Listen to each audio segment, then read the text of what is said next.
gentlemen, it is Tuesday, April 13th, 2021. My name is Corey, and I am the host of the Pop the Chart live stream. First and foremost, can I tell you, I am not a financial advisor, but I can't tell you what to do with your money.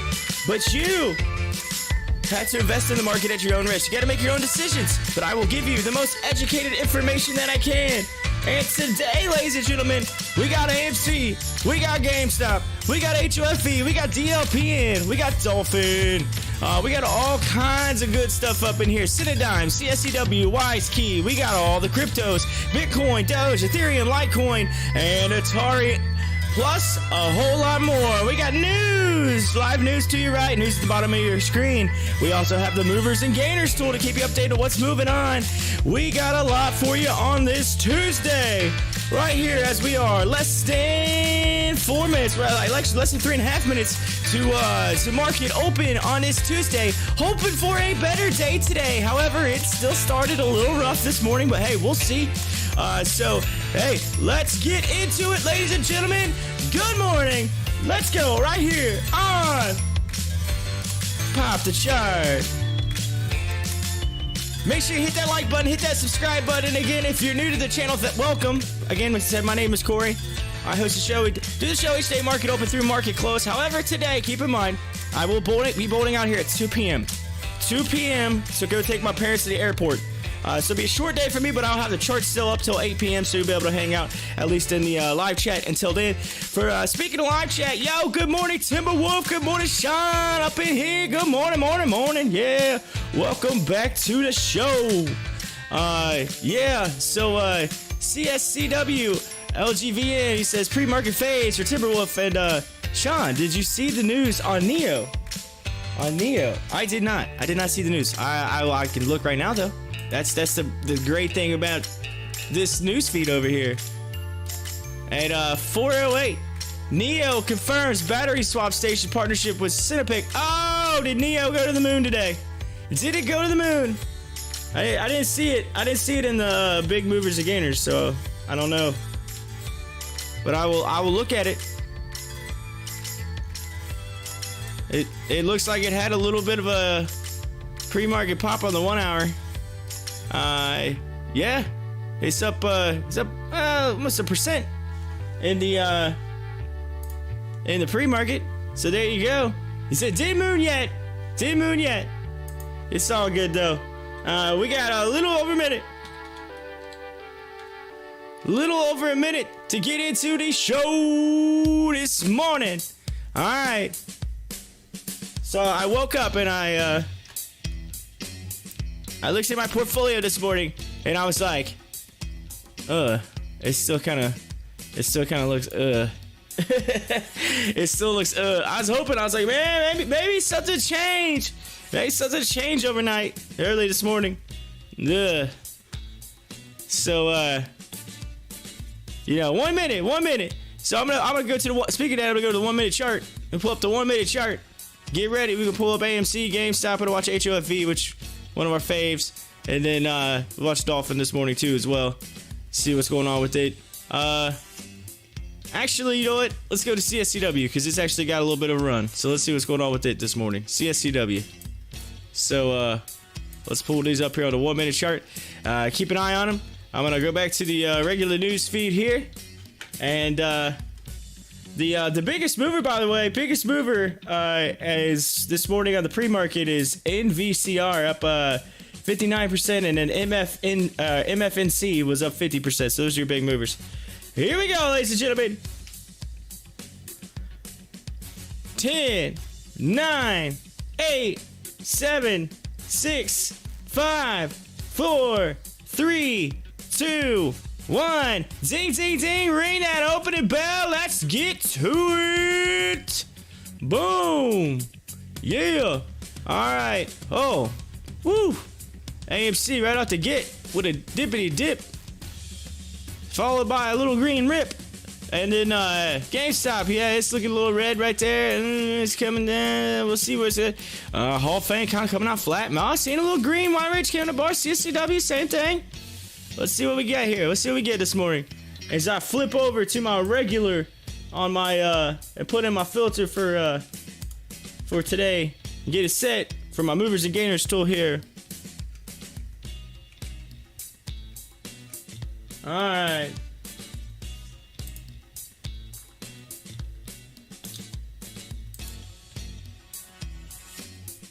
It should be updating in here within the next few minutes. We'll get an update on that. Price alert on HOFV. That's what my phone just said. Yo, HOFV's like down. Might want to buy it. I get a price alert on it. Look at it. It's $3.61 right now. It's like, yo, you should probably buy this. Keep in mind, I can't tell you all what to do with your money, but my phone's telling me to buy. It's like, buy right now. Yo, buy.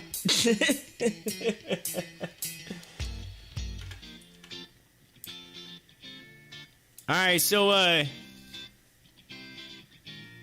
here, just a minute or two, I gotta run back out there and let my dog back in. She, I went to let her. I usually let her out for a little bit in the morning time too, but it looks like it's gonna rain, so I don't want to leave her out there, let her get soaked. So keep that in mind. So here in a few minutes, so I give her just a few more minutes. I let her out about 3 to 4 minutes before I started the show here. So anyway. AMC kind of coming up. One. Good morning. Good morning. He's like, I'm buying a $2.99. $2.99. Yes, that's what he's gonna do. He's gonna buy it $2.99. By the way, my arm is like almost pretty well back to normal now from the COVID shot. So I think it's like a 2-day thing. It's a little weird, or it's definitely like sore the second day from the COVID vaccine. But then from your first shot, and then the Pfizer first shot I got, and then the second day it's a little you know, it's not as bad. Like I said, that day right after shot, then it's the second day, then the third day you're like, today you're good. You're like, all right, I'm good. I'm back to normal. So good deal. AMC, look at you. People were buying it. Like, yo, we're buying it. That's the thing, though. So I noticed a pattern with AMC a while back. All right, and when it gets into this zone, all right, it's not when it gets super high, but I noticed when it's like when it's kind of getting to the low end.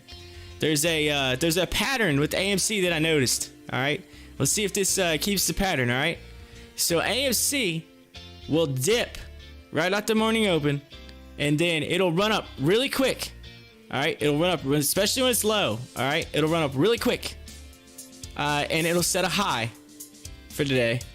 And then after it sets at high, it starts to go down. And it's a slow, gradual down. And it will close. It'll get down super low. It'll close just a little bit above the low for the day. Alright, so I'm not saying that's gonna happen today, but I'm saying like that's a pattern I noticed in the past when I was doing some research on AMC. That when it's like, it'll close a little, and it just each day, until finally you get that one little breakout where it starts to run for a while. So like, keep in mind, if this thing goes up, like, and it sets a high right at market, like literally just past market open. It's like within that or around 10 a.m. Somewhere between the market open and 10 a.m. it sets a high. And so keep an eye. Let's see. Again, it said one. 866. Or 880, I mean. 880. My bad. I looked at the wrong one. 880. So, if it doesn't get anywhere near 880 today and it goes downward, then watch out, because that's the same thing that happened the last time we got in that little bitty moment for a while there before it kind of came back up. But yes, as a reminder, one more time, as a reminder, I'm out of here at 2 p.m. today, y'all. So if you come back after 2 and you're like, yo, where's Corey at? I gotta go to the airport. I got a meeting tonight. I've been busy. By the way, last night I was working hardcore on getting my computer set up. Because here's the deal. I am so I've had this for a little while. All right. When I got this arm for my mic, all right, it came with a free mic. Now it's not as amazing, right, as this mic. This is my really good one. All right. I don't want to take this with me. When I go on my trip, I don't want to take this with me when I go on my vacation next week. So I'm going to take the arm because I got to have it to hold up the mic. So this is going, but I'm not taking this. I don't want anything to happen to this. This is my good mic. All right, this thing's like a lot more expensive. I am not putting that in a suitcase. If you know what I'm saying. Suitcase get lost, whatever. No, thank you. I will. This was kind of free if you think about it, because I paid for this and it came with this. So it's a lot smaller. If you notice, it's tiny. It's a little bit. It's the baby mic. This is the baby mic. All right, it's a little baby mic. All right. It may not be as high quality sounding, but hey, you know what? I don't even have to take this thing either. You know why? It's got this. Look at this. Yeah, put that thing on there. Look at that. Whoa. So I'm gonna take that. So I had to get all this like squared away, right? And originally, and I know y'all saying, "Oh, here goes Corey with the tech support stuff again." So I was gonna use this thing because it's just a USB, right? It plugs in and you can plug into it. The problem is, the sound isn't as great with this as it is my mixer over here, which is a small mixer. It's not huge, so I opted. I am gonna take my mixer. Worst case scenario, a deal and buy a new one. So there's always more of those, and those aren't my mixers. The mixers aren't that expensive. You can buy a lot of mixers. Mixers aren't that bad. So I'm taking that. But yeah. So last night I was doing a lot of unplugging, plugging in, putting stuff in, the whole 9 yards, and so I'm pretty well solid and ready to go. I got like just a couple more things to add to my laptop, like WEBULL and a few other things. That's it. So Thursday, I'm gonna test everything out on my laptop. So I'm gonna have this here, this plugged into here, take this mic away, put it up, and so forth, so on, and do a day trade show on Thursday. So it's gonna be like the test day trade show on Thursday to make sure everything's working, try to get all the kinks out, make sure the sound's working, everything. So y'all need to join me Thursday night. I'm gonna do that. So it's just a little preview of the week, a little preview Thursday night, and then of course Friday I'm gone. So I'm outie on Friday. So it's a crazy week this week. Crazy week.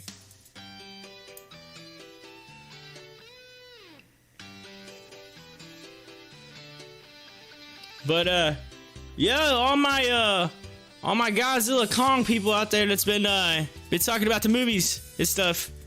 FYI, I got like the last 25 minutes left of the Godzilla King of Monsters. And then I could watch the new Godzilla vs. Kong.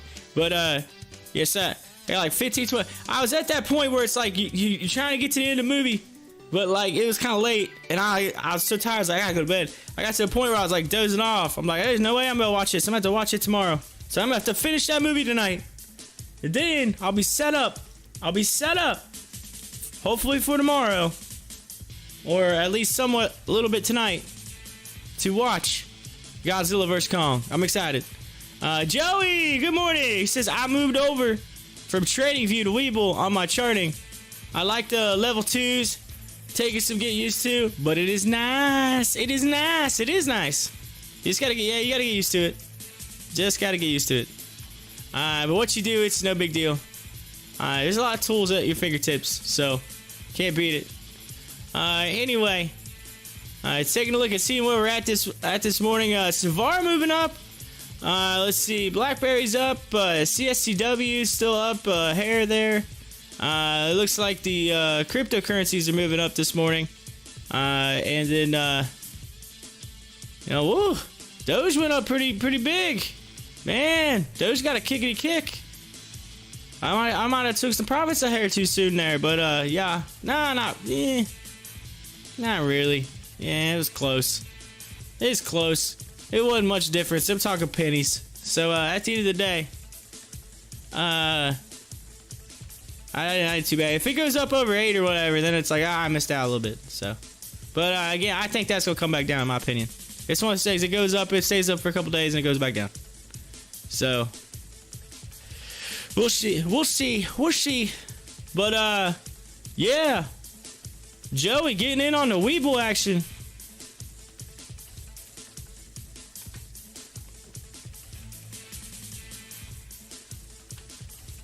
Speaking of WEBULL, I checked this morning. My boy Ben, he's set up, he's logged in, trying to go through my WEBULL link to get started. I still haven't seen it come across my phone yet, so I don't know if something happened, didn't work right or what with that, but I don't know. I might have to like redo the link or something. I don't know what's going on with that. WEBULL's like, oh, don't let any of the links work anymore. We ain't got any more free stock. We already gave all of it out. We don't have enough money. We're giving them more free stock. All these people are stealing the stock.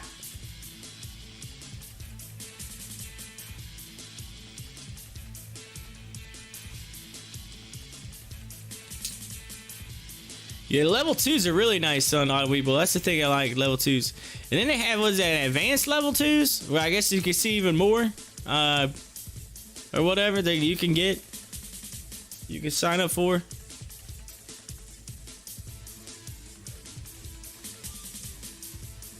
By the way, y'all, I know we've been kind of following it here now. I've been kind of talking about it. I've been doing the chatter, but the Reds, they won again last night.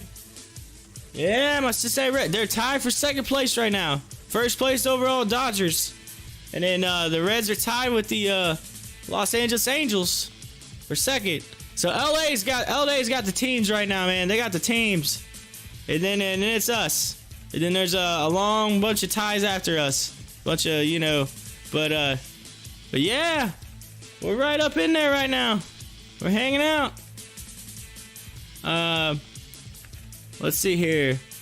One, not sure how they'll run, but read an article that had the numbers. Read an article that had the numbers on cryptocurrency, and April has historically been a really good month with both Bitcoin and Ethereum going up over 100%. Let's see, which runs up the rest of the crypto also. I got you. Okay, so historically, April's a big month for crypto, huh? Historically. Gotcha. Well, I don't know. We'll see. We'll see. Maybe it just moons and... Maybe.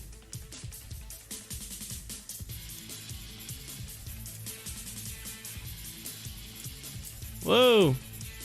Dang, what happened to GameStop? I'm about to pull this thing down. What happened to GameStop? Drop down even more. Whew. GameStop coming down. AMC coming down. HOFV moving up, yo. HOFV. One, it's going away from your $2.99. It might be $3.99. $3.99. Coming real soon. Just saying. Heading up. It's yeah, almost hit. It's pretty well hitting highs for the day, getting close to it. 369.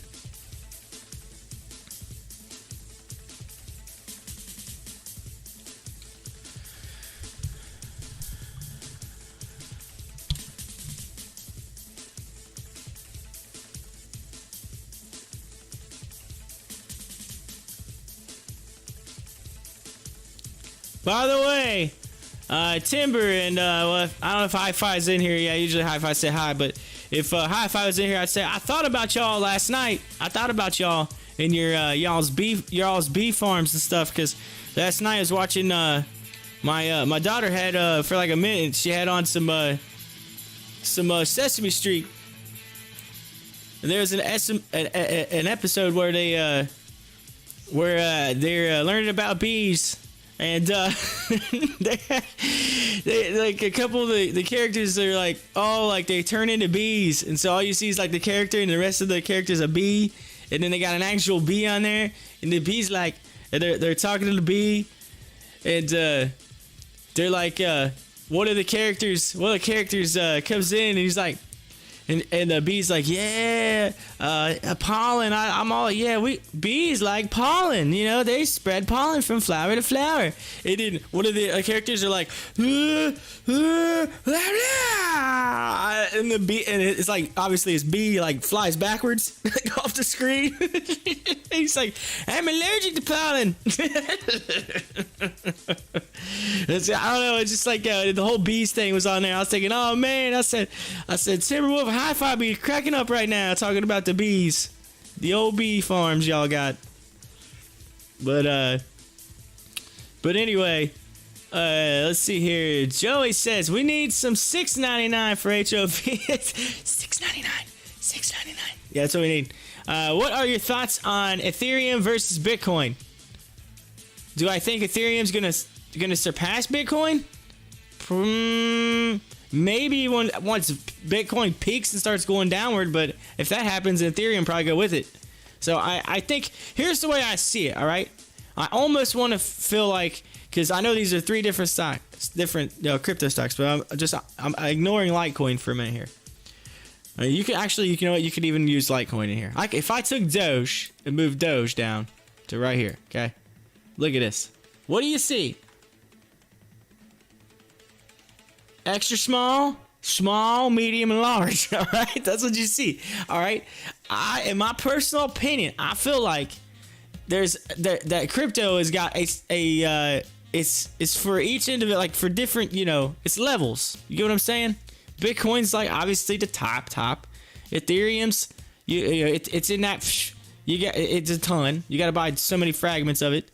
Ethereum, similar but not as high. So then you got the $200 Litecoin. It's like, all right, and then you got your cents. All right. So I feel like these are going to be your main, in my opinion, these are like your main four, right? In my opinion. All right. And typically it'd be these three: Bitcoin, Ethereum, and Doge, right? Litecoin is just one that I have started to notice. It's actually been starting to become popular. So I think those four, all right, I feel like that's what it is. I don't think that one's going to surpass the other, in my personal opinion. I think that you're always going to have your high. It's kind of like, this is your Apple, all right? This is your Apple. This is your Tesla, all right? This is trying to think of a good one to compare it to. All right, this is your GME. This is your GME. All right, and this is your AMC. All right, that's what this is. All right, this is Apple. Or no way, let's say it better. Not Apple. I don't want to say Apple. I meant Amazon. I don't want to say Apple. I meant Amazon. This is your Amazon. I said Apple. I had Apple on the brain. All right, mainly because my phone's right here. So yes, this is your Amazon. This is your Tesla. This is your GameStop, and this is your this is your AMC. So that's what I'm saying. Like, the easiest way to describe that. That's what that is.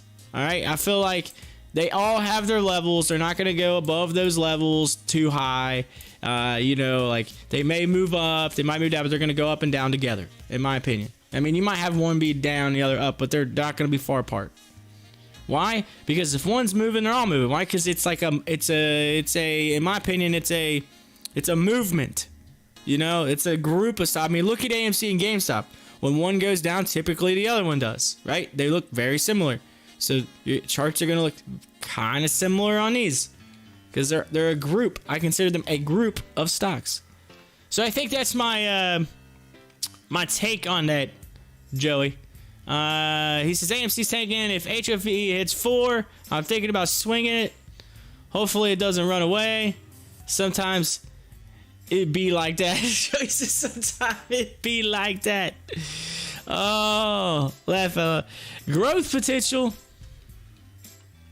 But yeah, that's my thought process on those.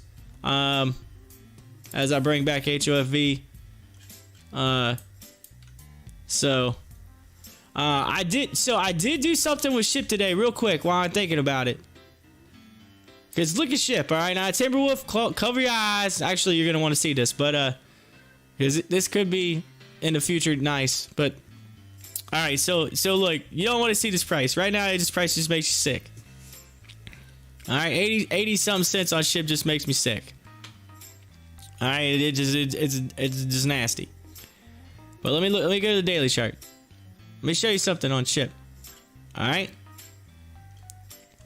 That 38, 39 cents is absolute bottom. Bottom. All right. Just saying. And I know you don't want to hear that 38 cents. All right. You don't want to hear it. But look at this. Look at this chart. It's falling right down that line. Okay. So it is on a chart pattern, which I charted this morning. All right. Because I really was like, you know what? Something's up with chip. Let me check this out. Maybe there's some pattern I'm missing. Here it is. It's coming down. All right, it broke that original level of support, which is right about $1. All right, the bottom is 39 cents. It's not going to go any lower than that. Okay, in my opinion. All right, but here's the thing: if there's a chance it could come back up through here, move back up through. Right, there's a chance, but currently it's on this line. There's a chance it could continue down, hit this, but I feel like that's the floor. Right, 39 cents is the floor, and then. And come back up. All right, but here's the thing. I have noticed in the past that when this stock tends to get in this 80-something cent range, 80 to 60, right in that range. Just this is for my personal knowledge, right? Just remember back to last year and everything that's went on. It tends to go back up towards $1. All right. Now here's what we need. As long as it can stay like above $1, right? Get above $1. Yes, I know, I get you. Stay above $1. Once it gets like above $1 and it stays above, that takes away that RS, that reverse split, all right? Because then it becomes, compliant again. Now, right now, once this goes down for so many days, it's not compliant. Now, currently, it's compliant until it hits those so many days, and then it becomes not compliant. So we gotta So here's what I'm thinking is gonna happen, right? They're watch it, and then whatever. But here's the other thing. Last year they released those earnings when it launched, when it went way up. They released those the week of my anniversary. And the only reason why I remember this specifically is because my anniversary. All right, we actually went to Myrtle Beach with my family last year. We drove down. We had to stay away from a lot of people, because COVID and stuff. But we went down to Myrtle Beach, and I'm not kidding. It was the week of my anniversary, and that Friday I was driving home was the day they did their earnings, and it ran up a few days before my anniversary. Like, it ran up prior to that, and when they announced that earnings deal, that's when the stock went way down. Right? I didn't get a chance to sell. Why? Because I was driving on the road. I was on the road. I couldn't even look at the stocks that day because I was driving. I was driving from South Carolina to Ohio. So I'm using GPS to get home. So I'm not looking at my phone. So I missed the whole reverse split and stuff that happened back then. I missed it. That's why I kind of got stuck on all that. That's why I'm still bag holding in this, because I wasn't watching my phone.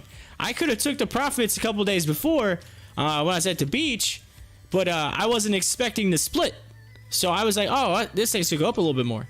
I said I feel like it's going to. And guess what?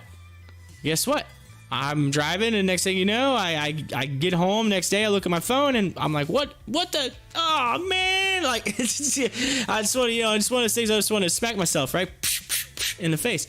But anyway, when it gets into this range, all right, it tends to pop back up to $1, or at least touch it or go a little above it. So as long as they can just and get over that, I think they restart that clock, that counting clock, for being non-compliant. So I wouldn't be surprised to see this come down somewhere around the realm of 60s, 70s, turn back around. But if it comes down and hits 38, but here's the thing. Look at this. Eventually, and let's look at the dates. According to my charting here, by what is that, May 13th?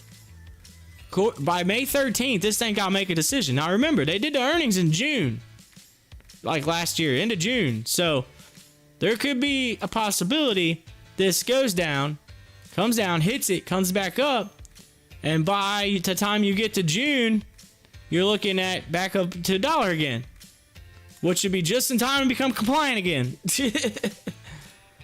So the 10 days in a row over $1, I get that. But my question is, though, that's once they become non-compliant, right? I guess I need to look that up and see what the dates are on the non-compliant, because I feel like you have to be down below $1 so many days, don't you, before you become non-compliant? Like they like say, okay, because here's the thing, they send out a SEC file. I remember seeing that. They send it out and say, hey, this stock, they give you like a warning, right? Your stock is now officially so many days under, so now you're non-compliant. And I feel like they give you basically the benefit of the doubt of you might actually hit 99.88 cents and then you come back up, right? Like, so, I believe. But I'm just saying, like, at some point, this thing's gotta go this way. So I don't, you know what I mean? Based on this charting, I think, you know, it's just a matter of where we're gonna set that bottom at. And again, there's been a floor kind of being set right in here, right about 86 cents, right where it's at now. There's been kind of a floor set there. I didn't chart it because I don't know how solid that floor is. It's not been 100% solid yet, so I'm just waiting to see. But this could be the breakout point sometime really soon. It's just, that's the good news to notice, is that, hey, there is at least a light at the end of this tunnel. It's a matter how far down that rabbit hole they want to go. So, but that's where we're at. So here it says 29 consecutive trading days down the rabbit hole.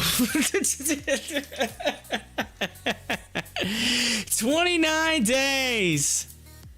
So that's my long spiel on SHIP and you know what happened to me last year and where we're at on it and so forth, so on. Let's take a look at Savara. I want to see it. It's kind of got a little bit of upward. It doesn't have a lot of volume though. It's like, oh, we're up 0.5%, but we have no volume.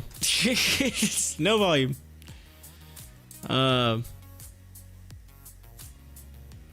By the way, I know I talked about sports too a little bit ago. I have to say it, all right? My Cincinnati Bengals made a big move yesterday, and I'm super stoked about it. I was absolutely jazzed when my phone went off yesterday, all right? There's somebody that I really wanted our team to get back when they had a chance to draft him, possibly draft him, and they didn't, and I was surprised, all right, that they didn't do it. Actually, a lot of teams passed on this person, and I'm like, I don't get it. How do you pass on this guy? He's so good. And then, of course, last year, you know, it's his first. So here's the deal. He would have came in, you know, in the Joe Burrow draft. All right, I'll just tell you that he would have came in the Joe Burrow draft. He would have came in, and so many teams passed on him. Washington ended up taking him, but I think he ended up getting hurt, training camp, something like that. I don't know if he got hurt or COVID, whatever happened. Anyway, he ended up not playing last year, really. I mean, he was basically on injured reserve or IR like the whole year. So he didn't really get to play. But so Washington ended up actually finding a gym and another guy. So because of that gym and the other player, they released this player. They released him on waivers. The Bengals are like, yes, please. And I was so excited that they pulled the trigger. And I know that Joe Burrow definitely had something to do with it. But ladies and gentlemen, the Bengals picked up yesterday Thaddeus Moss, Randy Moss's son, the tight end who caught a ton of touchdown passes from Joe Burrow at LSU during a championship year. He is back. He's ready to go. He's ready to play. And he's going to be a Bengal. So, yes, we picked up the tight end. And I know there was a lot of talk over, oh, the Bengals going to take Kyle Pitts. Oh, man. No, I think the Bengals are going to take Penei Sewell in the draft here in about 2 weeks. They're going to take Penei Sewell. They're going to beef up that O-line. They now have a receiver that actually can catch. It can run out and also can block. So they actually picked up two birds with one stone. And so I think they're going to end up going lineman. And I think that everybody's just going to see exactly what the Bengals are trying to do. They beefed up their defense. They're adding elements on the offense. They're putting a whole bunch of O-line dudes together and trying to build something. So I'm telling you, it's coming. And just think about it. If you know anything about football, you know who Randy Moss is. This dude's got his genes. I'll take Randy Moss's genes. He can catch a ball. I'm telling you.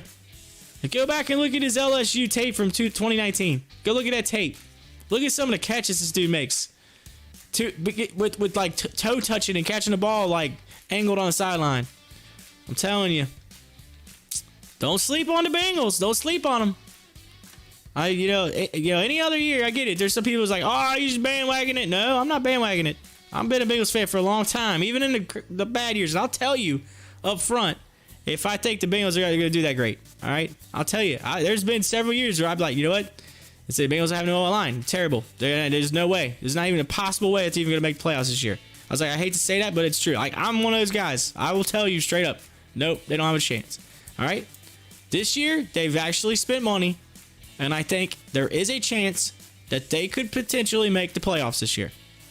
I'm not going to say the Bengals are going to win the Super Bowl, all right? I'm not going to be that guy. But I think there's a chance. There is a chance. So you're saying there's a chance. Yes, there's a chance. The Bengals could possibly come really close. I think they'll be close to winning division. I don't think they're... I don't know if they can win. I mean, it's 50-50 right now on winning division. Because I think Baltimore is too good. Lamar Jackson, that's the key. But I think that's why the Bengals are beefing up their defense.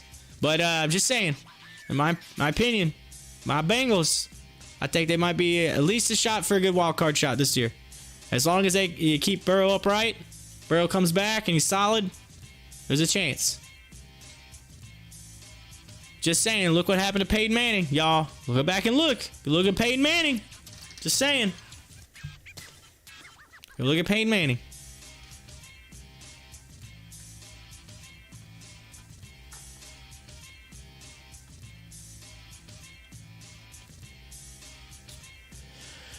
Oh, for those of you that are down in Kentucky, by the way, y'all gotta, I don't know if you're Bengals fans yet, but y'all need to become Bengals fans, all right? You're not far away. I know you're in that no man's land. You gotta choose. Like, some of you are like, oh, I gotta pick. It's either the Bengals, it's the Titans, or it's the Falcons. You're in that no man's land, right?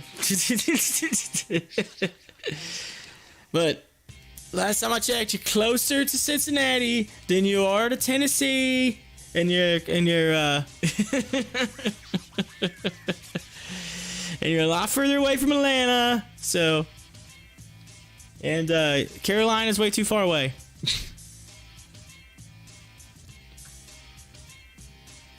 Y'all, I'm gonna convert you. Y'all gonna be converted Bengals fans.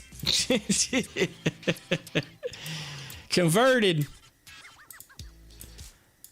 As we talk about HOFV, yes, the Hall of Fame Resort and Entertainment Center right here in the state of Ohio. It's, look at this. Look at this. Look at this, Juan. It's a GW. You see that, George W? Juan says, $3.99. $3.99. Joey says, $4.99. I mean, $6.99. Say, $6.99 is where I sold it off at. Remember, $6.99. $6.99 is where I sold HOFV off at. $6.99. Then instead of, then I decided to bag hold after buying into a little rip that burnt me. But hey, then I averaged down. I got smart. I averaged down.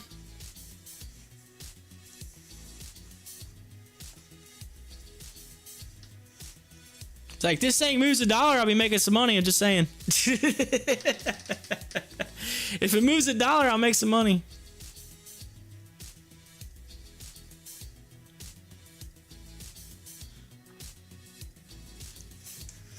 I'd average down more if I actually had some room to do that. I just don't have a lot of room to do that right now.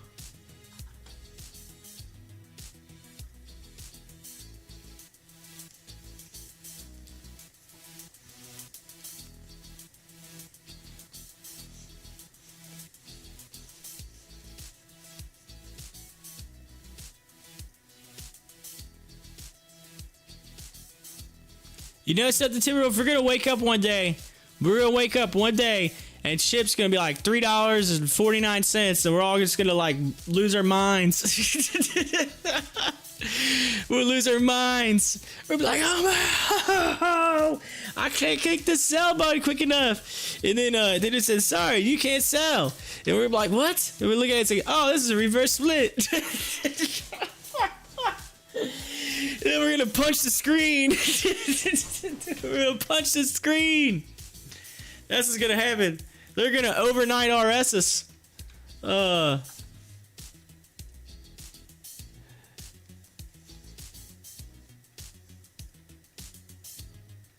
We'll be celebrating like as if we just like made it. Somebody be like, yeah, we're celebrating.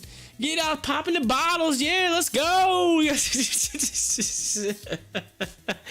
it'll be like, oh, by the way, you can't sell. It's reverse split. Oh, what? They're like, what?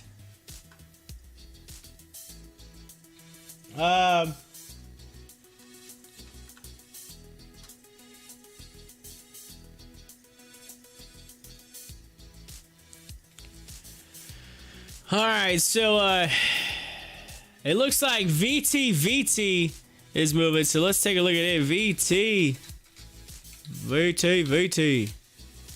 It's got a nice little, look at that. Look at that, VT. Getting a little runsy right there. Up 31%.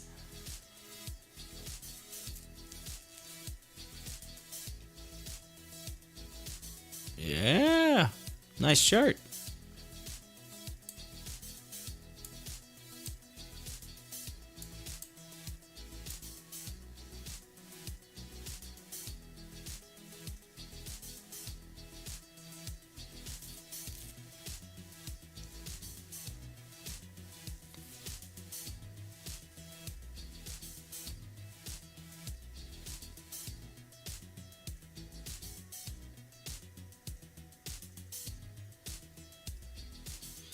One says, it's fake news. It's fake news, huh?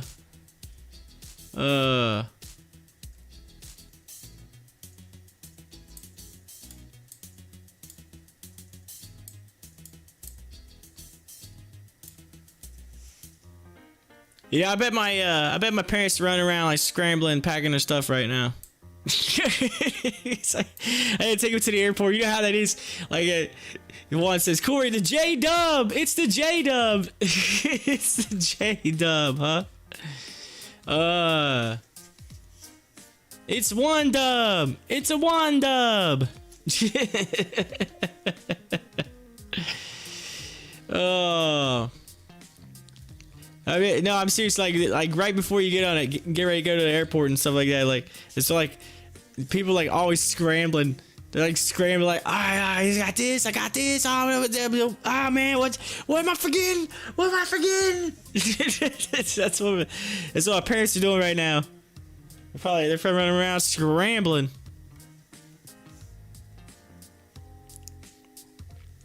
Oh.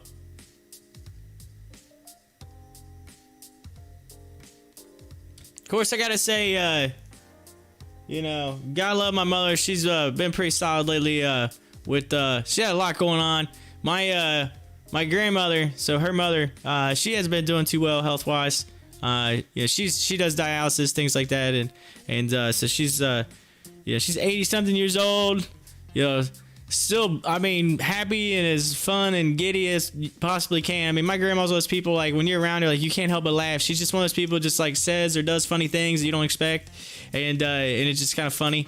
And, yeah, so, like, everybody's around her, like, you can't help but not smile when you're around this lady. Like, this is a lady that, like, just, like, you cannot not smile when you're around this lady. I'm telling you. I have never met a person that has not at least smiled or laughed when she's been around, or when they've been around my grandma.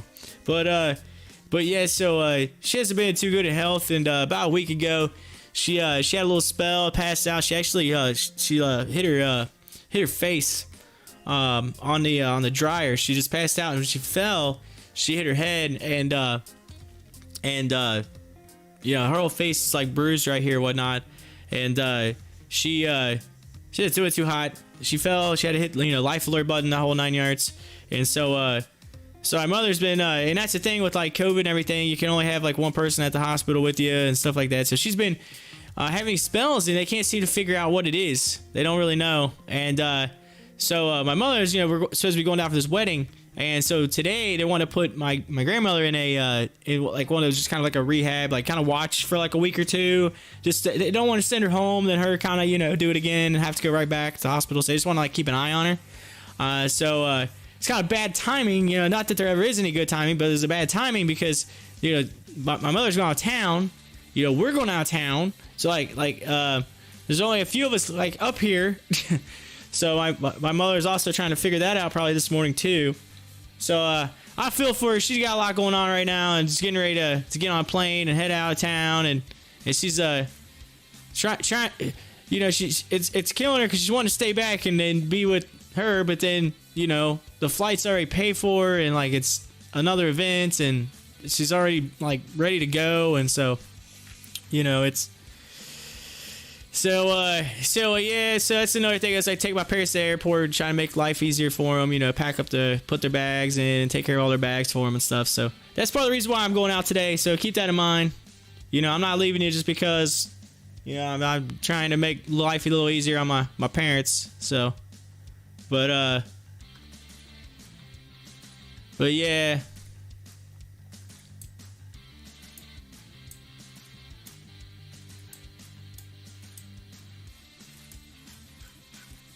So that, keep that in mind too. So by the way, if like something happens, I get a call and I had to bolt out like the next few days to go check on my grandmother, like I totally do that. Like, you know what I mean? So that's another thing. Keep that in mind for those of you that, you know, I don't bolt out unless I have to.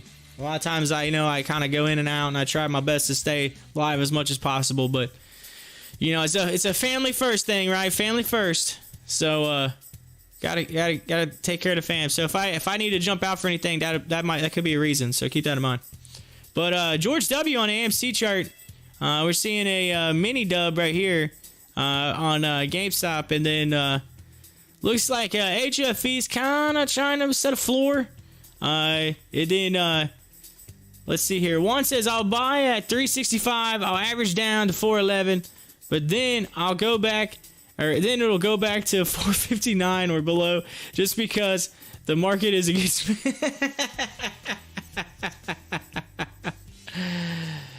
I think you meant 359 or below. You wrote 459. That'd be going up.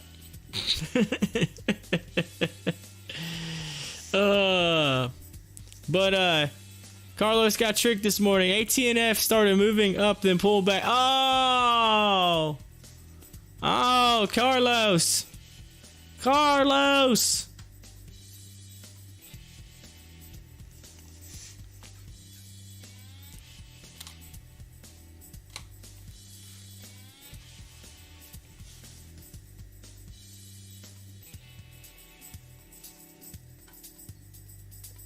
right, let's look at ATNF real quick.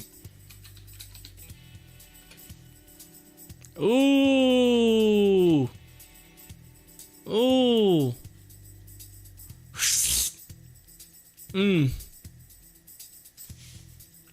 Well.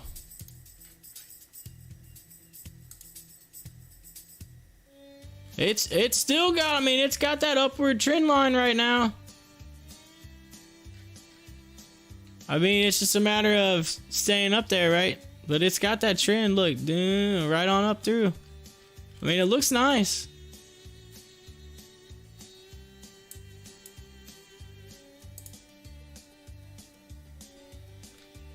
Wait, let me go back to that 1 hour chart. Let's look at HOFV. So look at HOFV on the 1 hour, all right? Here's the level we need to watch. Like 370 something, all right? If this thing can bust through that, then we're cooking, right? Then we're cooking. I almost quoted Trey from Trey's Trades there for a second. And we're cooking with Crisco. He says that all the time. Cracks me up.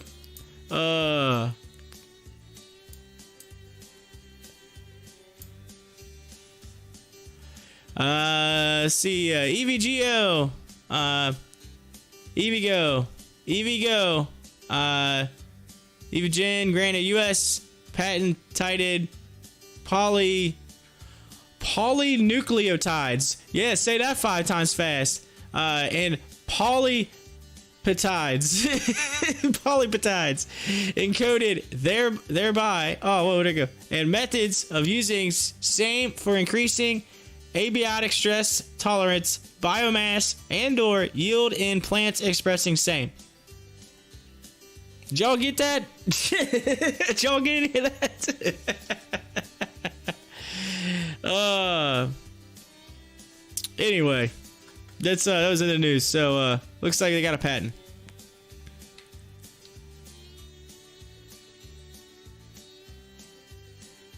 They got to raise the price target on NVIDIA to $675 after that keynote yesterday. They're $624 right now. So they're expecting another rise in NVIDIA.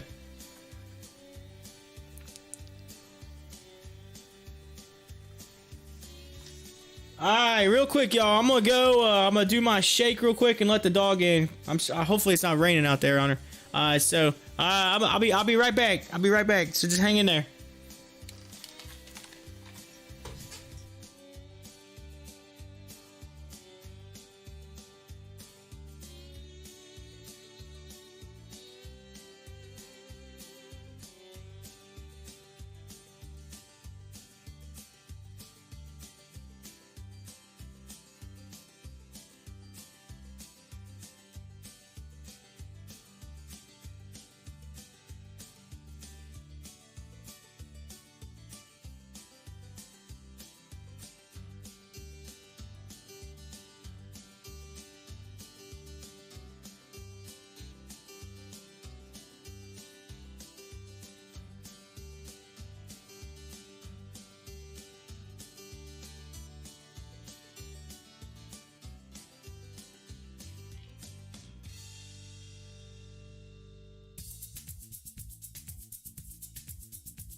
All right, I am back. All right, so let's see what you got. Timberwolf 1, AT&F tanked. It came down.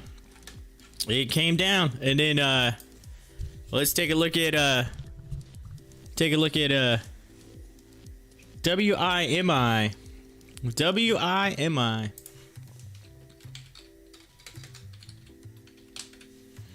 Let's see here. It came up wing WIMI. Ooh, it's moving. Look at it. That looks nice. Chart wise.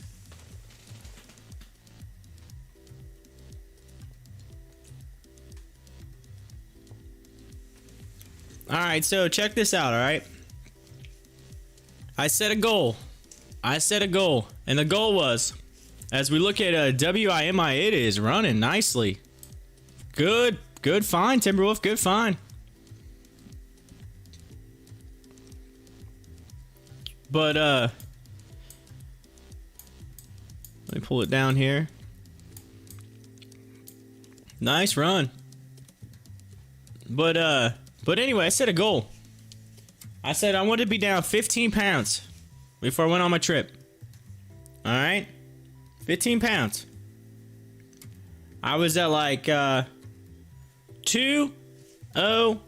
I was 205 pounds when I first started this diet. All right? Before I went on my trip. Again, I leave Friday. I was like 205 and some change. Okay, that's where I was at. So, pushing 206. Today, I weighed myself. I was 190.5. I'm literally half a pound away from exactly being 190. But I am like, you know, just a few shy of that 15 pound goal. With what? You got today? And then tomorrow and Thursday. Pretty much until I leave. And I leave Friday. But so with like 3 days to go, I hit my goal. Or come pretty close to it. Like really close. Like odds are like I'll probably hit it tomorrow. For sure. Like hopefully. Unless I go crazy and go wild and eat today. But yes. Telling you, those shakes work. The shakes work. The dieting works. The drinking water works. It works. It works. So I'm happy. I lost some weight.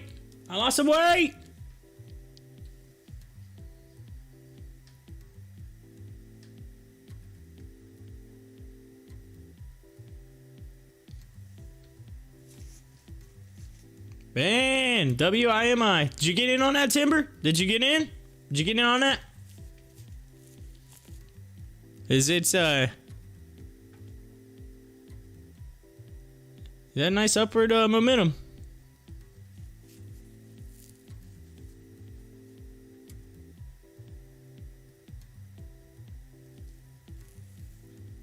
We're seeing some green up here now, ladies and gentlemen. I'm seeing some green on the board.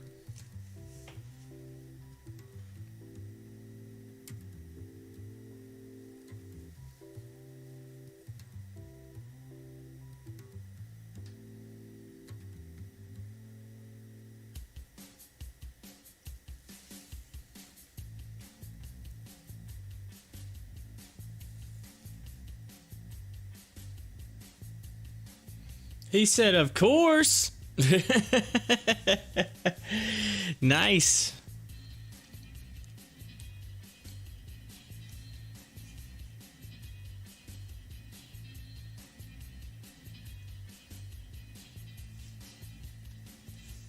He said, signaled by.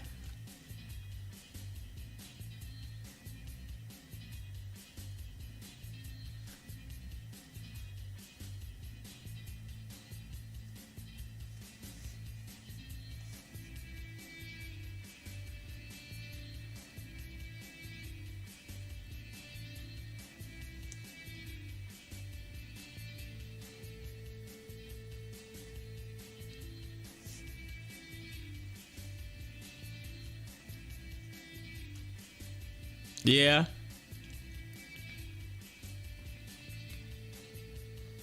Says it's tough though. Lots of resistance on daily/year in this area.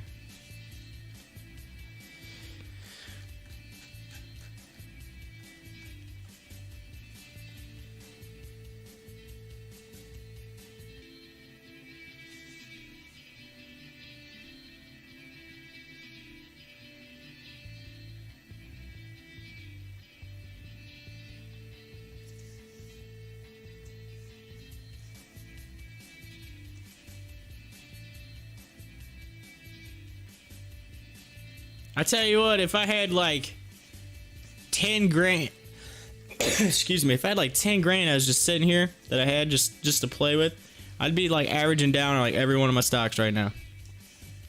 I'd literally just be averaging down. I'd be like, all right. I'm like, put 1,000 here, 1,000 here, 1,000 there. Like, I'd just literally be averaging down. Because, it's, because there's plenty of like I literally could average down like crazy right now on some of my stuff. He said especially ship. I averaged down too soon on it, so I did. I averaged down on it at what was like right at $1, something like that. And now I'm wishing I would have waited.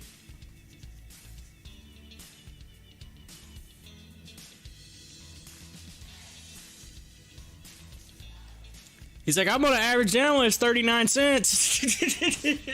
I'm gonna average down 39 cents.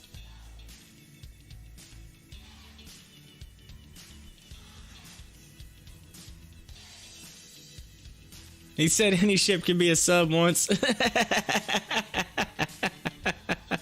That's true. That's true. Unless it's a spaceship. Oh, gotcha. Oh, y'all. Oh, you just reminded me of something. Oh, what was it? Last night I heard something that I was gonna. Oh man, it was a guy said on the news. Oh, it was so funny. Oh man, give me a second. Oh, what was it he said? I laughed. I was like, I gotta say that on the show. I gotta say it on the show. Oh, what was he talking about? Oh, this was like 5:30 yesterday. I was watching the news, and they was talking about something, and it was kind of relevant, but it was really funny. And the anchor said something. I was like, man, I gotta use that for my show tomorrow. That's so funny. Oh man, what was it? Oh, I should have wrote it down. You just made me think about it. Now I forgot all about it. I was like, don't let me forget. I want to say it on my show tomorrow. Oh, what was that? What did he say? Give me a minute. I'll think about it. When I think about it, it'll hit me and I'll be like, oh yeah, that was it.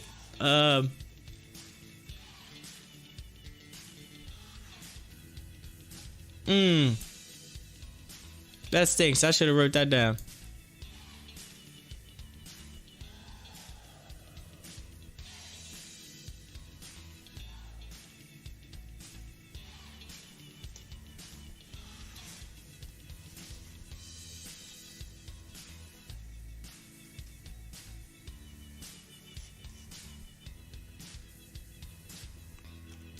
I just got teased with the news right here. Look at this.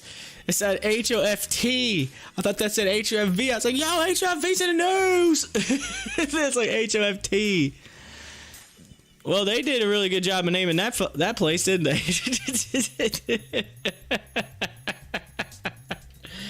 Oh, who names their store this? I'm just wondering. Anyway.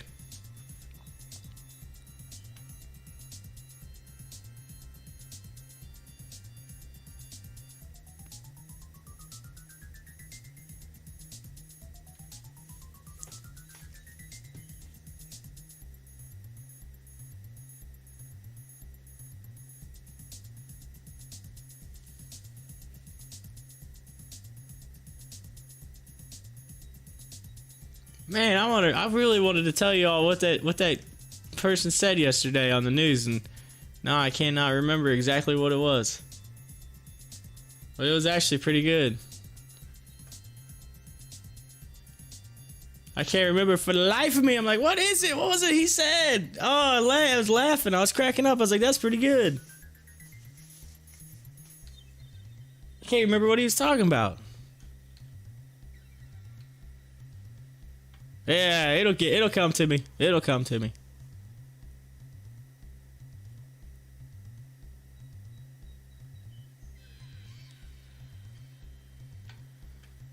Joey says, I got stopped on AMC at 8:45. Thought it was tanking, then it turns right back around. Oh, nice. Yeah, because that's running. It's up 2%. You're seeing some movement. We're seeing green across the board, ladies and gentlemen. We're seeing some green. They're seeing green. Oh, my Lord. I didn't think it would ever come. I didn't think it was ever going to happen.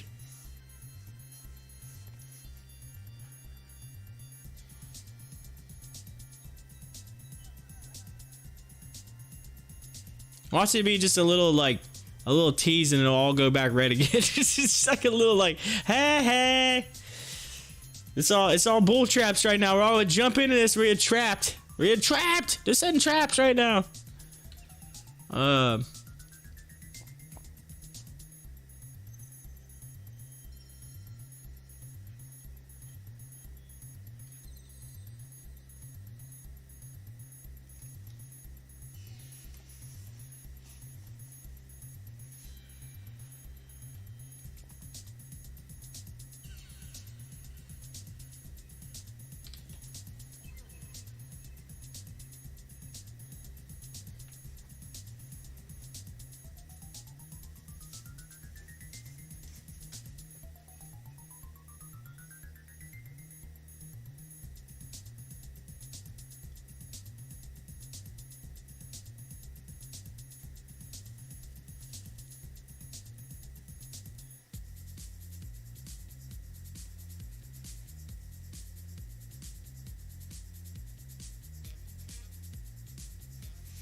Uh-oh. Coinbase is investigating issues with Ripple deposits and withdrawals.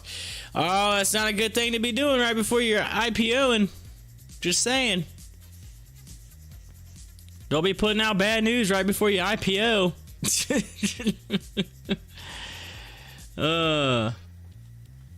Like, yo, we're IPOing. By the way, we're having some issues.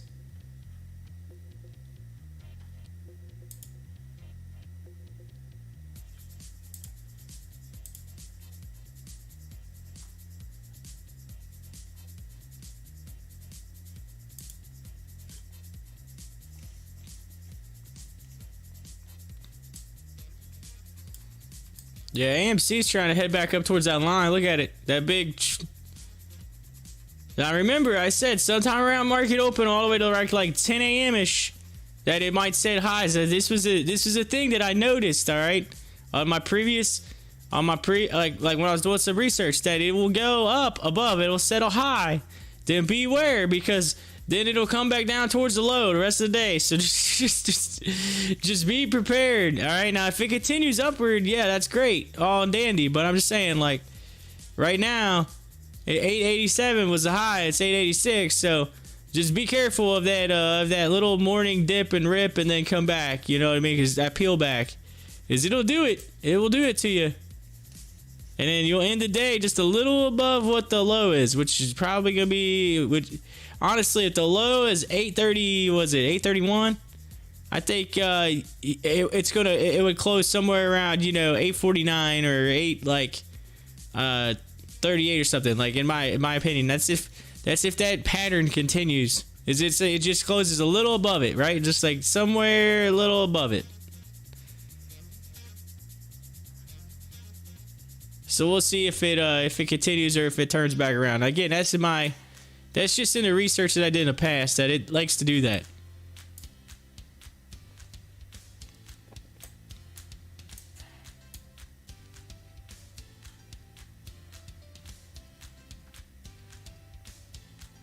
All right, let's take a look at Savara real quick. It's up 2%. Not a lot of volume, but it's at least heading in the right direction.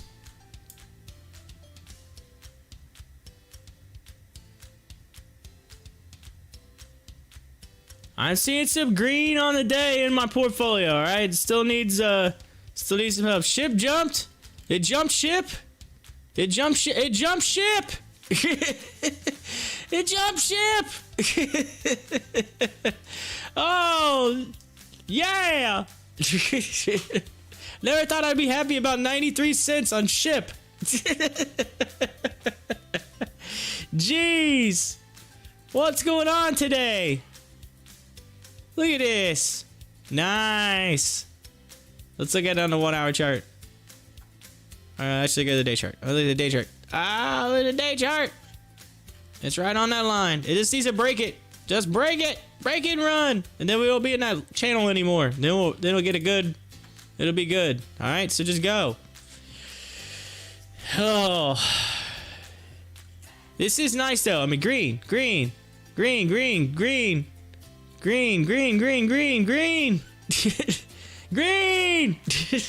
It's like, come on. Look at Doge went up over 8 cents. Doge. Oh man, I sold a little too soon. Riot blockchain shares see volume. Citron research tweets no replacement for Bitcoin. If Riot were to have bought Bitcoin every time they raised money instead of trying to mine or buy a biz, they would have $26 a share in Bitcoin instead of, well, whatever that, I can't finish reading it there. Instead of one. dot. Whatever.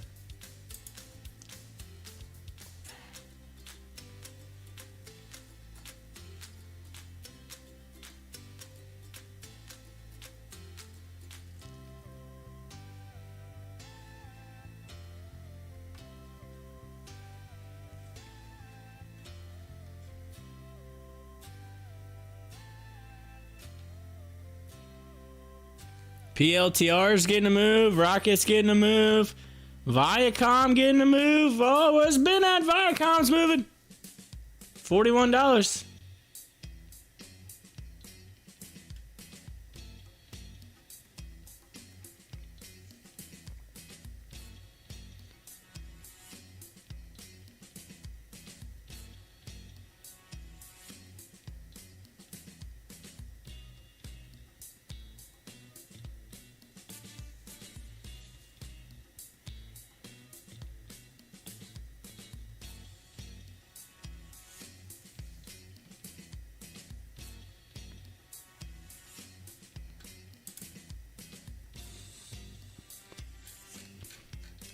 AMC just running. It's just saying, see you later.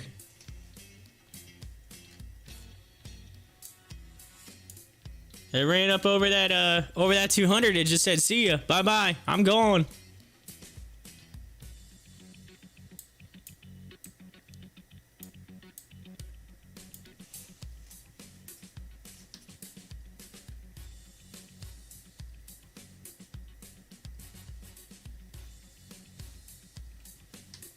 Teladoc shares are trading higher amid strength in stay-at-home sectors such as telehealth after the FDA asked U.S. states to pause administration on Johnson & Johnson's COVID-19 vaccine, which has clouded reopening outlook. So there you go. So they're having issues with the Johnson & Johnson vaccine? They say to the states to pause administration on Johnson & Johnson's COVID vaccine. So they having trouble with the J&J, huh?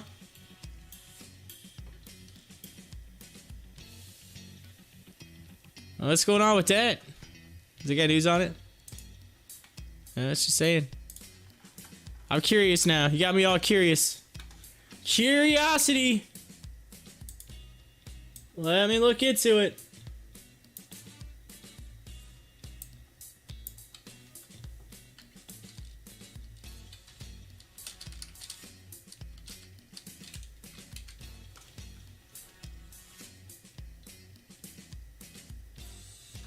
Uh-oh. Right here, the Associated Press, 1 hour ago. U.S. recommends pause for Johnson & Johnson vaccine over clot reports. Uh-oh. That's no good. So we're going to pause. The U.S. is recommending a pause in using the single dose. This thing popped up. Give me a second. Single dose Johnson & Johnson COVID-19 vaccine to investigate reports of potentially dangerous blood clots. The Centers for Disease Control and Prevention and the Food and Drug Administration said Tuesday they were investigating unusual clots that occurred 6 to 13 days after vaccination. The clots occurred in veins that drain blood from the brain and occurred together with low platelets. All 6 cases were in women between the ages of 18 and 48, and there was 1 death, and all remained under investigation. The reports appear similar to a rare, unusual type of clotting disorder that European authorities say is possibly linked to another COVID-19 vaccine not yet cleared in the U.S. from AstraZeneca. More than 6.8 million doses of the J&J vaccine have been administered in the U.S., the vast majority with no or mild side effects. So they're saying it's a rare thing. Federally run mass vaccination sites will pause the use of the J&J shot, and the states and other providers are expected to follow. The other 2 authorized vaccines from Moderna and Pfizer make up the vast share of COVID-19 shots administered in the U.S. and are not affected by the pause. Whew. Got me all freaking out now. I'm like, what? Like, what? I mean, like, I'd like to stress that these events appear to be extremely rare. So we got to keep that. It's extremely rare. However, COVID-19 vaccine safety is a top priority. FDA Acting Commissioner Janet Woodcock said at a news conference, "We expect it to be a matter of days for this pause. The CDC committee will meet Wednesday to discuss the cases, and the FDA has also launched an investigation into the cause of the clots and the low platelet counts." CDC's Dr. Ann Suchat said authorities have not seen similar clots after the use of Pfizer or Moderna's vaccines, and that people should continue to get vaccinated with those shots. The agencies are recommending that people who were given the J&J vaccine who are experiencing severe headache, abdominal pain, leg pain, and shortness of breath within 3 weeks after receiving the shot contact their healthcare provider. J&J said in a statement it was aware of the reports of blood clots, but that no link to its vaccine had been established. The company also said it's delaying the rollout of its vaccine in Europe as a precaution. Oh, man. So, having some a little bit of bad news on the whole Johnson & Johnson side of things. That's the thing. So, like, so it's funny. My mother actually said, she goes, Timbo said, "You need to wake up earlier." 6 women between the age 18 and 46 developed blood clots. Unfortunately, none of them. Oh, come on, Timber, you dirty dog, you. Oh, he said, convalescent women that are that age are pretty rare too. Yeah, but anyway, so that was the news. That's the news that's going on. But that's the thing. So like, it's kind of funny because my mother and my father were talking about Johnson, how they had some issues in the past, and my mom was like, I don't really want to know if I don't really want the Johnson because I've after the stuff that they did in the past, with some of the other stuff, I'm not a real big fan or whatever. If they've done some negativity, like things like, I don't know, I guess some stuff they did with some of their products that they put in it, whatever. And back in the day, and anyway, So she's like, I'm not a big fan of that company just because of that. And then here we are hearing about this. And I'm like maybe there's some truth to what my because the company they said in a report, the company said that there's nothing linked to their vaccine. They're basically saying, oh, it's not us. But of course they're gonna say that. They don't want their price to go down. They want their stock price to go down. So anyway, but so of course they're gonna say that. But at the same time, you know, it's like they have a history of, I guess, not owning up to things. So it's kind of funny to see that happen. And the fact that my mother was like, maybe be careful. Watch out for that one. Watch out for that one. So, just saying. Says, man, I thought AMC was tanking. Maybe it has peaked now. Yeah, I know. Again, gotta watch it because I've seen this show before. All right, I'm just saying I've seen this show before, where it runs up and it gets a run up right around like anywhere from like 10 a.m. ish, you know, market open to 10 a.m. ish, and then it just and it comes down and then like ends up closing like on a slow downward trend at the low, whatever. So.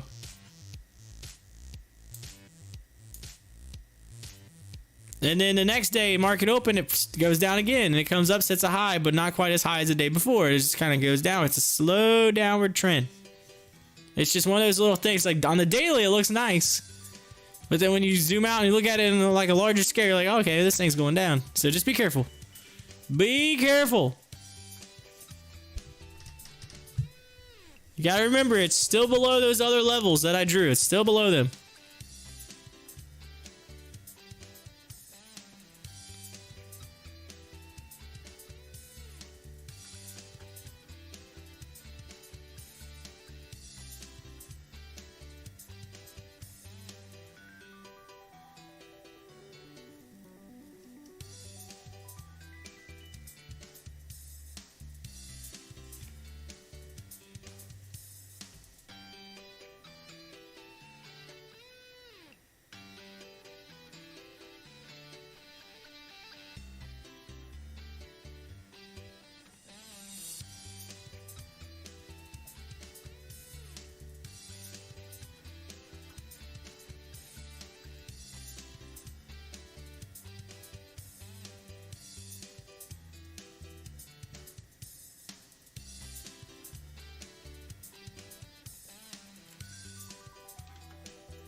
Yep, ship's starting to kind of turn back around now.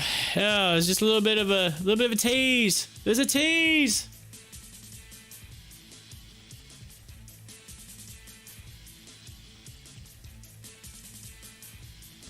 Let's take a look at PLTR. I haven't seen that in a while. See what's going on with that. PLTR. Look at that. That's nice. On PLTR. It's a nice upward trend too. There. GameStop kind of flattening out a little bit. AMC had a little bit of a pullback. Let's see where it goes.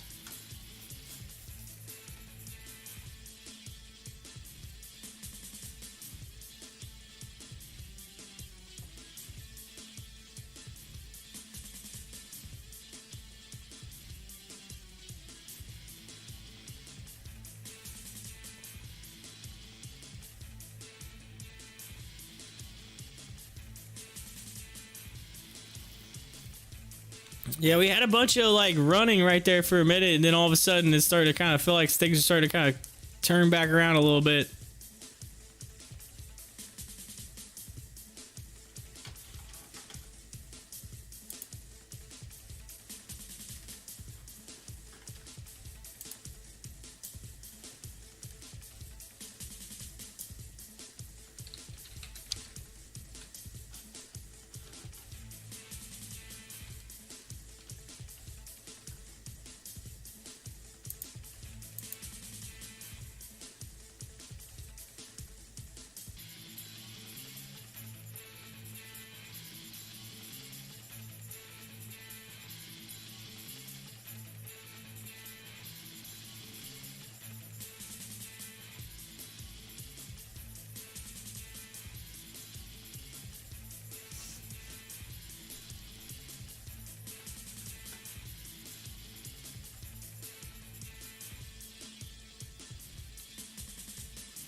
Juan says, HOFV doesn't want to do anything. It's just, look at it. It just, yeah, it doesn't. Juan's like, I don't know. It's like, I'm either in here or I'm in here. And they're just hanging in between those two spots, huh? Yeah, I'm just sitting here twiddling my thumbs, watching it like, yeah, when's it gonna do something? Like, maybe, yes, no, maybe so. We're waiting for news. We need some news.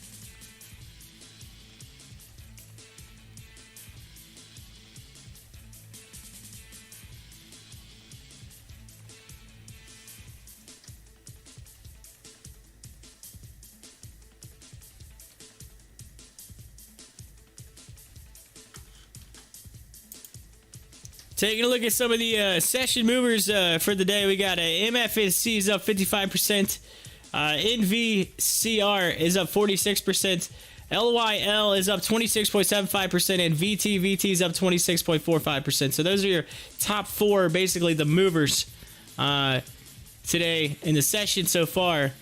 Taking a look at the 5 minute, I'm not really seeing too much. Just yeah, there's not a ton of movement, so just kind of watching that.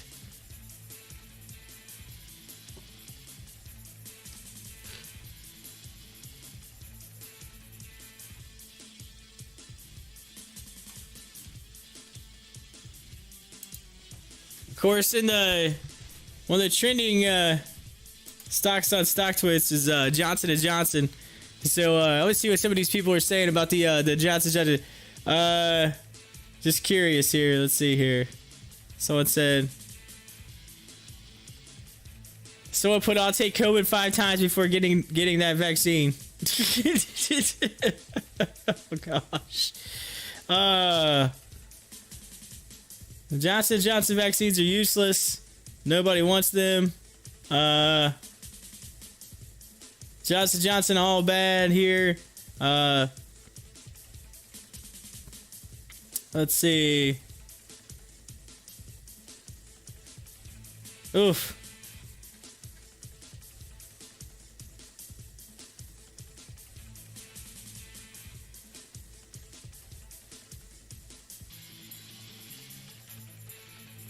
Of course, you got the people saying, buy the dips, buy the dips. You got someone saying, buy the dips. Someone said, get me out of here. Get me out of here. Elevator going to the basement. Oh, there's a lot of bearish coming across right now. Like, people are just tearing them up. They're tearing Johnson & Johnson up right now on the on Stocktwits. I mean, they are tearing them up.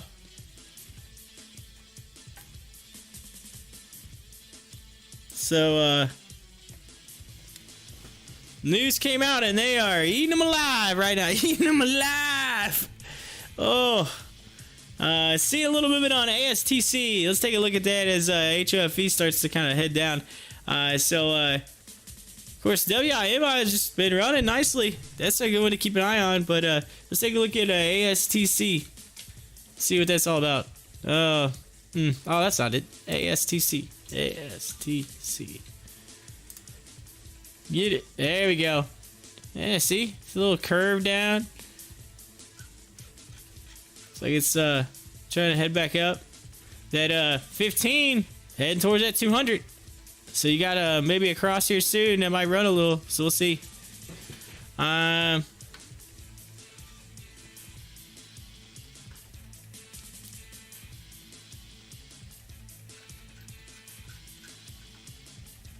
Let's look at the daily again. Take a look at HOFV, actually the 1 hour chart.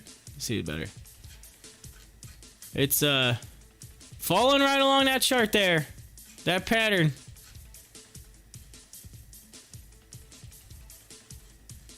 Juan, it looks like you're going to have to wait at least 1 more hour to see where this thing goes. See if it kind of tries to go up through here.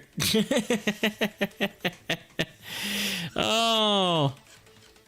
We shall see.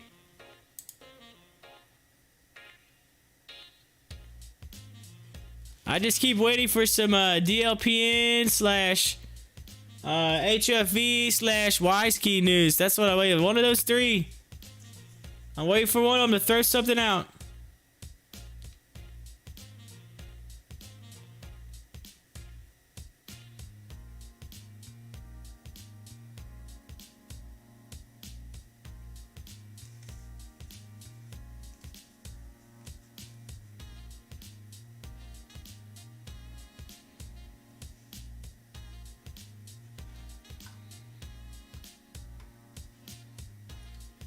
One says, I'll take 335 before I run up. Sean says, HOFV going to go one day. Yeah, it's going to go one day. Someday in the near future, it's going to... I just keep waiting for it. It's going to happen. Of course, here's the deal, right? They got earnings coming up. So I noticed this the week that I come back from my trip. You go to earnings calendar. And you go...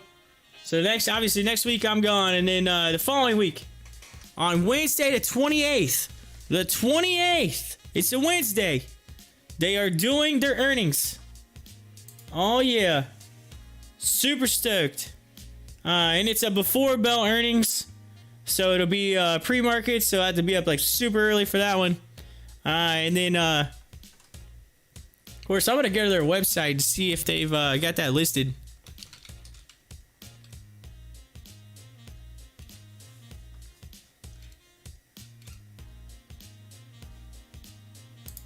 Go to the website, see what they say. Investor relations. Of course, you click on the website, it says Hall of Fantasy League.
So I had to just keep a look at it and see. I was trying to see if they had it on their website. They do not have it yet listed on their website, but at least Stocktwits says in advance that the 28th will be HOFV. So I don't know. We'll see.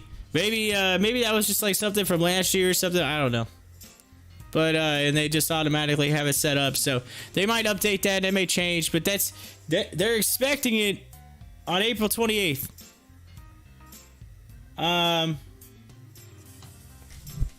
So there's a bunch of people reporting that April 28th, that will be a before bell report on earnings.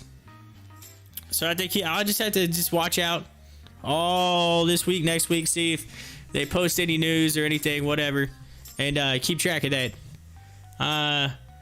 Sean said, finally Neo did something good with good news. Yes, they did. They were in the news this morning. They were in the news.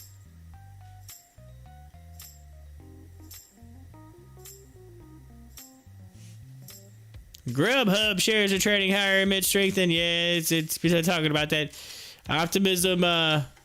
Saying, oh, there might be the stay at home, might be even more. And it's not the stay at home. It's just one vaccine, and they're having some issues with it. The rest of the vaccines are still good, and the majority of people get vaccinated with the other stuff anyway. So it's like it's not that big of a change. Like, people are like, oh, this is a huge change. It's not really. Like, still, people are still getting vaccinated. They're just using the other vaccines. They just here's the thing, right? All right, let me explain something for a second. All right, think about this. The other two vaccines that have so far been pretty well, right? Done well. Those two vaccines, they realized, hey, look, you got to do it in two doses. All right, this is the way we got to do it. It's the hard way of doing it. And people are like, oh man, here's the thing. All right, just saying. You got these people like, I don't want to have to go get 2 shots. I just want to get it all done in one. Well, then they do the numbers. They say that Johnson & Johnson is not quite as effective as the other two. All right? Well, it's because they're trying to do it all in one shot. They're trying to cut the corner. Here's the thing. Johnson & Johnson's like, what can we do to try to make money? Let's cut some corners here. All right, let's do it all in one shot. Yeah, let's make this easy. All right? Good deal. And then they push it out quick. And then guess what? Now it's getting paused. Why? Because you're starting to see some issues with it. Here's the thing. Pfizer, Moderna's, they've been doing those shots for a while, right? The Johnson & Johnson's still fairly kind of new in a way. If you think about it. Yeah, I get it. They're all new in the realm of things. But, like, if you go, like, months of how many have been distributed, and like I said, the majority have been going to the Moderna and Pfizer, they've been doing it for a while. So they've kind of figured their kinks out already. You know what I mean? A little bit of the kinks, right? Sure, there might be long-term side effects. Yes. Is there possibly long-term side effects from COVID? Yes. There's always a potential for that. That's anything though. People are like, oh, there's a lot of chance for that. I was like, there's a chance for side effects for you eating the cheeseburger that you're eating right now, but you don't cry about that. No, you don't. And that's the stuff that aggravates me with people. It's like they want to judge everything, and they judge it too hard, but they don't think about the other choices that they don't judge. That is practically the same example. But that's what I'm saying is like people are like want to say like, oh man, this thing's changing big time because Johnson & Johnson vaccines getting taken away. And here's the other thing. That news is actually going to hurt the other two, because then the people that, were maybe on the fence about getting a vaccine all of a sudden are like, well, I'm not going to do it now because I'm hearing there's bad news about this. Well, that's the thing. Think about it. Johnson & Johnson tried to cut the corner. They tried to make it a little bit, easier at the end of the day. But here's the thing: easy isn't always better. I know some of you might not agree with me on this, but let's be honest with you: easy is not always better. So sometimes it takes that hard route. It takes that long road for you to be able to end up in a better place, right? Think about it for a second. Easy is not always better. So in my opinion, it's like, I get it. Some people, they just want to take the easy road. They want to take the easy road. I'll just get it all done in one. You got to think about that stuff. Super League Gaming. SLGG. We haven't seen that in a while. It's been a while. SLGG. Super League Gaming getting a run. Look at that. Super League Gaming.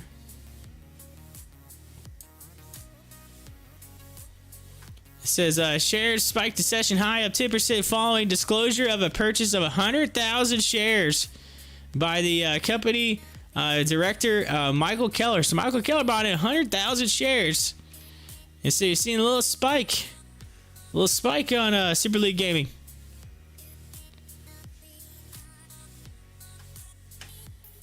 But one says, Robinhood says HOFV expected May 6th. See, that's what I'm saying. Like, that's the thing, right? I don't think that they haven't announced a date yet, so there's really no set date.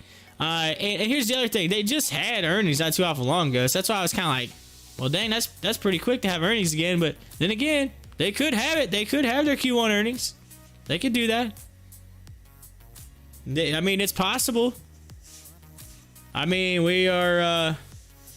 January, February, March. I mean, we're in April now, so we're in Q2, so it's not like they can't go ahead and throw out Q1 earnings. I mean, they have the numbers. They have the numbers. They're there.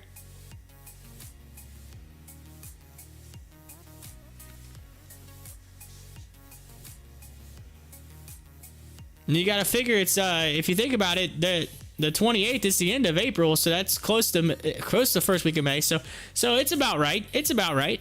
It's about expected time, somewhere between the end of April, beginning of May.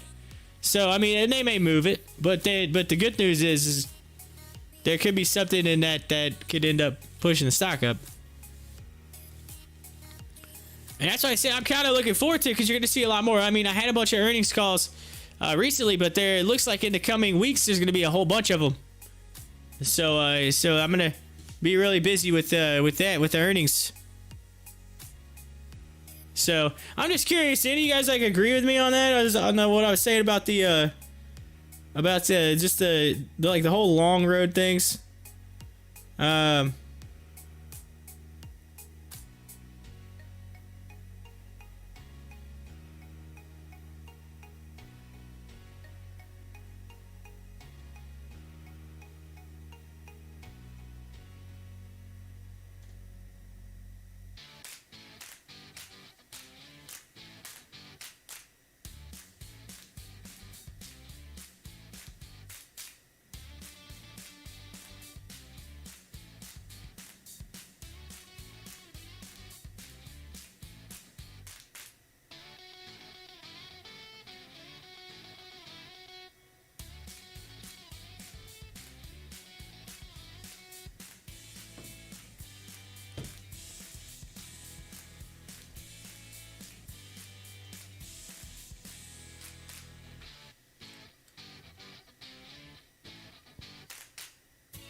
Of course, Super League game just looks like it's like, oh yeah, we bought a bunch of shares and it went up, and it just kind of coming back down.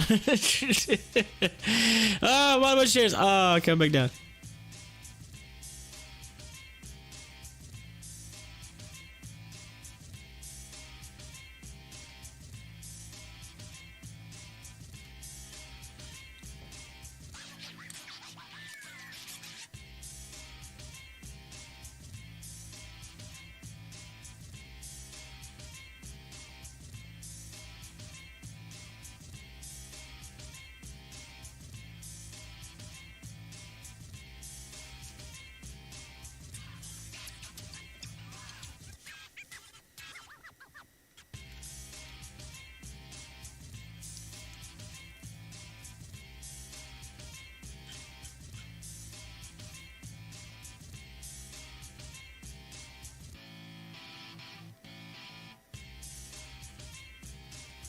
Yeah, it's crazy to think y'all only have a couple more hours with me today. I get me bolting out here early. I'm looking at the clock. I'm like, man. I'm like, we're already 45 minutes till noon. I'm like, yeah, have 2 hours and 45 minutes with me, y'all. 2 hours and 45 minutes. We gonna see some like big run on something. Come on. Let's do this.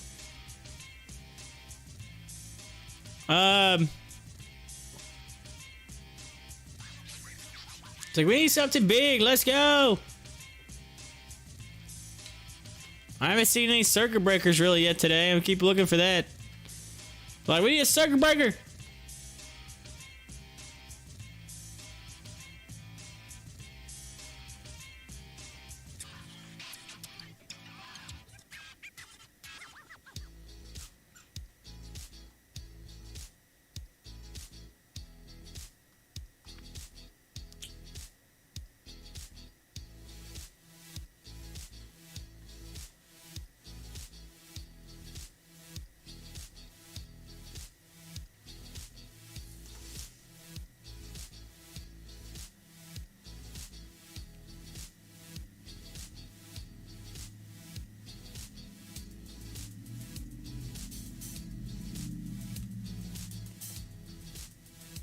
Somebody coming by in a loud vehicle. I don't know if y'all heard that. I was like, I got a window right here to my right. The window just points out towards the street, and it's every now and then you'll hear vehicles or whatever, and you definitely was a large vehicle going up and down the road there. It was like. Juan says, don't forget to smash that like button. Yeah, appreciate it. Yeah, by the way, if you're new to the channel, welcome. My name's Corey. I'm host of Pop the Chart. Do the show each day, market open through market close. However, today, bolting out a little early. Got to take my parents to the airport, so keep that in mind. But yes, I would tell you, appreciate it. Anytime you hit that like button, thank you. Thank you so much. Or that sub button and get that, get those numbers up on YouTube and continue to grow the channel. Thank you so much.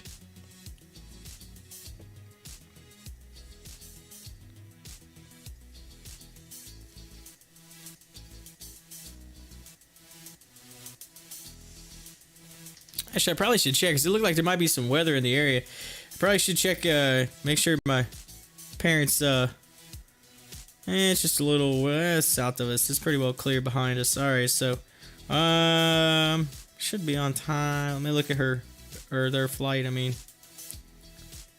my father sent me their flight stuff, so,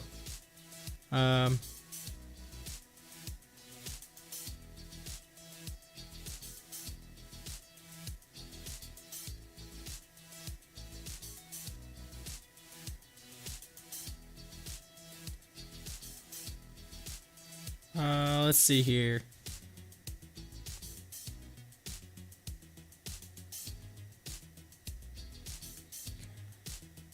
Okay. I don't know if you've all ever used, by the way, if you never used this FlightAware, it's an app on your I should have it on your it's on your iPhone. I don't know, it should be on your Android if you have Android as well. All right, let's take a look at Carlos says ATF. We were talking about that earlier. AT&S running down. What are you talking about? It's going down. She's running down. What do you did you sell? Did you make some money, or are you just letting it tank?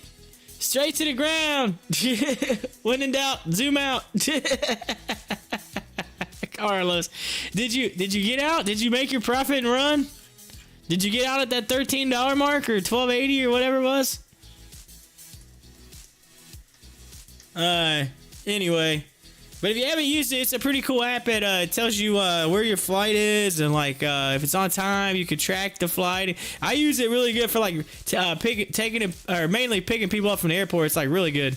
Because you can get almost to the minute, like it'll tell you, oh, this plane touched down. Like, it's pretty legit. So you get a chance, use that app if you have never used it, called FlightAware. I use it quite a bit. A lot of people don't know about it. It's a pretty sweet app for like flying. Carlos says 8 green days in a row. It's got to pull back.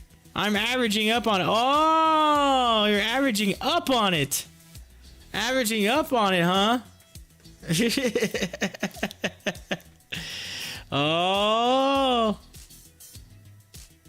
Carlos has been riding that since 6-something, man. Come on now. He's like, this thing's going to the moon. It's going to the moon.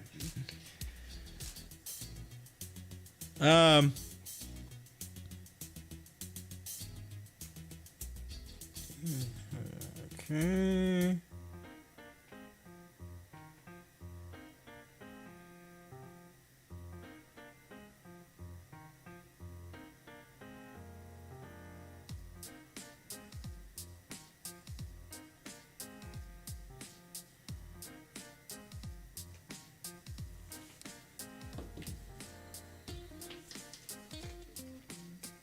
Currently looks like it's on time. My mother and father's flight is currently on time.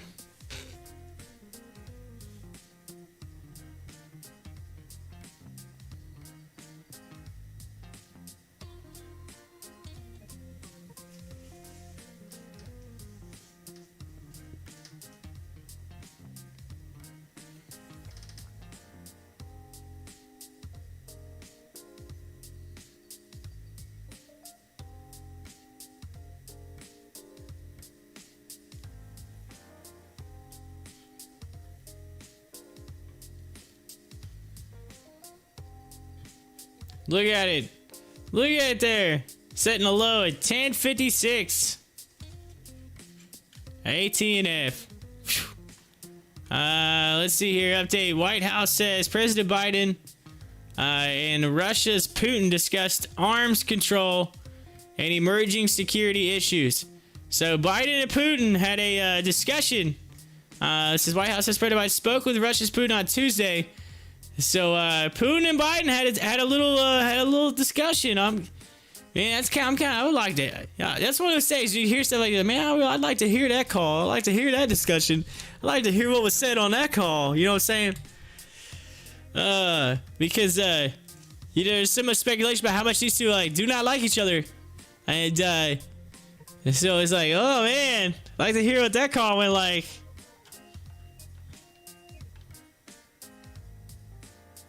I probably went a little something like this, all right? Putin's probably like... He's like, I'm gonna get my way. And then Biden's like, respect your elders.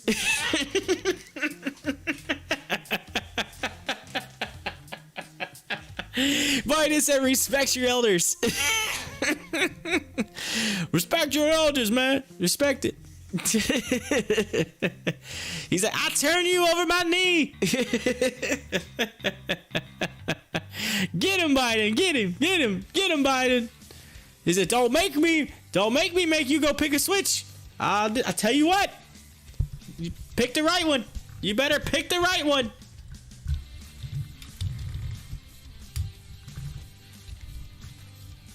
That's funny. For those of you that understand what I mean by that. Oh, jeez. When I was growing up, you did something wrong. You had to go pick a switch. It's like, go pick it. You better pick the right one. You pick the right one. You pick this like little flimsy thing. You going back. You picking another one, and then until you pick the right one. Then if you pick as soon as you pick the right one, if you pick the wrong one at first, then you're gonna get hit harder with the right one.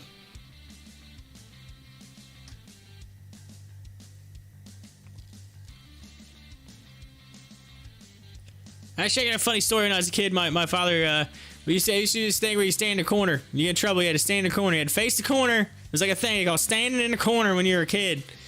I always thought it was like the weirdest thing. But but it's supposed to like teach you, all right, you're just gonna stay there. You learn your lesson. You stay there. So I did when I was a kid. Stay in the corner. I had trouble one time. I was like real young. But my father fell asleep in the chair behind me. He fell asleep and forgot about me staying in the corner. Well, guess what? I was staying there for a long time because he's like afraid to move. He's like, I don't want to get in trouble. You're a kid. You're like, I don't want to get in trouble. And then I fell asleep in the corner standing up and I hit the floor. My father said, oh man, he said, like woke him up because he heard boom, I hit the floor. He looked up and I jumped back up and got back in the corner.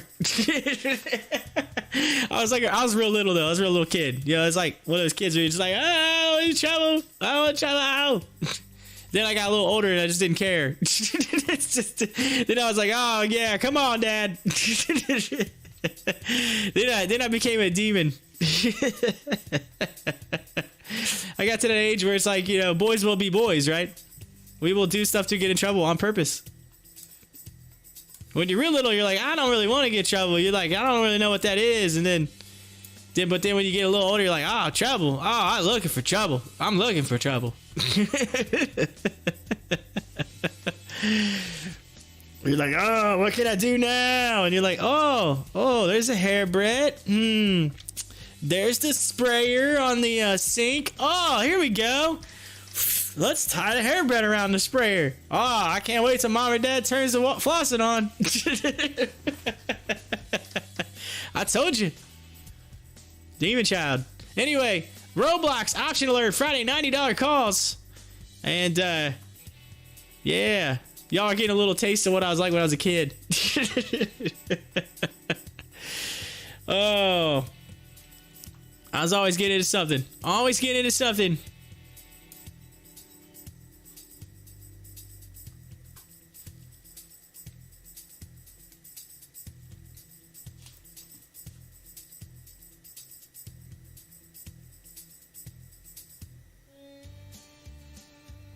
I say the hardest thing to do when I was a kid, like the hardest thing to do was to my grandmother's house. Like we try to like sneak a little bite of food when she's cooking. Like you see something like, oh man, that looks good. I want to bite of that. Yeah, like, you know, obviously it's not ready yet. She's still cooking. You like reach over, try to grab something. My grandma would smack you with a knife. She wouldn't cut you, but she'd smack you with it. Like, she'll pow. Like, you watch it, she'll get your fingers. Get your hands out of there. Get your hands out of there. Go wash your hands before you eat. Ah, remember that when I was a kid. My grandma was awesome. She's brutal. You don't touch your food. You don't touch your food until it's ready on the table. She's picky. We still laugh about that to this day. I'll joke around like I'll say, I'm gonna reach in and grab my food. She'll be like, you better watch it if you want to keep your fingers. And then we laugh.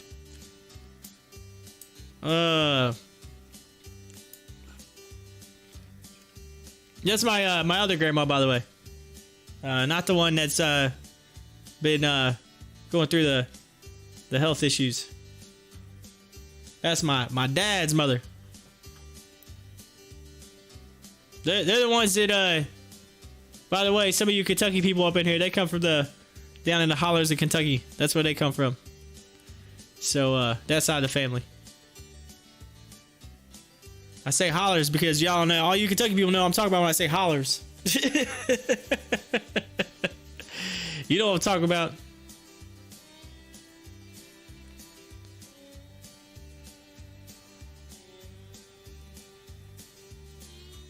I've been down there a few times visiting the family. I know what those hollers are all about. Man, ATNF. Yo, Carlos. Whoa, what is going on with this? Holy macro, look at that thing. Sayonara. Think about it. Here's the thing, Carlos. Everything was red for like days. And ATNF was the one thing that was green. Now look, you're seeing some green and some of this other stuff. And look at ATNF. Everybody's pulling their profits out, putting it in other places. They're like, oh, let's get into this while it's cheap. Let's get into it while it's cheap. Carlos said, I sold. I'm out of that. I'm gone. See you later. Peace. I'm gone. Took your profits and ran. Good job, Carlos. Way to make that money. Oh, yeah, you did. Yeah, you made some good. I bet you made a bunch of money. A boatload of money. Carlos is taking us all on a trip after what he made on ATNF.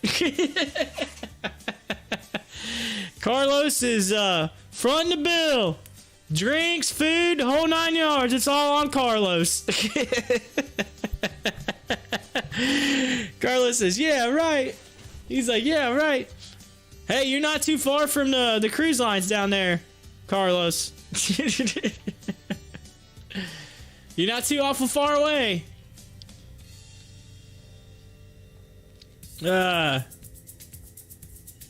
He says I would increase my position on it at HOFV2. Oh, there goes the air care flying over. Told you it comes over every so often. Y'all hear that? I know you're not an advisor, but I'll wait for HOFV. And has it reached oh, yeah. Should I? But should I wait for HOFV? Has it reached bottom? Let's see.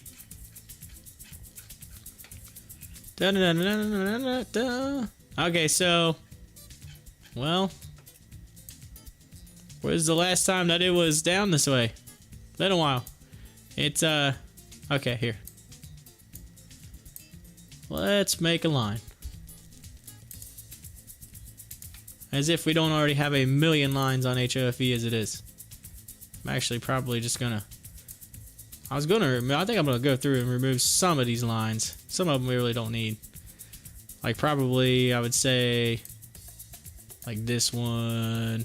I'll go through and I'll fix it. Well, 3.9... what was that? 246 was like the bottom.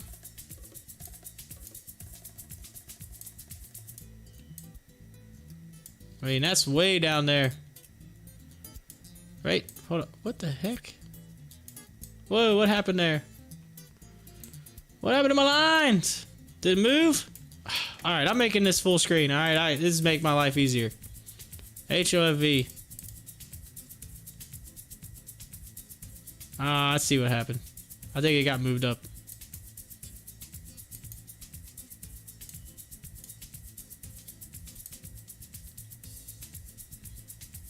It was like, well,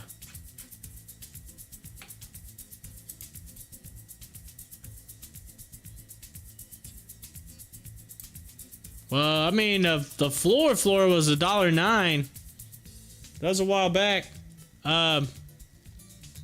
But, let's see. That right there. So if I take this away, there's that. Okay,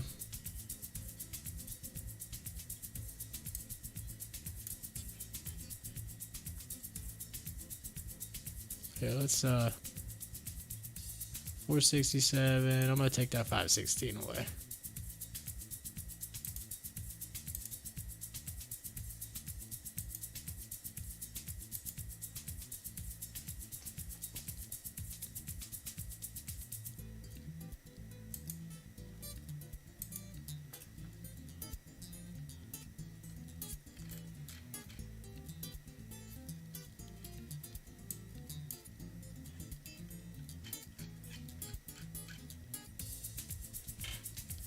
So that's been a pretty solid top right, or floor right there.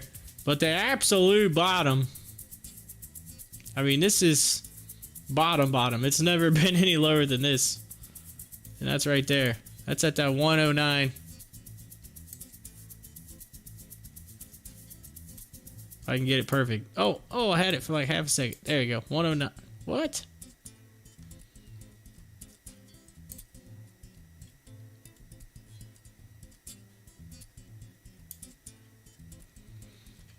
It's not letting me get it perfect.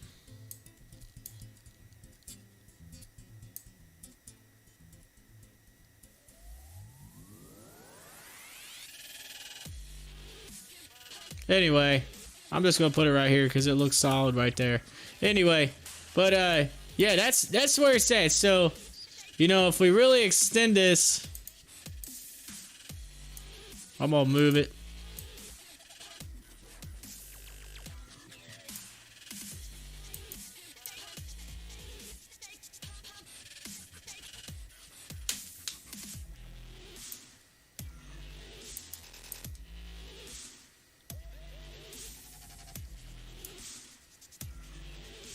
There's that. Now, if I go to 1 hour, I might be able to make it a little closer. More accurate, I guess you would say.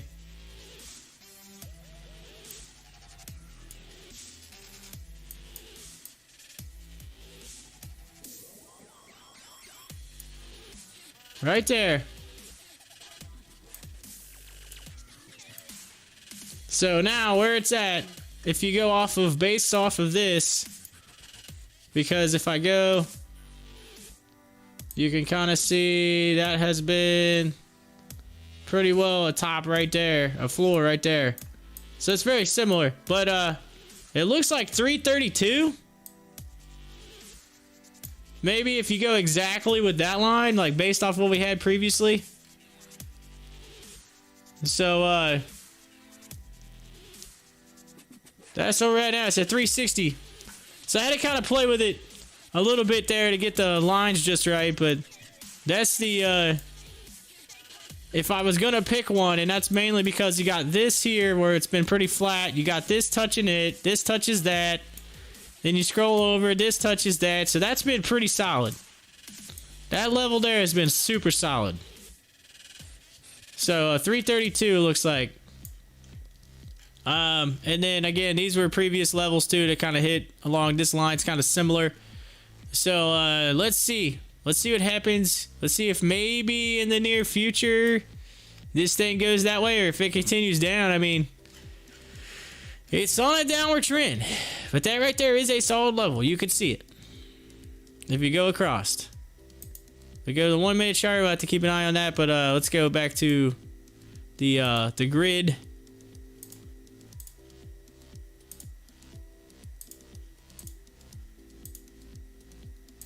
And then obviously ATNF went downhill. So let's take a look at Savara for a minute. See what it's doing. So that's my take on it. That's my take.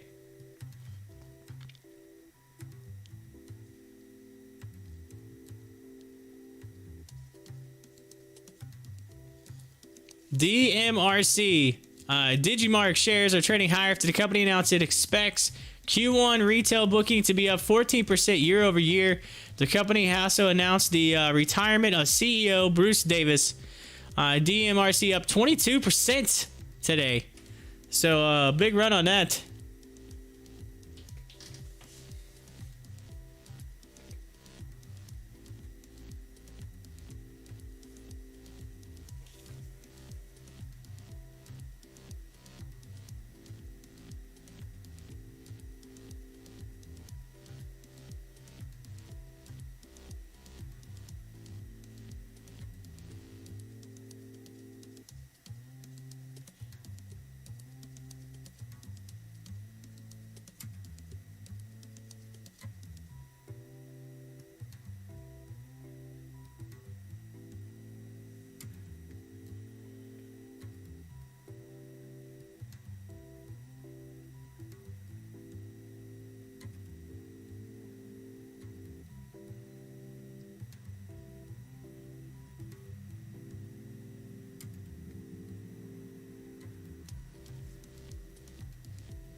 So there you go, Carlos. I guess you're gonna wait till it's 332, huh? He's like, no, that'll make my or no, Juan. I mean, I'm sorry, Juan. Go ahead, talk about Carlos, but Juan's like, yo, he says 335 is what he said, but 332. Like, no, that'll make my my numbers odd. I gotta make sure it's perfectly even. It was Juan that was talking about that. So I don't know. That's what I mean. That's what I see is the bottom. I mean, it's on that trend line. Like I said, you go to the hour chart, you can see it's kind of heading down that direction.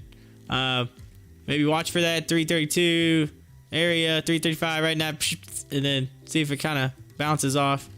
It's just got to make that turnaround. But when it does make that turnaround, see you later.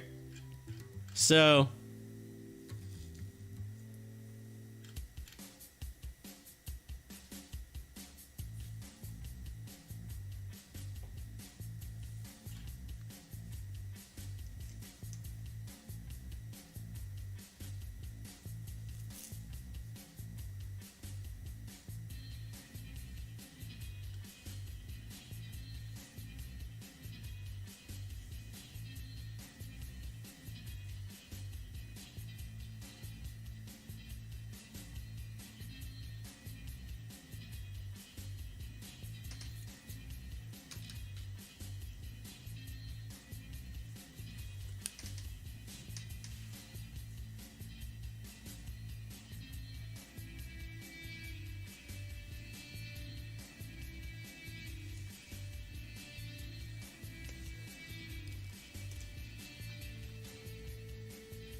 says U.S. Department of Commerce serves subpoena to Chinese company as part of supply chain actions. The company has not been named. So, ooh, somebody in China getting a subpoena saying, hey, yo. Juan says, yup, 358. Makes my average a perfect 408. But I'm just watching. No action right now. It's eerie. It is. It's weird. It's just kind of like, eh. Alright, so Savara is just kind of, let's see. We got something else to look down here. What's Rocket been up to? I haven't looked at Rocket in a while. Rocket. Let's look at it on the 1 hour chart. So it kind of came down, went below, just been riding up to that point and just hanging. Can't seem to break that that line, that $22 mark or $23 mark. Yeah, 23. Just can't seem to break it. It just kind of hits it and that's it. If it breaks it though, it could run. Viacom, take a look at Viacom.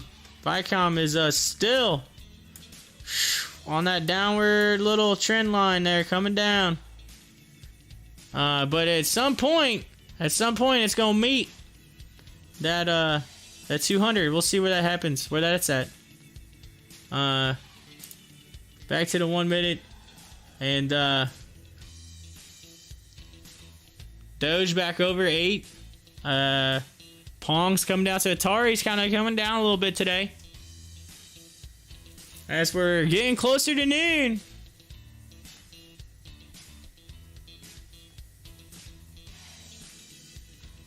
I'm curious, what are y'all gonna do without me today? When I bolt out to go take my parents to the airport, you're gonna have to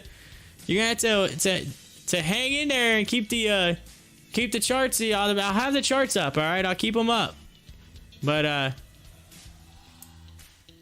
know y'all gonna miss my voice. Miss my crazy banter. AMC, it's on the 1 minute, 885. But look at it, and then kind of starting to come back just a hair. It hit 912 for a high today. So it went back above that $9 mark, and now it's kind of flattening and coming back. So we'll see. Just be careful, because if that 15 falls below that 200, it's coming back down to here.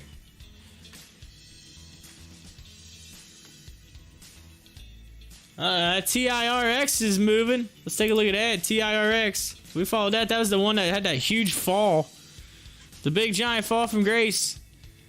See, look at this on the 1 hour. Look at this fall. Look at this. It was like $97, went all the way down to like, what is that?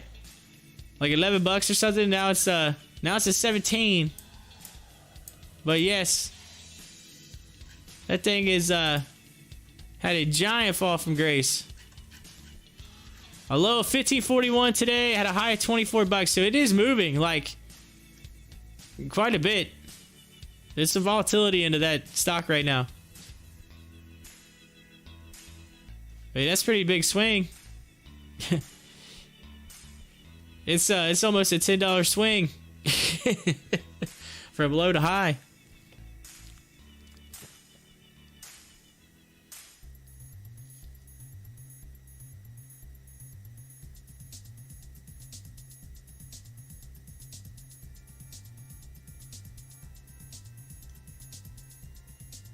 Look at Litecoin. Yeah, 268. Look at it go. Still holding at 182. Nice. Bitcoin's up at 63,000. That's huge. It went over 60. Now it's at 63. Look at that. It's up 5% today. Bitcoin's running. They're all running right now. Ethereum's up 4%. Doge is up 17%. I mean, they're running pretty hardcore. This one I would watch because this might be one that's, like you said, with the volatility, you might be able to get in and all of a sudden it just shoots up like $5-10 a share. Alright, so just keep an eye on it though. I mean, it's been ranging at like $15-12 range and then jump up and then come back down, and I mean it's heading up right now. It's on an upward trend. It looks like, look at this, look at the 15, it looks like it's about to head right to that 200.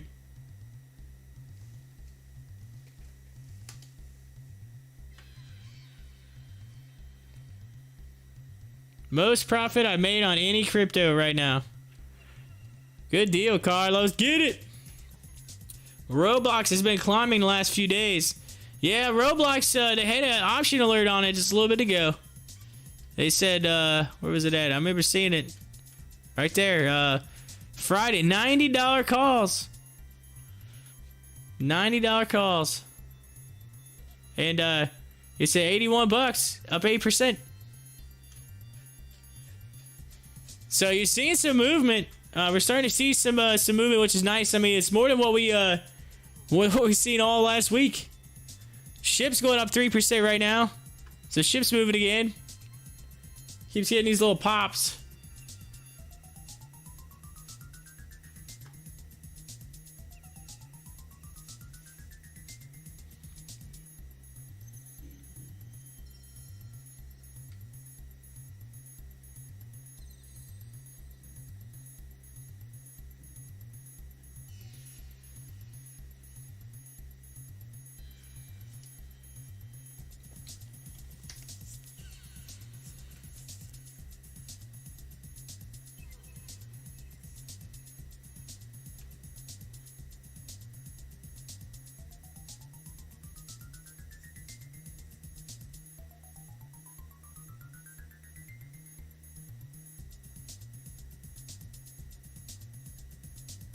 TIRX making the money right now.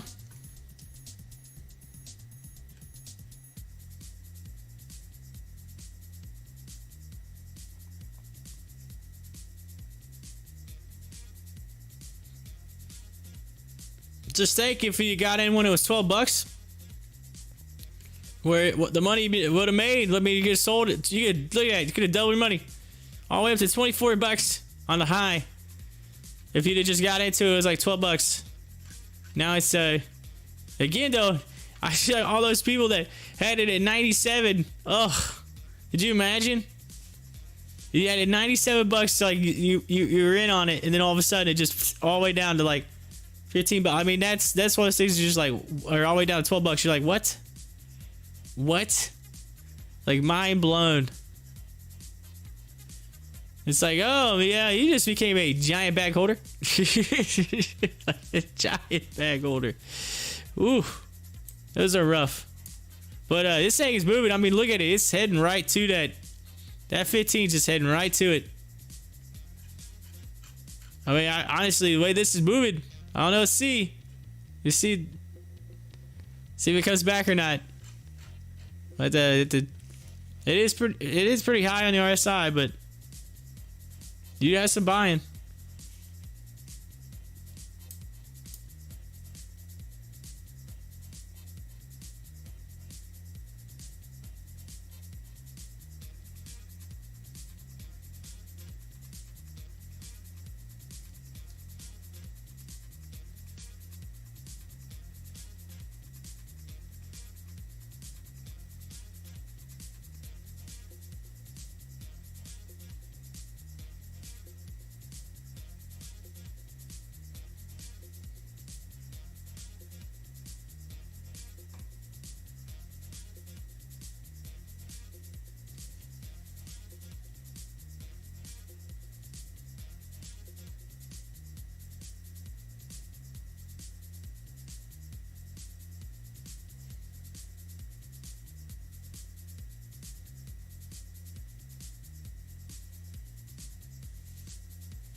Speaking of Roblox, they're actually number 2 on the trending stocks right now on Stocktwits. Number 1 is Dogecoin. Dogecoin, number 1 trending on Stocktwits right now. And then TIRX, which we're following. Of course, we talked about AT&F. It's on the list. I mentioned Riot Blockchain earlier in the news. It's on there. We talked about Johnson & Johnson. It's on there. The only ones that I haven't talked about. Oh, and Bitcoin's on there. Let's talk about Bitcoin. The only thing I haven't talked about that's on the list is this IZEA, which is down 13%. Boeing. And Novacure. NVCR. That's it. Which I might have mentioned NVCR when we were talking about the top trending stocks, I believe. But so... really, I've pretty well talked about today all of the trending stocks on Stocktwits, and not by like on purpose, just kind of how it fell. You know what I mean? So so right on with the news. Right on with the news. According to Stocktwits right now, it says Tesla shares are trading higher, potentially on continued strength after Canaccord Genuity on Monday upgraded the stock from hold to buy and raised the price target from $419 to $1,071 per share. And it's over $700. They're saying $1,000 on Tesla.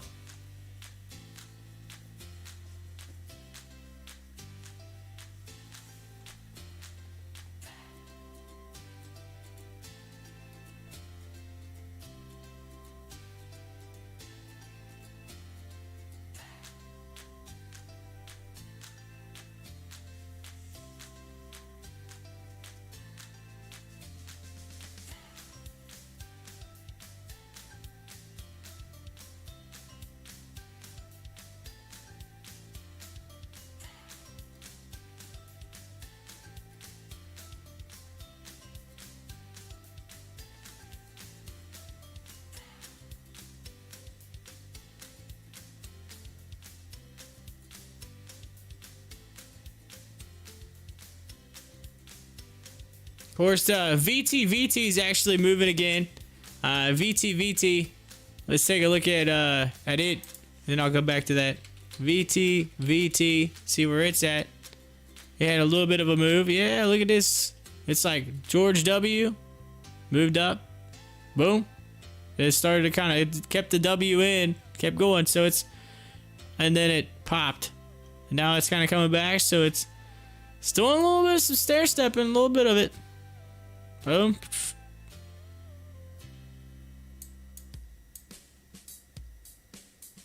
You can see it go up, over, up, over, up, over.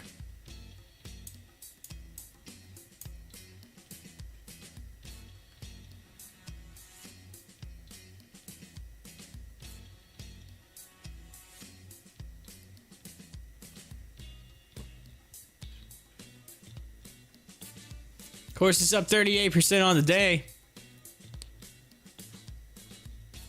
ExxonMobil, U.S. Department of Justice, U.S. government, state of Illinois have reached agreement with ExxonMobil's Joliet refinery to reduce air pollution.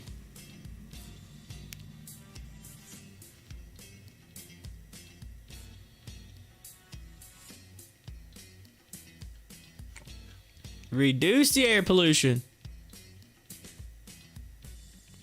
It says, update, Health Canada seeking information on blood clots after Johnson & Johnson vaccine. Oh, so now that all the countries are getting in now. They're like, uh-oh. They're all sending it out there.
All right, I'd like to know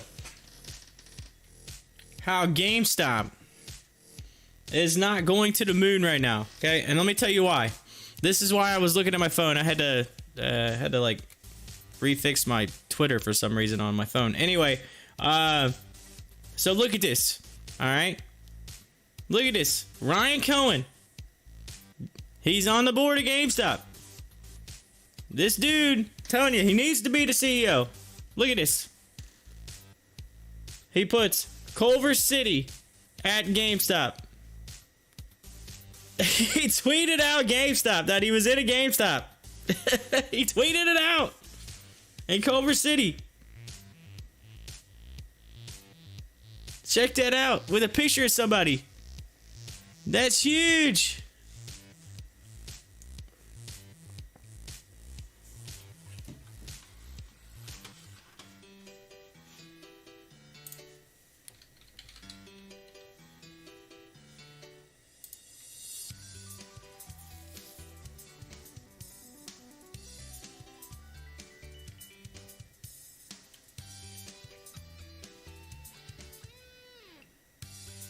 Yeah, they're saying they're hunting for a new CEO. They haven't announced it yet, so I'm still waiting for it. But I'm telling you, it's right there. The proof is in the pudding. He's at a GameStop and he's tweeting about it. Yo, Cohen's like, yo, I'm at a GameStop. I'm promoting your brand. Like, I'm here. I'm taking pictures. I'm posting on social media. Like, who else? Like, I'm an e-commerce person. That dude is gonna get that job. I'm telling you, if he doesn't get that job, something's wrong. If he doesn't get that job, like, they are not bright. That's all I could say. That the people who are running GameStop don't have a clue what's going on. Hire the man. Pay the man. He's legit. He will make your company go places. Look what he did with Chewy. Just saying.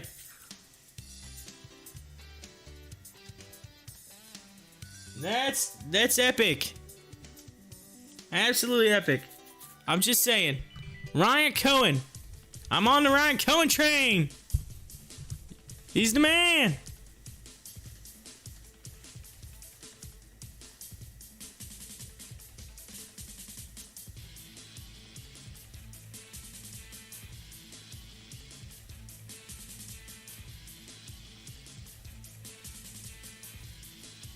People even posting, we still want Papa Cohen as CEO. Like, literally, people are posting that.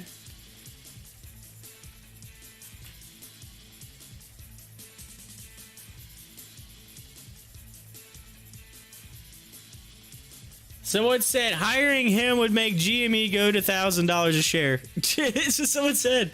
Hiring him would make GME go to $1,000 a share. Someone posted that.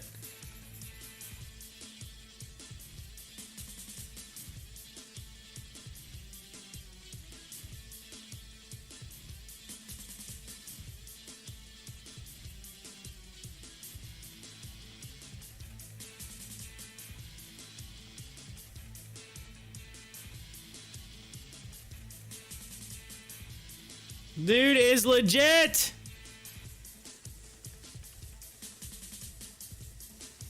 Hire the man.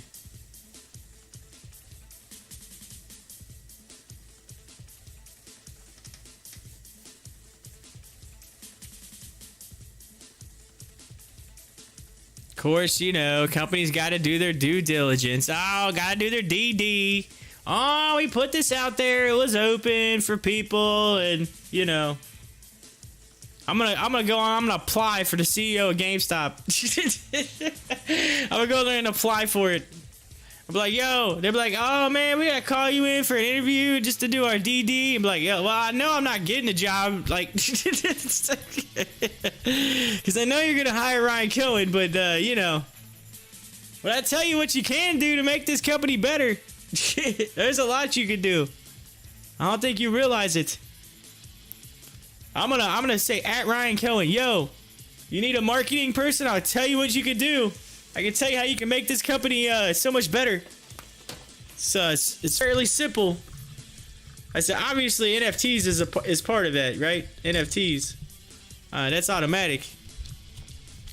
But outside of that, like, you need to do some like really good branding to for your customer. Like, you need to change up your model to make it really more customer friendly.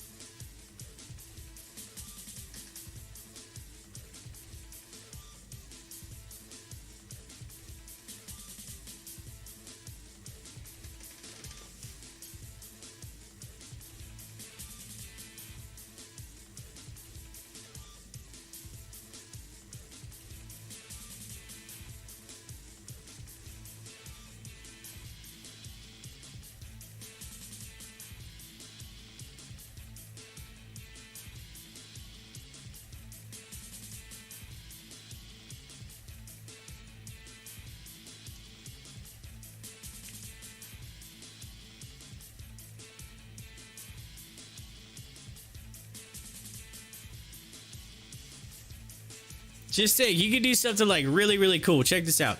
You could do like they could call it like the QR code wall, all right? You call it like the QR wall. This is what I think that they could do, all right? It's another idea.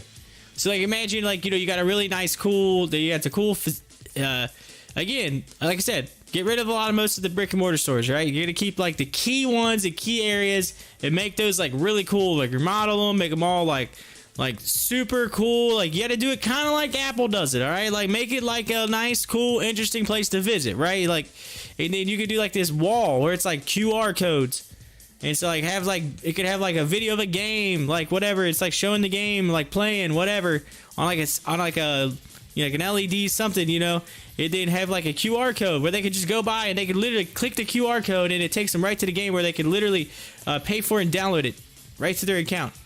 They don't even have to go in the store. I mean, they could go to the store, but they could be on the outside wall. You can set it on the outside wall. Like, people don't even have to walk in and make purchase. They call it the QR wall. And it, like, you literally can scan a QR code and you can download a game right there. Then you can have like gaming inside where you can actually like play the games and have like people do like events. You can rent it out like for parties and all kinds of stuff. You know what I mean? Like, that'd be huge. Think all the money they can make off of that. You kind of take the same thing as like AMC with the renting out the movie theaters. You can rent out their gaming center. They get like you know, GameStop Shop and Gaming Center. You know what I mean? It's like, that's, how cool does that sound? That's got a ring to it. GameStop Shop and Gaming Center. Check that out. I'm telling you, if Ryan Cohen's listening to me right now, if you're listening to me, I'm giving you all the deets, everything you need to know. All right, this is how you do it. You can take my ideas, all right? You can take my ideas. You can run with them. Just throw me a few shares, all right? Throw me a few bones. That's all I ask. If you're gonna do it, throw me some bones. Throw me a bone. I'll take several shares. Several shares. You send me some shares. I'll take that. You could pay me in shares.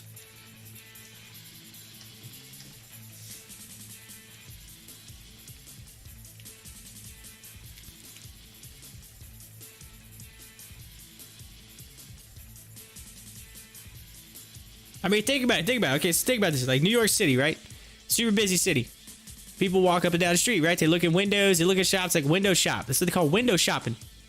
You could have like a really cool like wall window like thing that's like got these little small screens just play, like show the games and like little previews of them and stuff. But it's like, you just be walking down the street and there's a little QR code. You can literally just take your phone up and scan it. Scan that QR code. Boom. You got the game. You pay for the game right there. Goes right through GameStop's order flow. Boom. Right on in. Purchase the game. Goes right to your whatever gaming system account. Done. And then you could do I mean, that'd be kind of cool. It's kind of interesting, right? It's like all these people be walking by like, oh, check this out. Like, look at all this, like all the game, like obviously it promotes the games. And then you know, you could have do some type of, you know, promotions with some of your games, like game companies. Like, hey, look, you can be on the QR wall. You can be on the specialty wall. And yeah. Heck, you could do money. You could say, hey, look, we got a special area for games, or you could pay to advertise your game. Be like, you pay this much price in advertising, and we'll get your game towards the top of the list. It'll be like the top so many games, like based on, you know, people can pay money to put their stuff in those slots. It'd be like advertising, and they can make some advertising money off of it too as well. There's all kinds of, I'm telling you, it's endless. There's many ideas. I mean, my brain is full of them. I come from a little bit of a marketing background, so I'm always coming up with like ideas for things. It's like, hey, look, here's an idea. It can work. You just have to make it work. You got to be smart about it.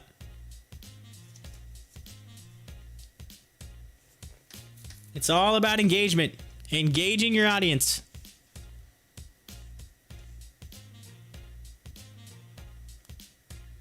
Which is what I'm trying to do right now. I'm trying to engage y'all right now. See, y'all are thinking about GameStop. It's in your mind. I'm trying to engage you. I'm engaging you into GameStop right now. So, there you go.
Alright, let's scroll up and see where we're at here. Oh, see some red. Oh, too much red. It's all good. Things are headed downward. Of course, we're into the noon hour now, and so y'all, I'm here for like an hour and 45 minutes. That's it. And then I'm out. I'm outie.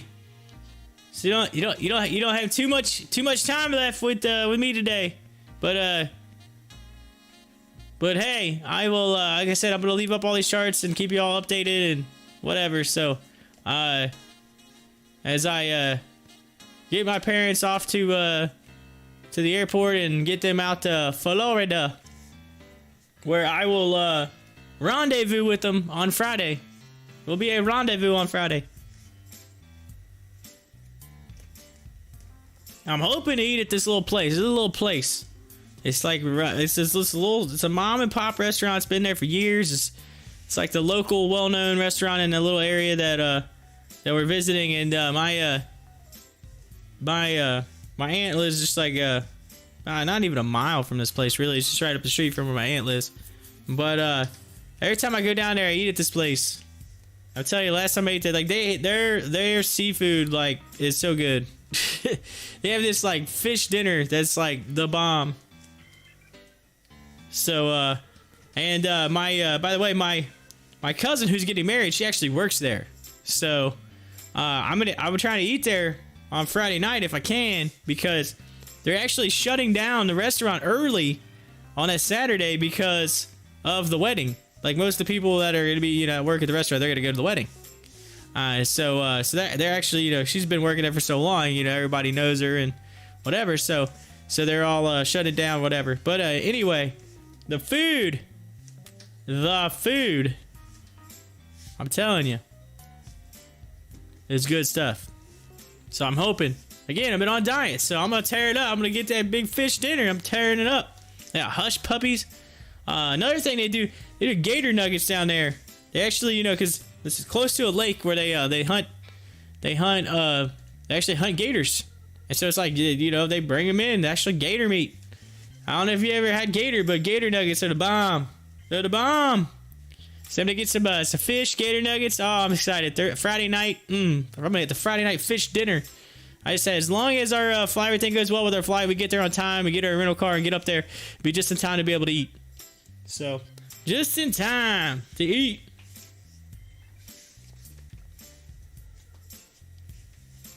Speaking of which, I need to get an update on the weather, see if they've changed anything. I know they change it from day to day.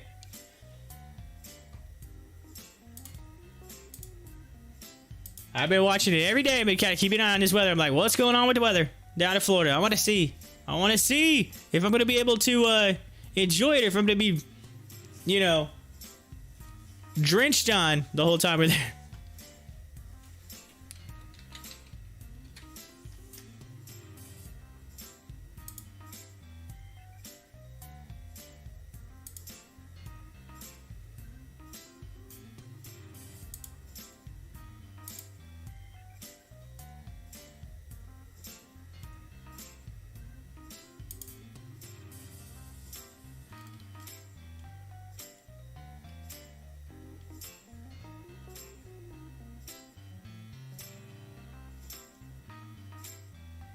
They changed a little bit, all right? So they changed it for the wedding. Now it's saying AM clouds and PM sun. So, and they're saying 84. They're actually saying it's going to be warmer now. Warmer on Saturday. That's good news. That's real good news, all right? I can handle the clouds and the sun in the end. That's good news. So, and they're saying it's going to be a little warmer. I prefer it to be a little bit cooler, considering it is wedding attire. So anyway, but it is what it is. You know, I'm not complaining, right? Anything's better than the cool weather that I get up here, right? So 84 degrees on the weather day, or on the wedding day, I mean. So let's see. They're actually saying there may be some rain on Friday now, which, okay, I don't really want to see that. Cause that's I didn't really want to see that on Friday, because that's when we're flying. So I'd rather fly into sunny weather, not rain. But we'll see. So I'm gonna check. I'm actually gonna go to where we're flying into. Let's see what that looks like for Friday.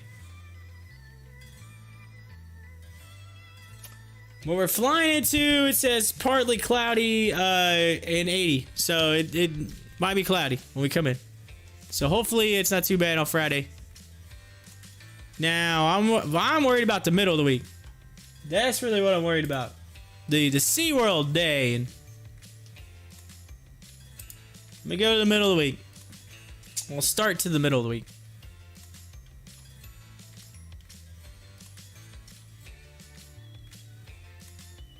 Yes, they're still showing scattered thunderstorms. 57% chance of rain. It's 78 degrees during the day that we're supposed to be at SeaWorld. So it's going to rain. Odds are it's going to rain when we're at SeaWorld.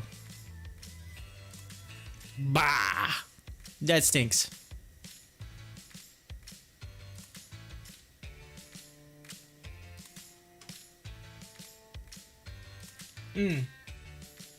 Basically, Sunday, Monday, Tuesday.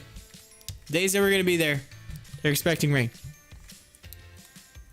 Now, if I go down, I'm going to look at Anna Maria. See where we're at Anna Maria. And rain, and sun. So, that's kind of Let's hope that changes a little bit.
It says, Jim Cramer just said Amazon's path to $5,700. So Jim Cramer's saying that Amazon's gonna go up over $5,000. They're saying over $5,000 on Amazon. That's crazy. It's insane. It's like what, $3,000 now? They're saying close to $6,000.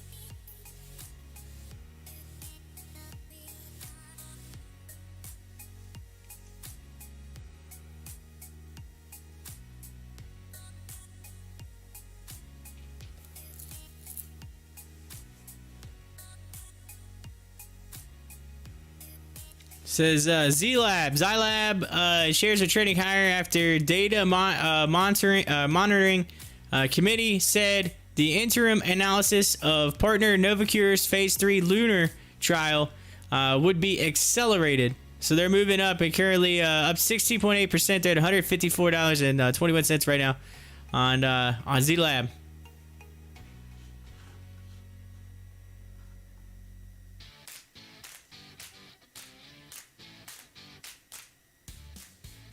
I tell you what, things are starting to turn red all of a sudden. Like, my portfolio, I was seeing some green on the day, and then all of a sudden it just kind of flipped back to red. So, things had a little bit of a runsy for today, but then kind of pulled back. So, we'll have to see what happens. I'm telling you, this red can't last forever. All right, it can't last forever. It's we're bound to see green. We're bound to see a big green day soon. And I'm just waiting for that day to happen, and hopefully it happens soon.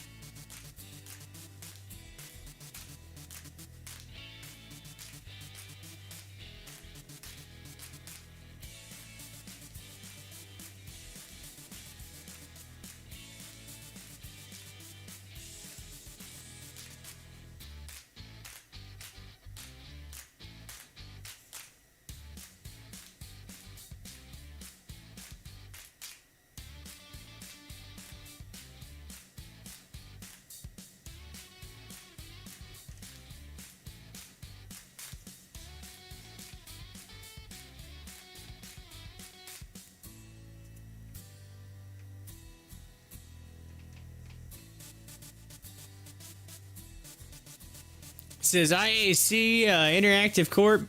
They're up 5.8%, saying that shares are trading higher after the company reported gains in its March 2021 metrics.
Oh, I just thought of something too. On Thursday when I'm doing a show, I gotta make a reminder to myself to make sure that I check in for our flight for Friday.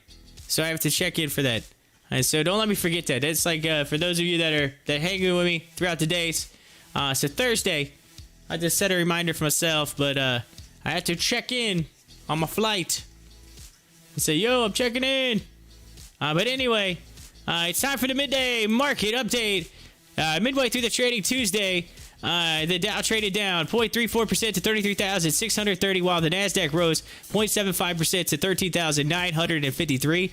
The S&P also rose, gaining 0.12% to 4,133.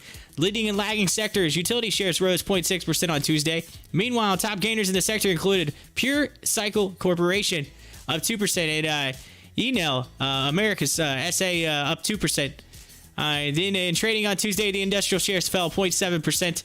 Top headlines, Fastenal Company reported better than expected earnings for its first quarter. Fastenal reported quarterly earnings of 0.37% or 37 cents per share, beating analyst estimates of 36 cents per share. The company's quarterly sales came in at $1.42 billion versus expectations of $1.42 billion. So it came in right at the expectations. So there you go. Equities trading up. You had Mackinac Financial Corporation that was up. Novacure Limited is up, and VTV, which is VTVT, by the way. We've been following that, and that shares are up also with that. Equities trading down. Avenue Therapeutics is down. Luceria Health and Fortress Biotech all down. Commodities, by the way, had some news. Oil traded up 0.7% to $60.10, while gold traded up 0.6% to $1,743.40. Silver traded up 2.2% Tuesday to $25.41, while copper rose 0.3% to $4.02, by the way. And that is, ladies and gentlemen, that's your midday market update right here on Pop the Chart. Juan says, HOFV 335, here we come. He's getting all excited. He's like, 335 is coming down. I see it. It is heading downward.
So one says 350 has to be a big blocker though. Yeah, it's 350. You take a look at it. Look at that. 59K. 59,000 buying at 350. So they're gonna try to keep it from going below 350. People are like, yo, I don't want it below 350. So they're doing what they can. So we'll see. But if it drops below it, we know where it's going.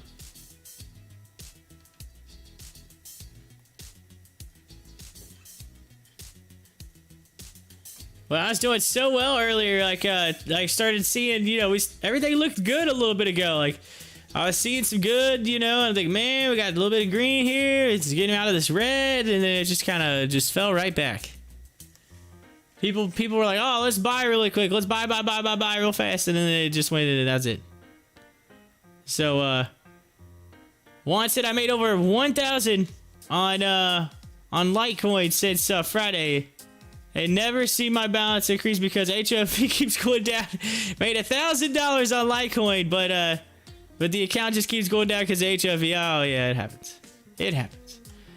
Franco's in here. Welcome back, Franco. How you doing? Do you think that the gap in OGI will be filled completely? OGI. Let's take a look at OGI.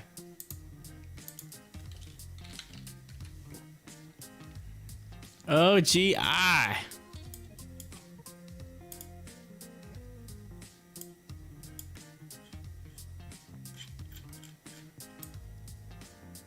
Hold on a minute.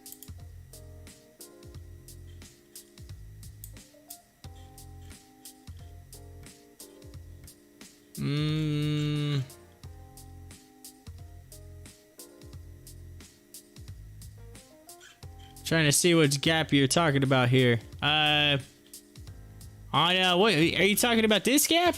This right here? This little gap? Or was there a gap this morning? I'm confused. What you mean? Which gap are you talking about here? Let me go to the 30 minutes or something I'm missing. I mean, it went down and then it's coming back up. I guess it's, I guess are you talking about this? Because it's setting a pretty solid floor and resistance right there at that line. I mean, it did gap down this morning. It went down this morning. And then it just got bought right back up. Is that what you're talking about, Frank? I apologize, Frank. I'm not sure what you're talking about there. I'm trying my best to figure it out here on the chart. It usually is pretty noticeable. I mean, I see this. And it's, if I go to the line there, it's right at that support and resistance is like right there. So it's like 280. So basically it's fighting to get over that. As far as, you know, like I said, if it breaks it, then it will be back into this, whatever it was in. It was in a channel, but it kind of went downward though. And it went downward here. And then it broke that channel. That looks like it's headed back up. I mean, it might be, yeah, it's fairly similar in the, it's kind of like a George W in a way, but just a big old drop. The small gap between 310 and 330. 310 and 330. Oh, you're talking about right here. See, here's the thing. I got mine on set. There's no gap. See, here's the thing. I don't see those gaps, a lot of them, because of this, right? I got the pre-market open where it's showing on here. But if I take it away, it might be more of a gap of 310 and 330. So up in here. Well, let's just look at levels. Here's what I think. Let's just look at the overall levels. We'll do it this way. All right? Because you can see that there's a trend here. Watch. Trend line.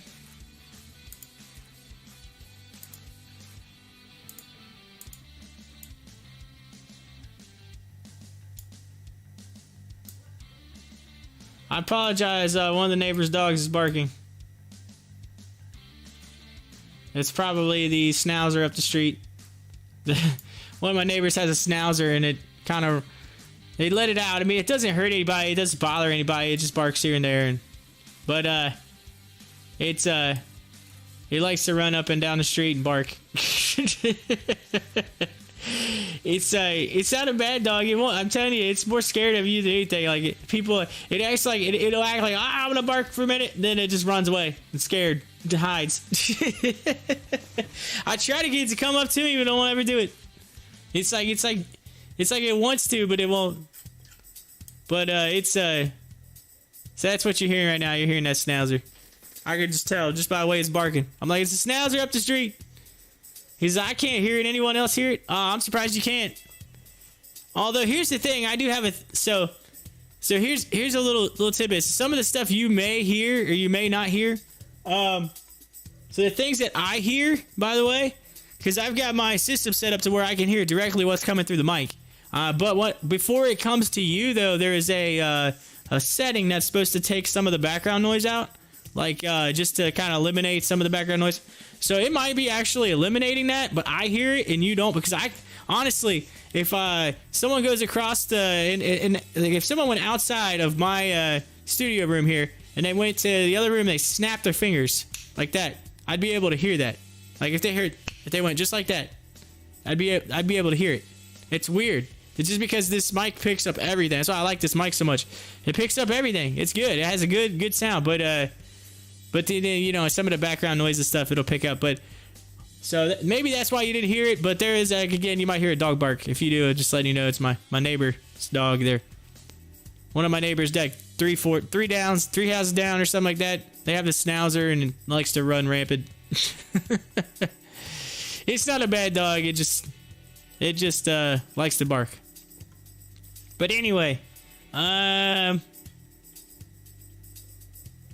see. Actually, I'm surprised my dog's not barking at it. Usually one of the other dogs bark, then my dog starts barking.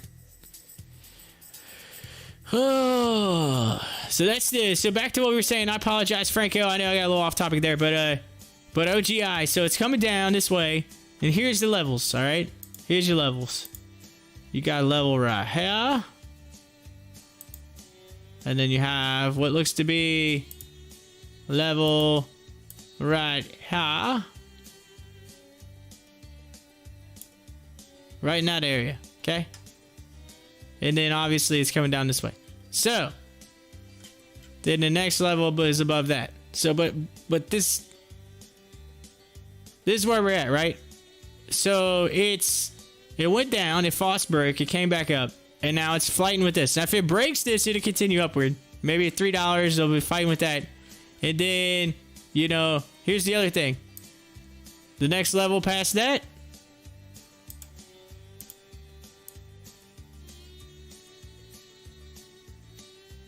honestly, about right there.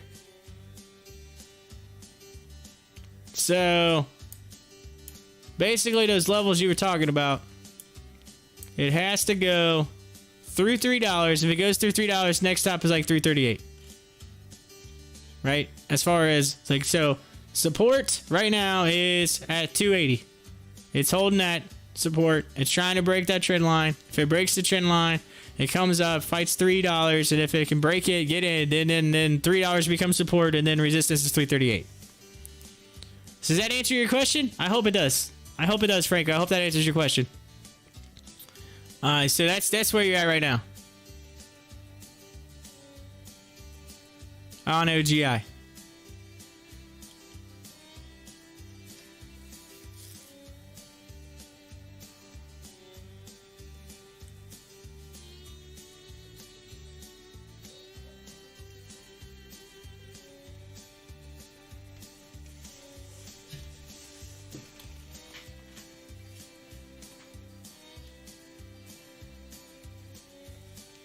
Yeah, that's exactly what it was. It's the schnauzer running up that street. I literally just peeked out the window there for a second. I just like reached over, peeked out the window. And, yes. There's a schnauzer running up and down the street. Actually, there was a car going down the street that's barking at. Oh, they let the dog out and it's out running around. Of course, they usually keep them in the backyard, but every now and then they let them out in the front yard. And I guess, I don't know. I don't know if it's the kids or if they just that or if they somehow get out or what, but they don't bother anything. They just bark. They just bark. One of those dogs. That's the thing about our little street here. I'm in like a little kind of cul-de-sac street. It's like maybe I think like 30-something houses on it, something like that. It's just a small little strip. That's it. Like, the only people that actually drive past my house are like the last 10 houses. That's it. Like the last 10 houses. So, but we got, Francesco. Is that it? Francesco. How you doing? It says, hi, what you think about, GSAT, so GSAT? It will go up? Okay, Francesco, let me check for you. One sec. By the way, welcome. For those of you who are maybe new to the channel, again, my name's Corey. I'm host of the show. Do the show each day, market open through market close. However, today I'm boating out here too. I gotta go take my parents to the airport, so got about another hour, 15 minutes left, and then I'll be out of here. But hit that like button, hit that subscribe button, and I will so let me get to it for you. So I just talked about OGI a second ago. I'm gonna see GSAT, Global Star. Give me 1 second here. Let's load. All right, on the Amex market, it's currently 6.3 million in volume. It's sitting at 113.9. Let's look at it on the. Let's go to the 1 hour. I like using the 1 hour chart because it's just easier to kind of see here. All right, let's go on a daily. So I want to see it on a daily scale.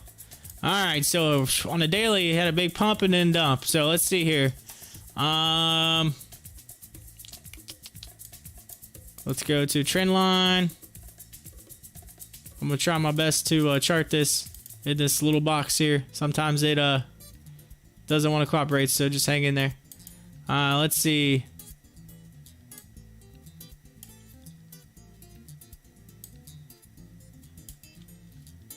So obviously it came down and broke out of that line. It set a really solid level right there.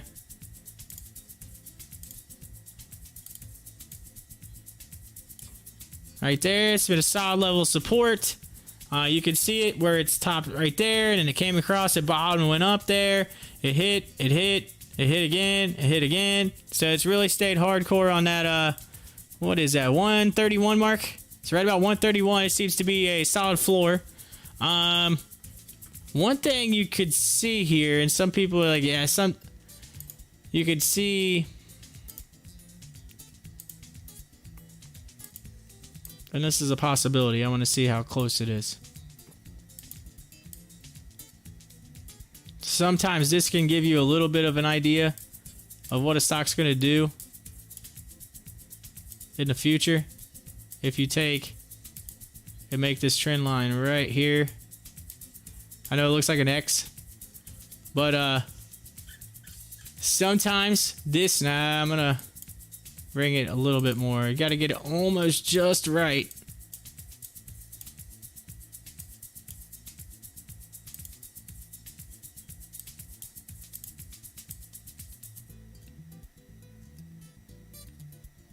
Let's see how close that is. It's close. You can almost see what looks to be some sort of trend right through here too. If that happens, that usually makes a channel like down the road. So keep an eye on that. So you might see, you know, like it come and then head up and hit close to this mark. So maybe watch this. This might end up becoming a trend line right through here, coming up through here. So you might see that. But right now, it's hanging in there, probably staying somewhere between that 131. It's like looks like 178, something like that. Might be a channel it's in. But it came out of this channel. It's working its way this way. This could be potential down the road. I'm just drawing it because it's still kind of there. So keep an eye on that there, Francesco. And then, but as of right now, the floor looks like 131. If it drops below that, though, be careful because it could come down all the way to like 30-some cents. So be careful on that. But it looks like it's solid. You had touch point, touch point, touch point, touch point, touch point, touch point. That seems to be really solid. You had what to be like kind of like a G-dub. It was coming down, and then it broke out the channel, came up, and now it's coming back down to that, fight that mark.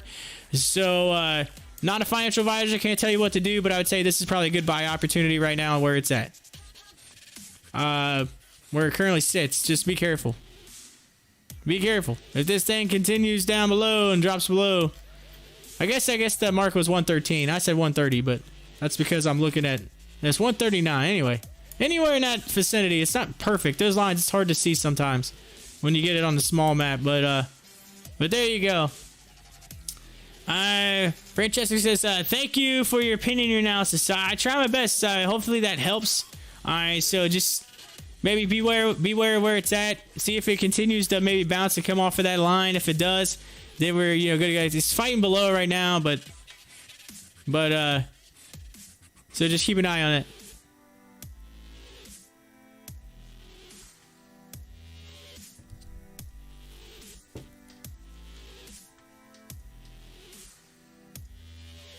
I try to do my best, so make sure you, like I said, make sure you hang in there. If you haven't subbed already, hit that sub button, come in, hang out with us, do the show each day, and I got all my peeps up in here. We got Carlos, Juan, Franco, Francesco. Sean was up in here. Got Timberwolf. Hi-Fi comes in here and there. Let's see here. See, that's all everybody. Peeps came in today. Alright, so Jason comes in. We got all kinds of peeps coming in here. All kinds of people. I can't name them all. There's so many of them. It's hard to keep up with all of them. But yes. Alright. So thank you so much for being part of the show. Thank you so much.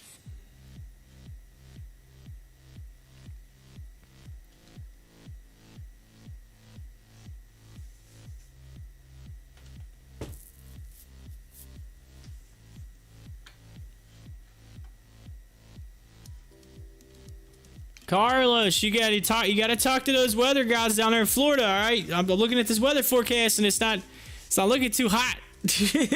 I mean, it's looking warm, but I mean, it's not looking like it's looking you know, a little wet, if you know what I'm saying. I mean, it looks like some rain in the forecast down there. I'm thinking, come on now, coming down here from Ohio where it rains, it snows all winter long. And coming down to Florida and y'all gonna give me some rain. Hey, that's not even right. That's not even cool. Oh. Gotta talk to the weather guys down there and be like, yo, help a brother out here.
Oh, we're seeing a little spike on AMC right now. Look at that.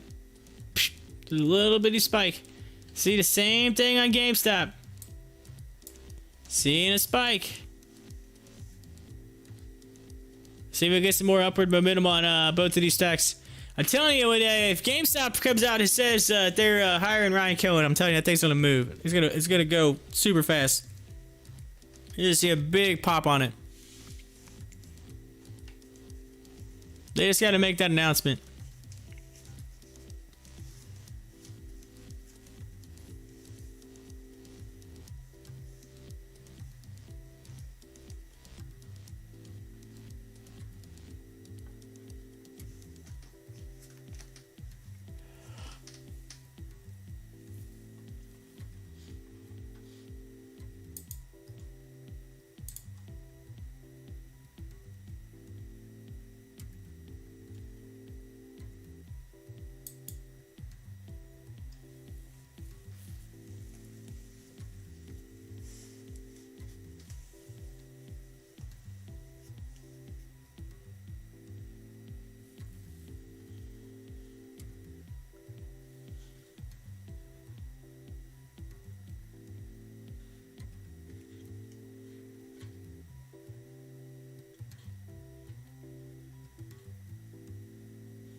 Ooh, Dolphin moving up here today. 4%.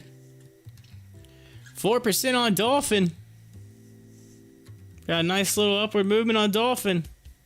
Of course, it's not quite helping HOFV any. It's heading downward. Juan's like I'm just waiting Just waiting. It's on its way that direction, though, one. If you zoom out, you look at it. It's heading that way.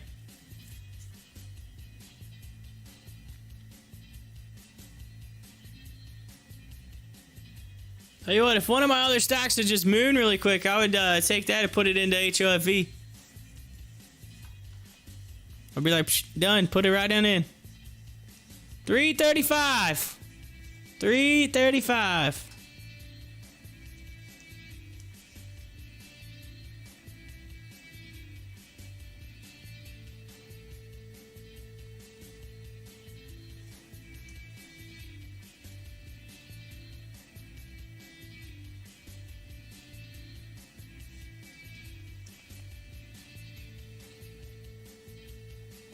Joey says, I'm not like this 350 HOFV. I'm not liking this 350 HOFV. 350. Look at this, 47,000 at 350. Let's keep an eye on it. What's he gonna? Are they gonna buy it back up or what? What's gonna happen here? National Health Institute Dr. Fauci says time frame for when thromboembolic events. I guess that's how you say it. Thromboembolic, whatever. Thromboembolic events potentially related to J&J vaccine appear is pretty tight within a few days, up to 10 to 14 days after vaccine administered. So, they're basically saying, watch out. Dr. Fauci says FDA CDC decision on J&J vaccine happened out of abundance of caution. So Fauci's talking about it right now. About what's going on with that. Juan says, but nah! Then it'll break 350 and screw me. Nah! It's, yeah.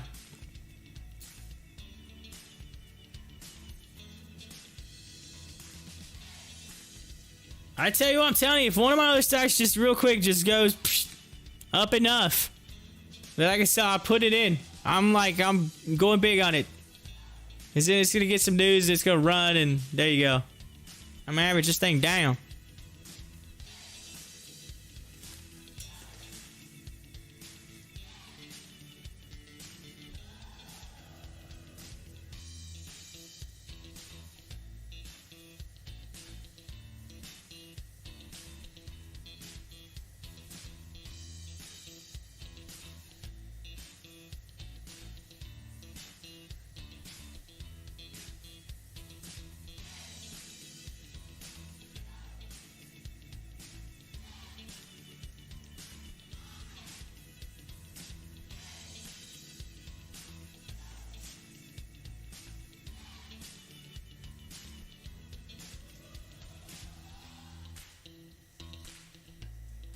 Of course, look at WiseKey. That's super cheap too, down there at $9. WiseKey at $9. I mean, for real? Look at it on the 1 hour chart. It's right there. Oh, right at the bottom of that. Oh, this is like buying opportunity 101 on WiseKey right now. Oh, it is right on the money. Oh, it is right on the money right now. Look at that. Boom. Right off that line. I'm just saying. Boom. Boom. This right now. Oof. That looks so nice.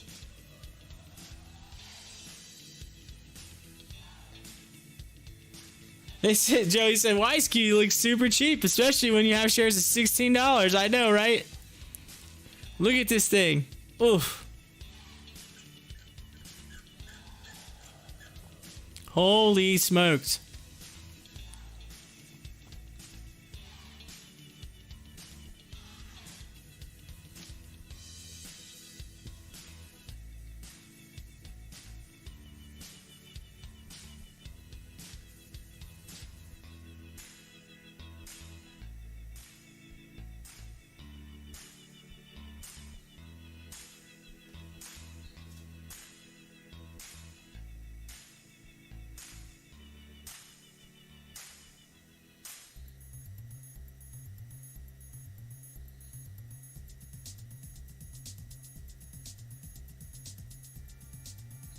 Yeah, Wisky's just looking solid right now.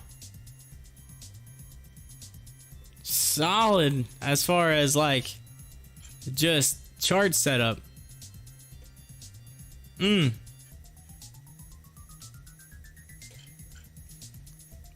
As an investor on a daily chart, I am licking my lips right now. Just saying.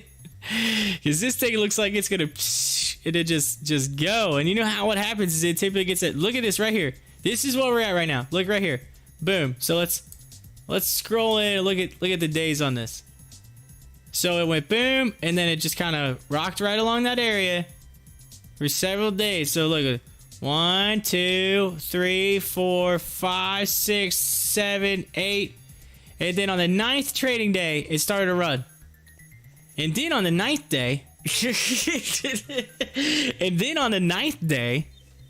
I'm just kidding. And then yeah. And then 1, 2, 3, 4, 5, 6, 7, 8, 9. April 26th. April 26th. Oh, I should be back. That's the day. That's April 26th gonna be the day. 26th. I just have that feeling. But right now is the time. Right now is the time.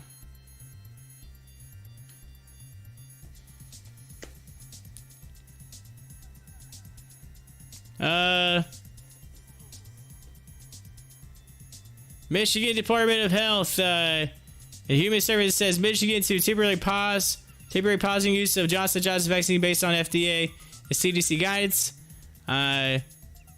This is they have been 199,075 doses of J&J administered in Michigan as of April 11th.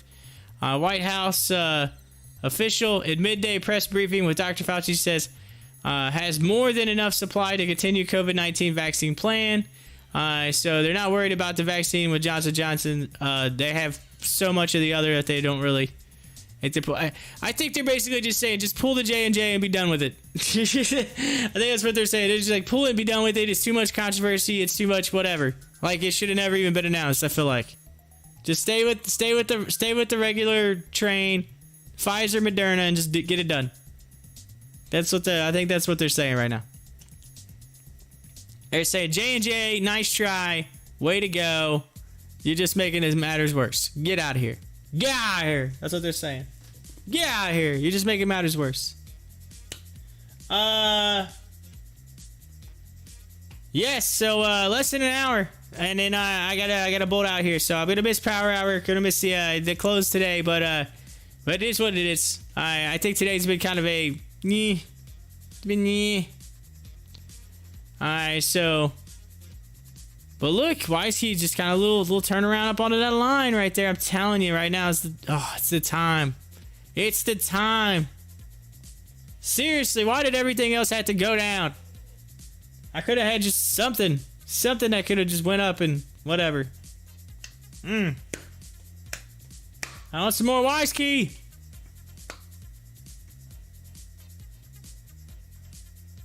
I know I was talking about HOFV a minute ago, but Wisky's like got a setup right now though. It's got a nice setup.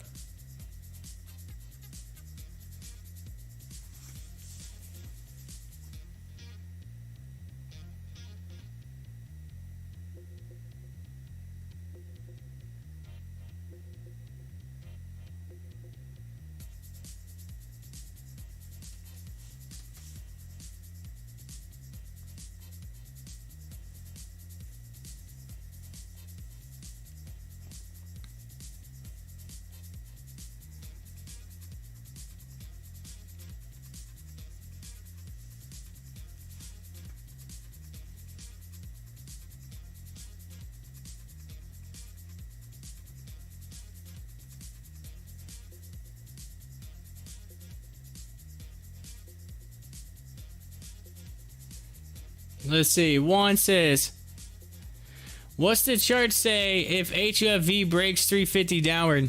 Oh, remember I said it was like 332. 332 is like the bottom. if it breaks it.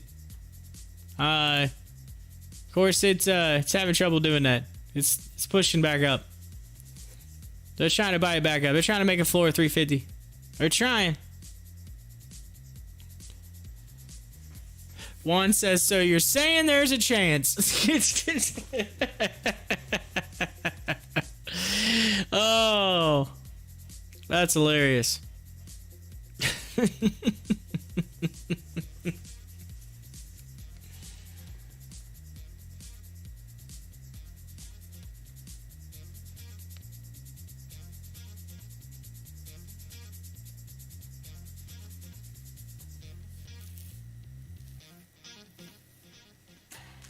If Timberwolf is still in here right now, if you're still in here, I don't know if you're here or not, but if you are and you can hear me, what would you do if you woke up and there was a news article that said Ship is being acquired by Amazon? Oh, and pass out. He says, "Oh, don't even talk like that." He's like, "I'm too excited. I don't know what to do." You're like, "Oh, by the way, Ship's going up to $50 a share." I'd be like,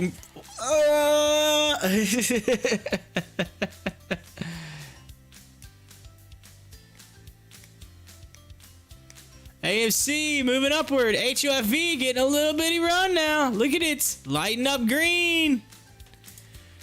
Lighting up green there, Carlos. And Juan.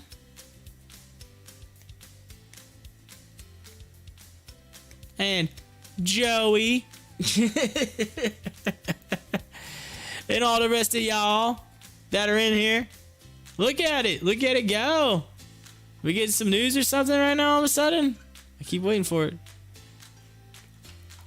HFE's gonna be like, we're putting out the news. They're buying it up right now.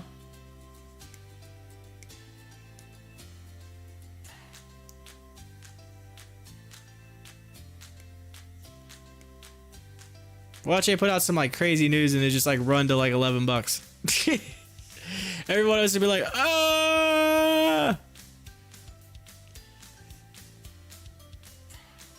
Joey says, go HFV, only down another 5% so far today. Only.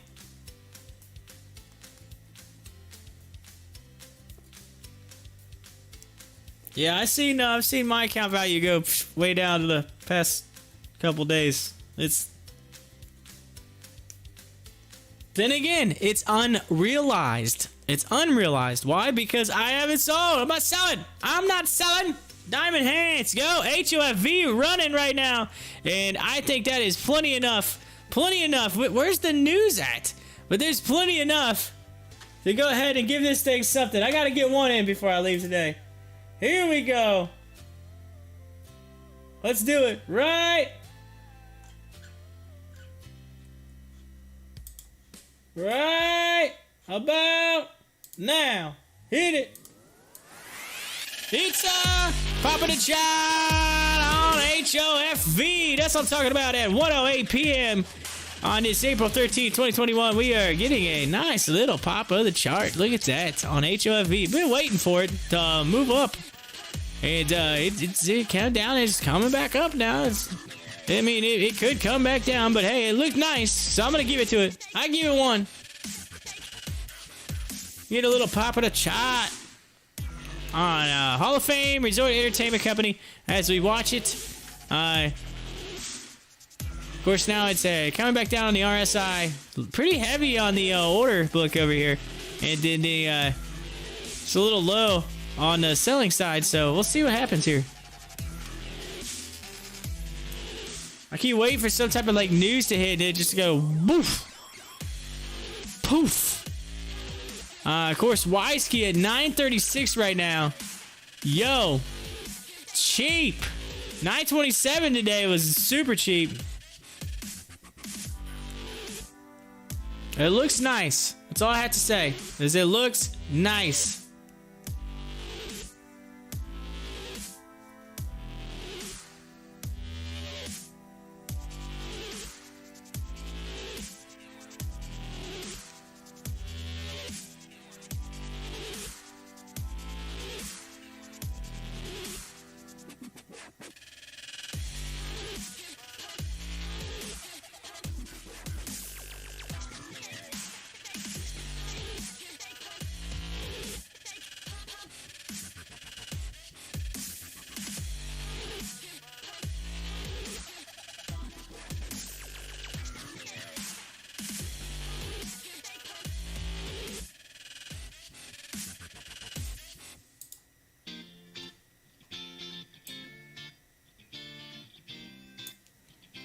Alrighty. As the pop the chart ended there, we're starting to kind of come back downward here, but Juan's like, you're going the other way. I'm trying to get down here so I can get a cheap share. Yo, Juan, they're still cheap, man. Just saying. It's still cheap. He's like, oh, it won't make my average even. It won't make me even.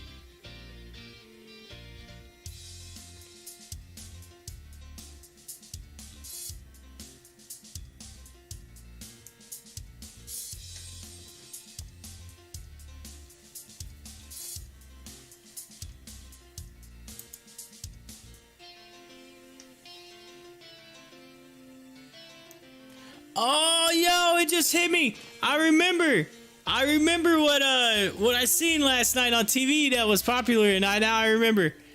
Oh,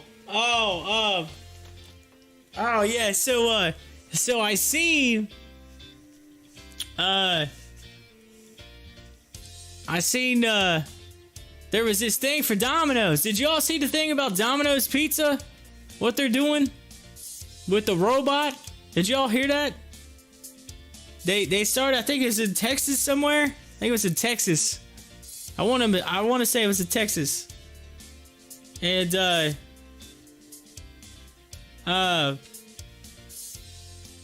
they got this yeah,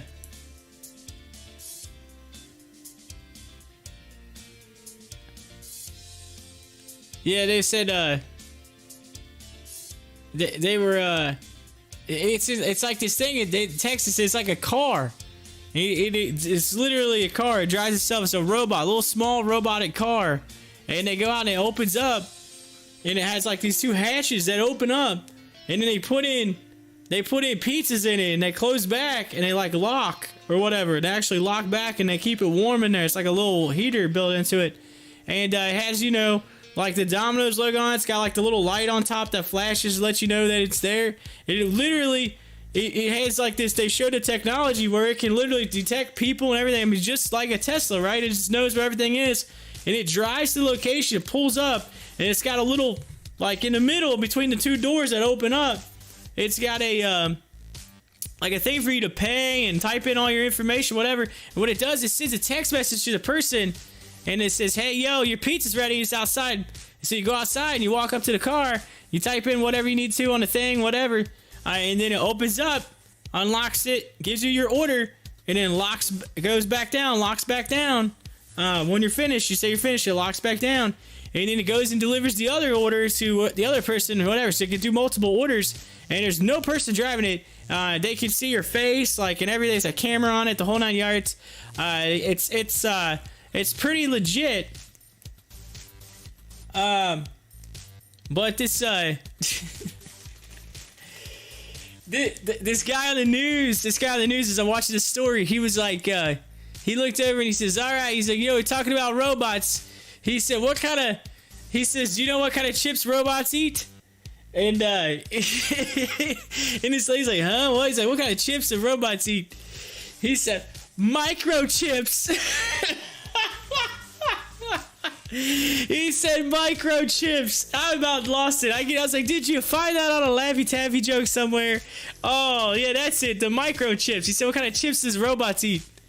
Microchips.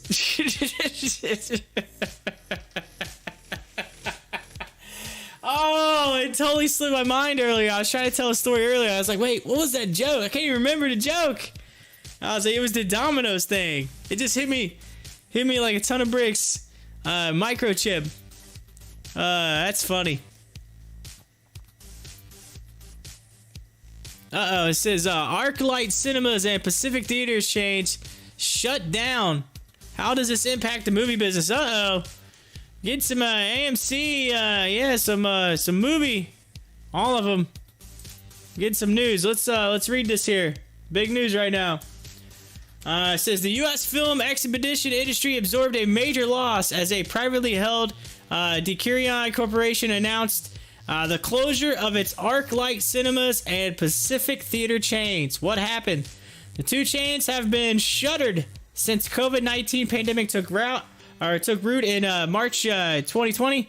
In a statement, the company announced operations will not be revived.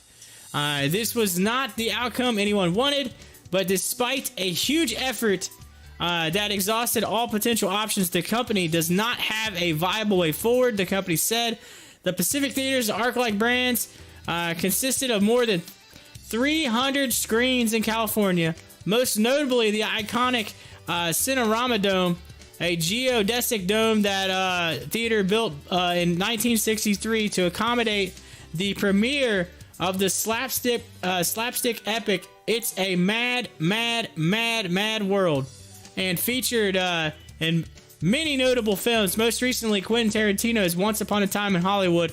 The chains also operated venues in Boston, Chicago, and Washington, D.C. metro area. Why it matters: all 50 states have given the green light for movie theaters to move beyond the pandemic and resume operations, albeit at varying levels of venue capacity.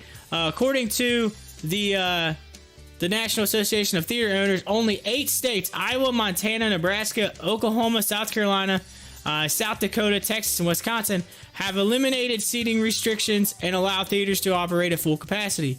But for theater companies operating venues at limited capacity levels, the return to pre-pandemic profitability will be a challenge.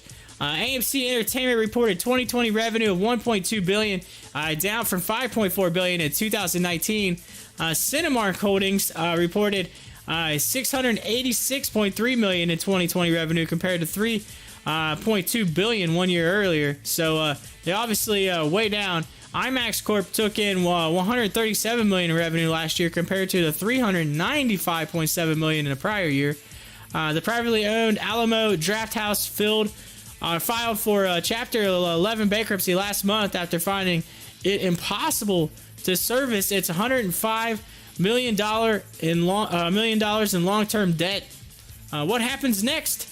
This says complicating matters for exhibitors is very limited quantity of product to attract audiences back to theaters. While Godzilla vs. Kong reanimated the U.S. box office with a strong $48.5 million in its first 5 days since opening on March 31st, it is still the only box office bonanza in release. Over the past weekend, Godzilla vs. Kong reigned at the U.S. box office with $13.3 million in ticket sales, a far distance from second place. Nobody, an action thriller released by Comcast Corporation's Universal Pictures, which took in $2.65 million. Godzilla vs. Kong brought in more at the box office than the other 9 films in the top 10 releases combined. Not surprisingly, many multiplexes have Godzilla vs. Kong occupying a majority of their available screens. The movie was a production of AT&T Incorporated, subsidiary Warner Brothers, and Legendary Pictures Productions LLC, a subsidiary of China's Wanda Group, by the way, who was for the most part invested in AMC. The dearth of audience bait flicks. I don't know if that meant death, but anyway, audience bait flicks could be resolved in time for the summer film season. The dearth, I guess is what they said, with Paramount and Viacom CBS subsidiary releasing A Quiet Place Part 2 on May 28th, Walt Disney Company releasing Cruella on May 28th, and Black Widow on July 9th, and Universal unveiling F9, the latest installment in the Fast and Furious franchise, on June 25th. However, not everyone is convinced a pre-pandemic normalcy can be achieved by summer. Paramount rescheduled the Tom Cruise action film Top Gun Maverick from July 2nd to November 19th, while rescheduling another Cruise title, Mission Impossible 7, from November 19th to May 27th of 2022. So that's going to come out next year. Adding the uncertainty of the film expedition is whether audiences will watch films at home rather than pay to see them on a big screen. At the moment, streaming does not seem to be stealing audiences. Godzilla vs. Kong has been available for free viewing to the HBO Max subscribers while playing in theaters, but whether the theaters can muscle out the threat from streaming remains to be seen. And I will tell you that yes, while I would love to go see Godzilla vs. Kong in the movie theater, my daughter right now is too young for me personally to take her to a movie theater because it should just be all over the place and make noise, whatever. I'm gonna wait till she's just a little bit older before I take her, so I'm kind of almost in a way forced to have to watch it at home. I do have HBO Max because I am a long-time AT&T customer, but then again, I used to sell it. I was an AT&T. I managed an AT&T store for a while, so I'm big on AT&T. I've liked the company for a long time. To be honest, no offense, Verizon, but I am not a fan. I have not been a fan for a long time. So I am kind of anti-Verizon, to be honest with you. I've been that way, and some of my family and friends will tell you I've been that way for a long time. And then I ended up working for AT&T, so so there you go. But anyway, so I love AT&T, and then they hooked me up with the HBO Max with my unlimited plan, so I'm set up there. So I can't really beat that. Yeah, if you like Verizon, you like Verizon. Nothing. I mean, again, like if you like them, you like them. Some you do, some you don't. I didn't have a good experience a long time ago with Verizon, so I ever since then. So I'm one of those people, like I stay loyal to stuff that is loyal to me. AT&T has been really loyal to me over the years. Super loyal. Enough that I actually worked for the company. So there you go. But anyway, Juan says Doge is over 9 cents. Oh man, Doge is moving. Yeah, see? That's what happened. It said 8.8. Nah, it's close. But yes, it was right at 9 cents. Right there. Yeah. But then again, telling you, wait for the hard fall. No offense, but the Doge gets up to like 8-9 cents and then it just drops down. So people take their profits. So I'm waiting till it goes back to like 4. I mean, it will go, in my personal opinion, it will go back to 4 cents. It'll be somewhere between 4 and 6 cents. Right in that ballpark. One says, removing my like. Just kidding. Well, YouTube's been taking my likes away anyway. I've noticed that. There's a big old drop in that. But they're saying Godzilla vs. Kong is outdoing the streaming, though. But again, how much of that is to attest to the fact that people want to kind of go to the movies? They want to gotta get out of their house. They're like, we've seen enough of this streaming. We're out of here. Like, so I'm wondering if that's just a little bit, that has something to do with it. Then you got, obviously, the AMC GameStop craze. You got all the Godzilla, all the apes. Everybody's like, all about apes, apes, apes, apes. Yeah. Everybody's all about that. So that's probably helping it big time. I do find it kind of crazy that those states that were mentioned in the article are fully open for capacity. I mean, that just blows my mind. So Iowa, Montana, Nebraska, Oklahoma, South Carolina, South Dakota, and Texas. Oh, and Wisconsin. Sorry, I was on the next line. And Wisconsin have eliminated the seating restrictions to allow for it.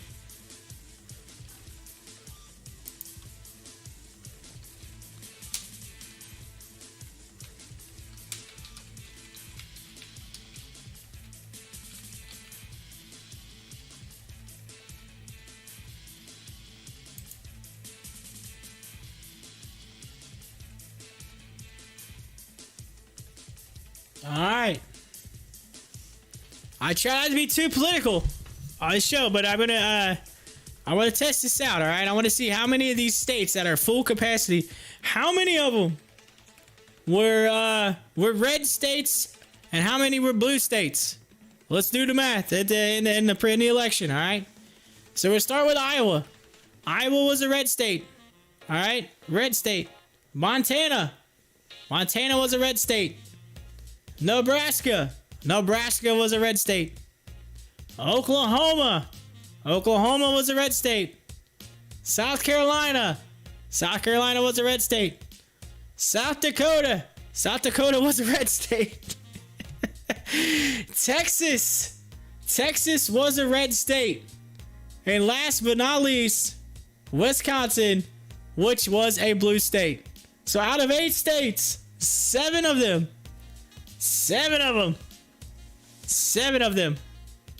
were red states. So it just shows you where they stand on the on at least I guess you guys say the political side of things. Like, again, you got to remember, COVID-19, while it shouldn't be political, has been very, very political. So to think that out of 8 states released it, 7 of them are probably on the you know what I mean. We're on that side of it. I'm just saying. Like it doesn't surprise me. But then again, you got to look at it too. Okay, this is the other side I want to look at. All right, at these states that did do it, how many of these are your more populated states? None of them. Why? Let's just say it. Iowa, not very populated. Montana, definitely not very populated. Nebraska, definitely not very populated. Oklahoma, not really populated. South Carolina, not really populated. South Dakota, definitely not really populated. Texas, now that is a very big state, so there's a lot of population, but mostly from, people would think, very kind of rural in a lot of the state, but regardless, still populated because it's a large state. But Wisconsin, no, not very populated. What you and I consider populated? New York City, New York, California. All right, New York, California. You're big. Illinois. those states are populated. So I will say, while those states are, tend to be those. And again, you saw it with the election. People were like so big on the election, right? I posted. You go back and look at my social media. You don't believe me? I had Biden winning that election before the election because of where he is popular and where Democrats are popular and where Republicans are popular. It's common sense. Then people get so crazy. It's common sense over this. Common sense. All right? Common sense. More populated areas are going to have more votes. And the states that are Democratic are California. California gets a ton of electoral votes. Like, you get a ton. Like, honestly, at the election, if you win that state, like, you get, like, a ton. It takes another 10, 15 more states just to add up to California. And you know that California is a Democratic state. Like, it's been a Democratic state. Like, that's the thing. Like, I don't want to, like, again, I'm not trying to get into politics. I'm just talking about, like, just straight data. Like, if you don't believe me, you could go out on the web right now and you can look at just, like, where, because I did this, I did an Excel spreadsheet. It's like a thing that I wanted to do, like a college thing one time. I did an Excel spreadsheet because I wanted to see, okay, where do states typically lie election-wise? Like, where do they go, right? Based on data, based on previous years. You can go back and you say, all right, this state's been blue for 40 years. The odds of it turning red are slim to none, right? That's just common sense, right? Like, that kind of stuff. This state's been red. I mean, look at Florida and Ohio. Okay, I live in Ohio. Ohio, yes, there's some people say it's a swing state. It has swung a little. The only time that Ohio swung blue was during the Obama presidency. That was it. If you go back, like, I mean, at least for a while, if you go back for like the majority of my whole entire life, at least even prior to when I was born, it's always been pretty much been red. Same thing with Florida. Florida is always typically red. So it's like you can go and you can look at these areas and you can kind of tell. And then you're starting to see like the big thing in Georgia, right? With Georgia, where do they have? They have a major city. guess what? It's pretty highly populated in that city, and that's Atlanta. In Atlanta, there's more population in the area of Atlanta than there is the rest of the state. Why? Because the rest of the state is all country. I mean, there's not, I mean, think about it.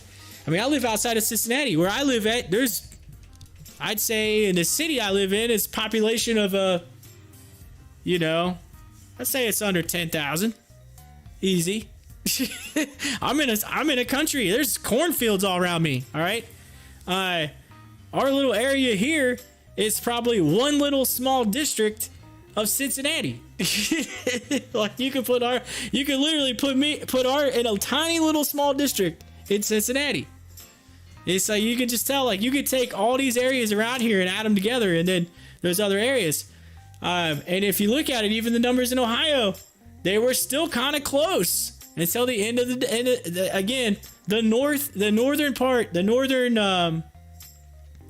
I guess the north part of Ohio, where it's a little more country out there, there was just enough in those like 2 or 3 counties that really put Ohio over the edge. Like for Republican side, it started to flip a little bit. I was like, oh man, I'm like, oh, that was closer than I thought. I honestly thought, like, to be honest with you, I didn't see a Biden sign in my area. I didn't see a Biden sign until like about 2 weeks before the election.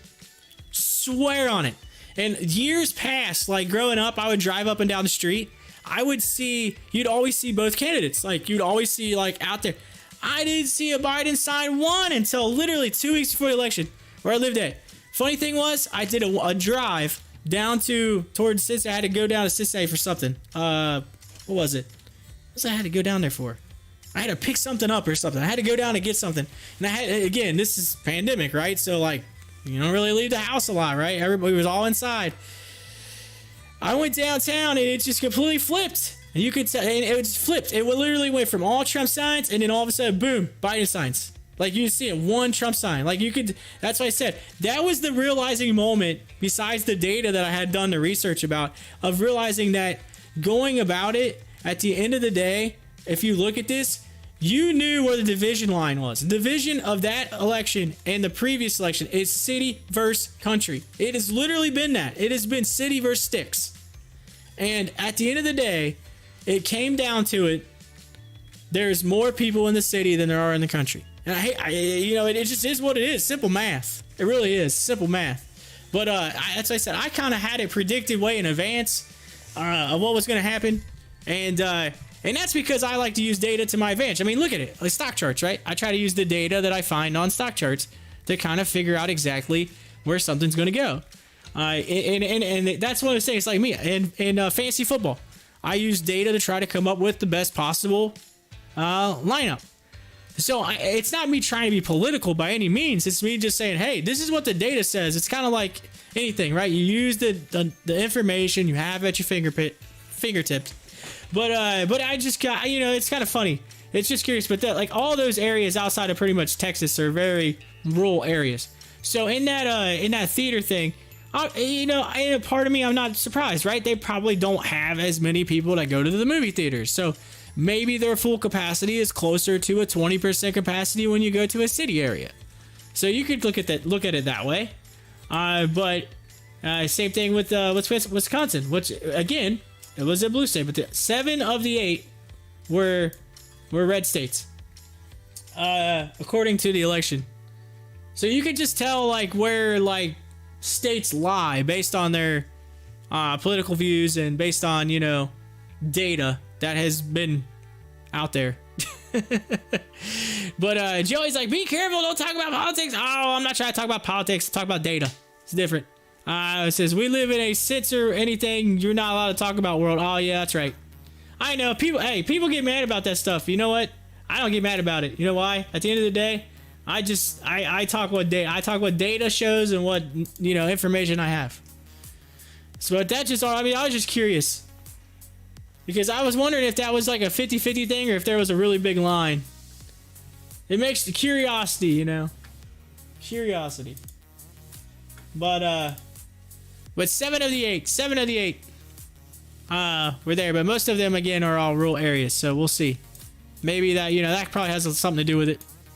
You go to a movie theater out here, like where I live at, Closest movie theater. Well, there's a really small one, not too far away. It's super old. It's been there since like the 1800s. Like, literally, it's still the original theater.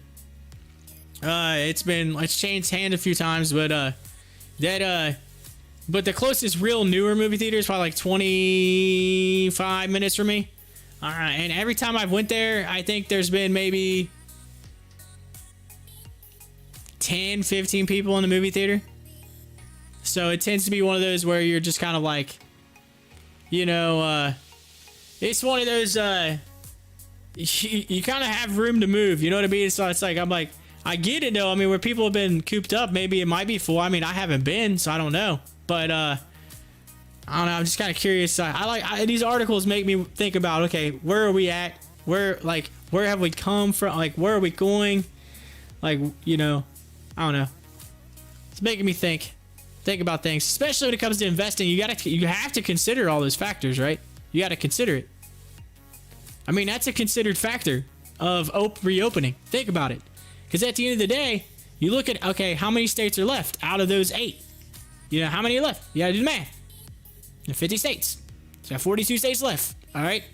So you're sitting there, you're like, okay, how many of those left are, you know, red states? How many are blue states? Like, how many are more likely to flip and open it up full capacity?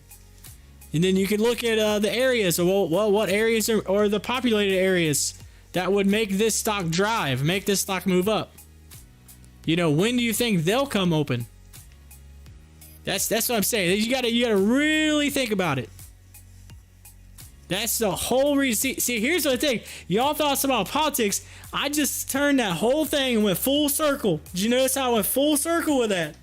And came back to every one of those are factors that will affect the decision that you make on if you're going to invest in this stock right here. AMC. Did you see what I did there? You see what I did there? Oh, man. Joey says, I just realized I've been listening all day, haven't even hit that like button. Oh, you better click it. Click that.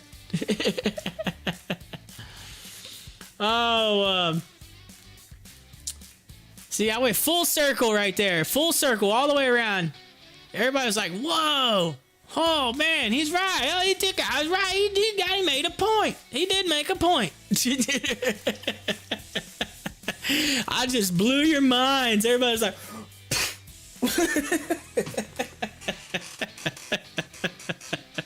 you see, you know, that's the thing. You got to be all that.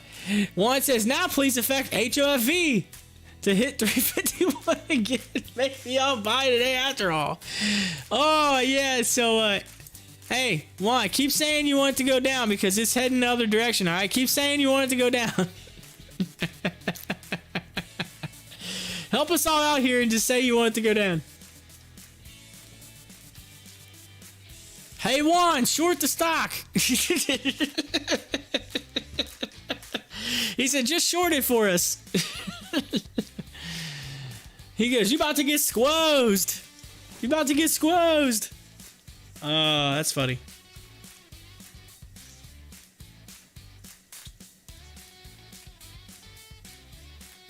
Everybody's like, man, that dude really, like, here's what I think some of you might have been thinking somewhere in that spiel I just said a bit ago. Like, man, this guy really nerded out enough to make a spreadsheet to figure out what was going to turn red or blue. How many of you were thinking that? Yes, I did. I did nerd out for a minute on Excel. Hey, yo, I'm telling you, you could use Excel to find out some really good information if you do it right. It does. You get the formulas in there and whatnot, and I'm telling you, Excel. You do some damage with Excel if you know what you're doing. I thought they said NFT. It says NET. Oh man, that had me. I seen like NFT pop up here anywhere. I was about to. My mind's about to be blown. NET. Oh, that was a letdown. I got all excited.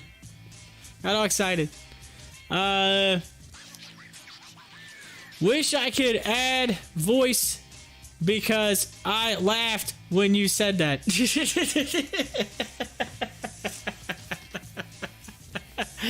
Oh, yeah, there you go. See? I'm providing entertaining content. That's what I try to do.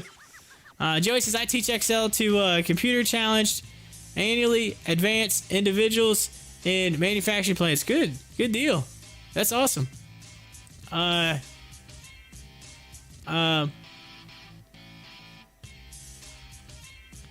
So, good job, Joey. That's what you gotta do.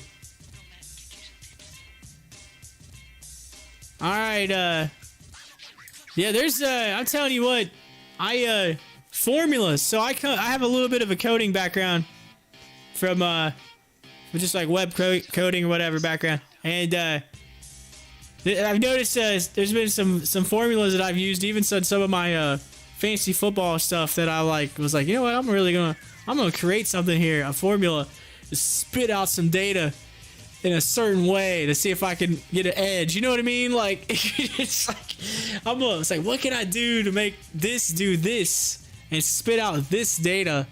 And I had a formula, no joke. It like, put it this way, it was so long that I had to actually hit the over button and let it just scroll across forever just to get to the end. And get it all like, man, that's like, damn, that formula is huge. But it's like a whole bunch of, you know, like, if this, then do that. And then if this turns out to this, then do that. So it's doing the whole, you know, using all those conditional if statements. And, hey, it worked. It spit out some pretty good numbers. And I was like, man, this is nice. I did that for a while, and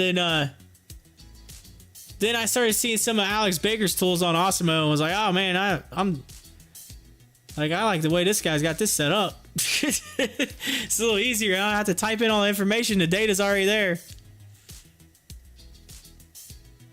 Of course, you know, you can pull data from certain sources, but some sources it's just a nightmare trying to get the data to go from A to B. Especially if you wanted to do it a certain way. Because a lot of times you can get the data there, but it may not go the way you want it.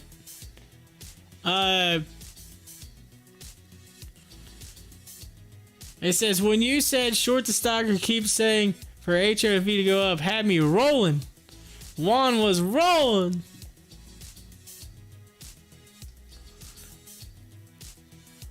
Juan's like, I had one heck of a laugh.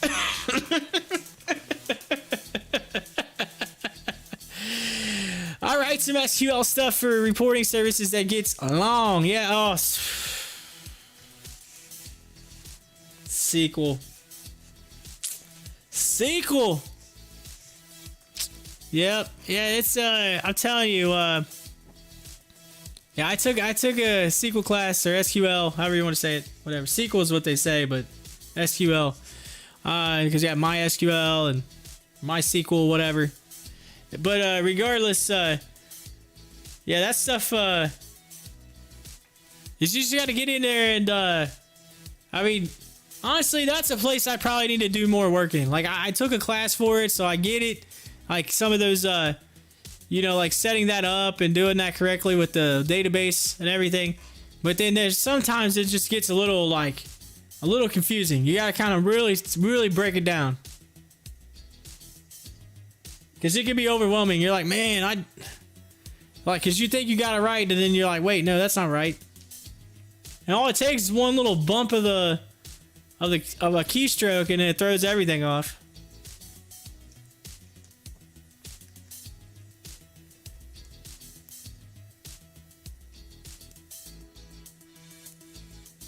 I have to get with you, Joey. Maybe we do some coding or something together or something. I got some web domains I really like to... Honestly, I bought the popthechart.com. I have a website. I haven't put it up yet. I haven't, like, coded it yet. But, I had some ideas for a website that might, promote this a little bit more. But, we'll see. I just need more work in the database side of things. That's what I need. I need, like, more work in that, and, I'm really good at the design side. Designing stuff. Designing and marketing. Marketing's actually better. I'm probably better at that than anything. When I was in, I had to do a lot of presentations in college, and I was always told, like, dude, your presentation's pretty good. Like, you do good at presenting, like, keynotes and stuff. I could probably do a pretty solid keynote. I had to take a, check this out. I had to take a public speaking class in college. All right, of course, I already had some previous, I've already had previous experience in public speaking. Because I worked in radio, I used to have to bring country music artists and stuff on stage, and interview them, things like that. So I had a little bit of a previous experience. All right, so I'm in a class with, you got all different range of people. There was like 20 of us in there, and a lot of different from all over the world. Actually, I had some people in my class from like Zambia and Africa and just all different countries and whatnot. And then but anyway, so like, different, most of them, the majority, I would say the majority of them never really had a big public speaking background. All right. But our teacher is super cool. He's been teaching public speaking for a long time. It's like his I guess you'd say it's his like love. He like loves it. As Doge is over 9 cents, by the way. Again, look at it.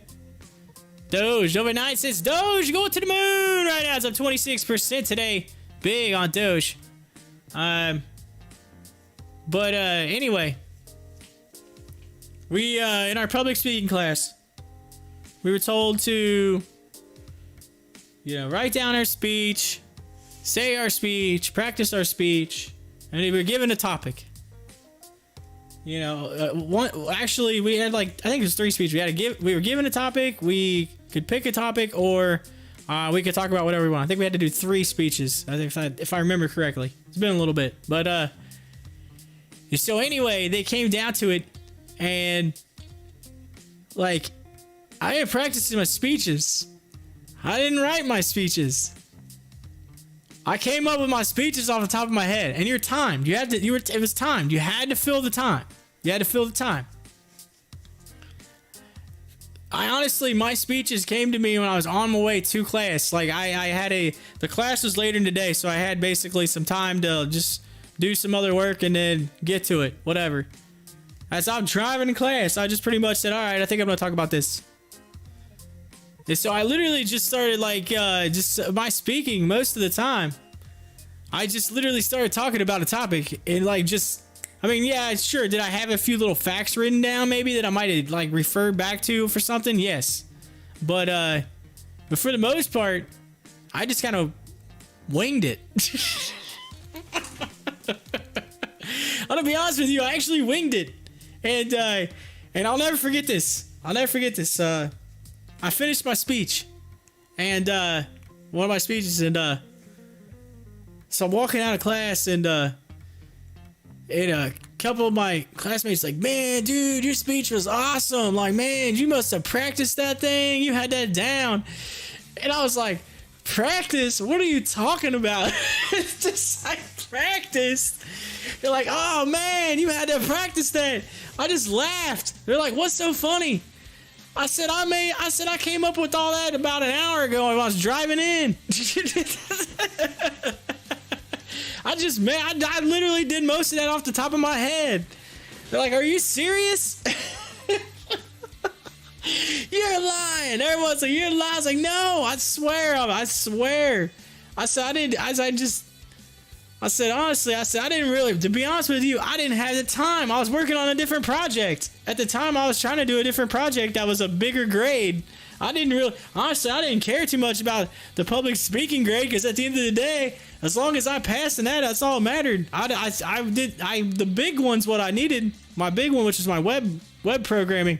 Now that was a lot harder, because I had to do a giant project and it had to be done, and they'd only give you so much time to do it. And I was like, I'm focusing on my main thing. I said, I've done public speaking for years. I said, if I get a C in this class, something's wrong. But for some people it's difficult. It really is. But I literally just made up. I just like the top of my head. I mean, outside of maybe a few things that I might have said. All right, I might have to refer to this, right? Because it's okay. So this whatever I'm talking about had so many thousand of this, and I just had to have like a little reference. But that's it. That's it. I just made it up. I winged it. Joey says, I winged a Q&A with my professor on running a firewood selling business. He loved it. Teacher got my number after class to buy some.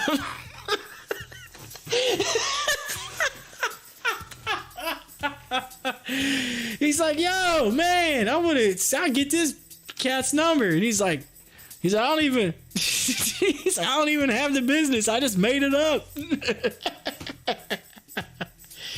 I'm just wondering how much of college is actually that way. How many people actually just wing things and just go for it? They just go for it. It's like the same thing with some of my presentations that I've done. Like, they just wing it. As long as if you. Here's the thing. I said this. I actually told a few of my friends that look. I said, if you like something and you want to talk about something, like it. You gotta like what you're gonna talk about. If you like what you're gonna talk about, you're gonna be knowledgeable in it. You gotta, you know what I mean? Like, obviously, if you don't like it, you're not gonna be very knowledgeable in it because you don't care about it. It's like at the end of the day, you just talk about it. Be honest. Tell what you know. Tell the facts of what you know. Like, this is what I see. This is what you know what I mean? Can you be wrong? Yes. But at the end of the day, it's public speaking. You're just learning how to talk in front of people. That's all. It can be nerve-wracking. Some people go like, oh, man, people are looking at me. That's like me in singing. If I go on a stage try to sing, I'm like, oh, I can't do it. No, thank you. But I can go on there and grab a microphone and start talking away, and it does not matter. It doesn't bother me. But I will freak out if I go on stage with a microphone like singing. Someone says, go sing. No, not happening. Cannot do that. I will shake, tremble, like, I don't know. I'll shake, rattle, and roll up in here. No. Can't do it. Oh. But, by the way, I'm getting real close to 2 p.m., so it's to be my final minutes for the day here. I do apologize. I do have to, like I said, run and take my parents to the airport, so, I can't change the airline schedule. So it is what it is. But oh no, you actually. Oh, Joey said no, I did have the business. Oh, so you did. I thought you were being funny, like you didn't have the business, and you're like, oh, you still asked for my number. You had to give it. I was thinking, he's like, I had to give him my number anyway, and I didn't even have the business. He's like, then I put the number in my phone, so that every time he called, I'm like, yo, Joey's business.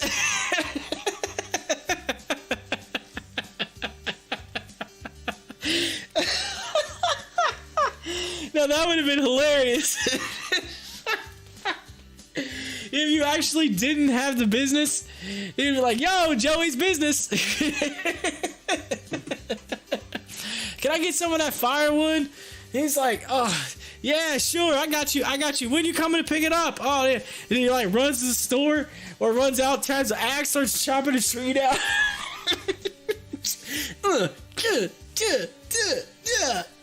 He's like, oh, and he comes back, he comes there, he's like, oh, I'm ready to get this firewood. Well, we had a big sale on it. We're almost out. All I got's left is this wheelbarrow right here.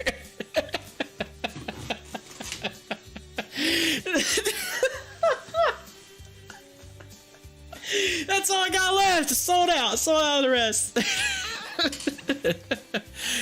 He's like, I'll take it all. I'm thinking, I'll take it all. Oh, Joey said public speaking is the number one fear of most Americans. More people are afraid of public speech than dying. Yeah, that's right. Well, it's the difference between that and dying is you don't know really when you're gonna die most of the time. I mean, some people can be told, but for the most part, yes, you don't know. Well, you know when you're going up to talk in front of people. You're gonna know. Oh, one says, sucks you're not going to be around today to watch HOFV hit 335. Oh, Juan! Look at you coming up with one. Heck of a joke.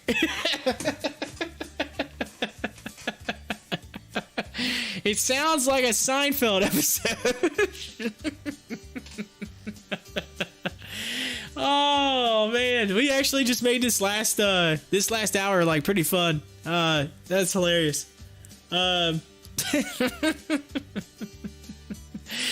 mean, I literally could see it. He's like chopping the tree down. Dude, and someone walks up. He's like, "What are you doing to my tree?" And then he's like, "Oh man, you chopped the old man. You chopped the old man John singing. Oh man, you chopped his tree down. Oh, that's his favorite tree." He's like, "What? Oh man, I didn't mean it. I got my professor coming. He thinks I run a business. He's like, I gotta have his firewood for him." Oh, that's funny. You never know. But yeah, but anyway, so you actually had a firewood selling business? And sold firewood.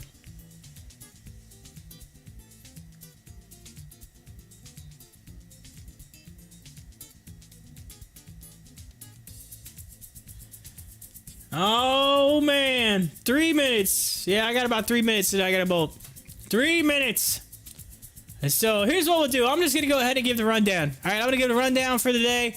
All right, and then I'm gonna get ready to head out of here because I gotta get going. All right. If not, my parents will disown me, and I can't have that happen, right? Anyway, Vandelay Industries. Check that out. That's got a cool name. I like that, Vandelay. That's cool. I like it. You still have the business now? You still have it now? I'm just curious. As we look at it, all right, AMC currently at $8.84, up 2.54% with 35 mil volume. Had a high of $9.12 with a low of $8.31. GameStop, it's at currently at $141. It's up just 0.5%, so we are seeing some green in the meme stocks. As I say that, then GameStop goes red. Look at that. Call it speaking a little too soon. But anyway, there you go. There's that. 5.4 million volume is a high of 145, low of 132. HOFV, it's 5 million in volume, 358 right now, down 4.79%, high at 370, low of 350, and wants that low to be 335. So we'll see what happens. Juan. If you do, get it, my friend. If it does, get it. Wise Key. Oh, man. I want to get into this so bad. It's killing me. It's $9.45, down 6.25%, and has a heck of a chart brewing right now with a big giant G-dub that I think is coming on the daily here soon. So if I get a chance, I am buying some more shares of that. Just saying. That's where I'm at right now on that. And then, again, had a high of $10, low at $9.27. Savara, let's go down through the list here. Let's go down. Let's go. Savara is down. Actually, I don't even have to go down the list. I forgot it's up here. I'm so used to doing it when it's after hours and you got to click on it. Savara is down 0.5%. Let's see here. Cost is up 0.63%. Dolphins up 3.92%. Citidime's down 3%. CSCW is down 10%. HCMC is up 4%. And then we look at it. Rocket ended up 3%, PLTR is up 3%, and Viacom's up 2%. SHIB went down 4%, it's down at 88 cents now. Of course, look at your cryptos. Crypto is going bananas. Doge up over 9 cents, up 27% on the day. Then you have Litecoin's up 8%, Ethereum's up 6%, and then look at Bitcoin up 4% right there. Pong's down, ICE is down, and let's take a look at the big session movers for the day. MFNC up 58.61%, NVCR up 49.56%, and VTVT up 36.77%. And I'll go ahead and do your top four of Stocktwits just to go ahead and do it. We'll do the top four too right now, ladies and gentlemen. As I refresh the rankings, Dogecoin number 1, Riot number 2. I did it backwards today, but anyway, it's because we're early. Number 3, XRP, and number 4 was TIRX. Those were your top 4 right at almost 2 o'clock. Yeah, we got 13 seconds, and it'll be 2 p.m. So By the way, thank you to each and every one of you that hung in there. Joey said, yes, I did. It did it since 14 in high school. Banked. Good deal. Vandalay Industries was the fake business George had on Seinfeld episode. I don't sell it anymore. I buy it now. That's hilarious. He used the Seinfeld. But there you go. I gotta say thank you so much to Joey and Juan. And then for hanging out. Also, we had Francesco. We had Franco. Carlos was in here. We had Sean. Timberwolf. Let's see. Scrolling up, trying to see all the peeps in here. Yeah, thank you so much to each and every one of you for coming in and hanging out. I'm gonna keep up the charts, so hang in there. If you guys can still just watch the stream or whatever, at least it'll help my watch time for the day. Thank you to each and every one of you for being a part of the show today. And I will leave this up until 8 p.m. I'll put Hall of Fame. We'll do Wise Key, AMC GameStop. They're all on there, so you can watch them. So there's that. There's that. You got the news over here to the right. It's running.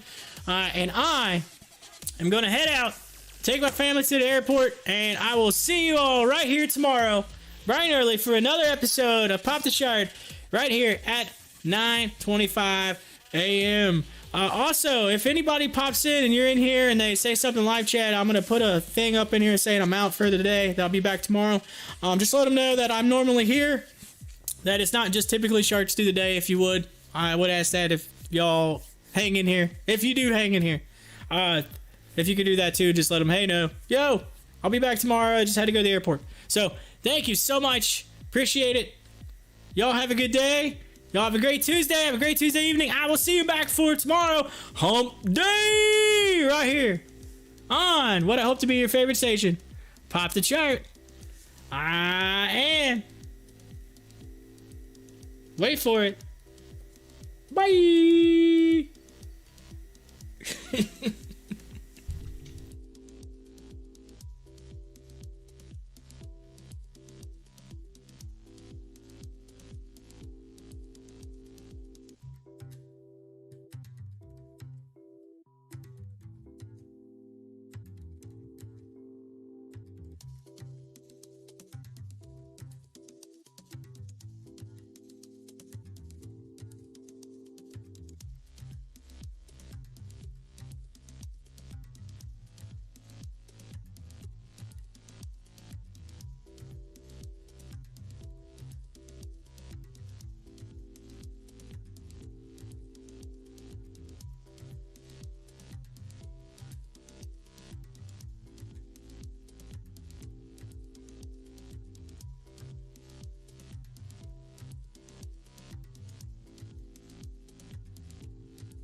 and sit down.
And sit down.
and sit down.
Shut up and sit down.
and sit down.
Shut up and sit down.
and sit down.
Shut up and sit down.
and sit down.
Shut up and sit down.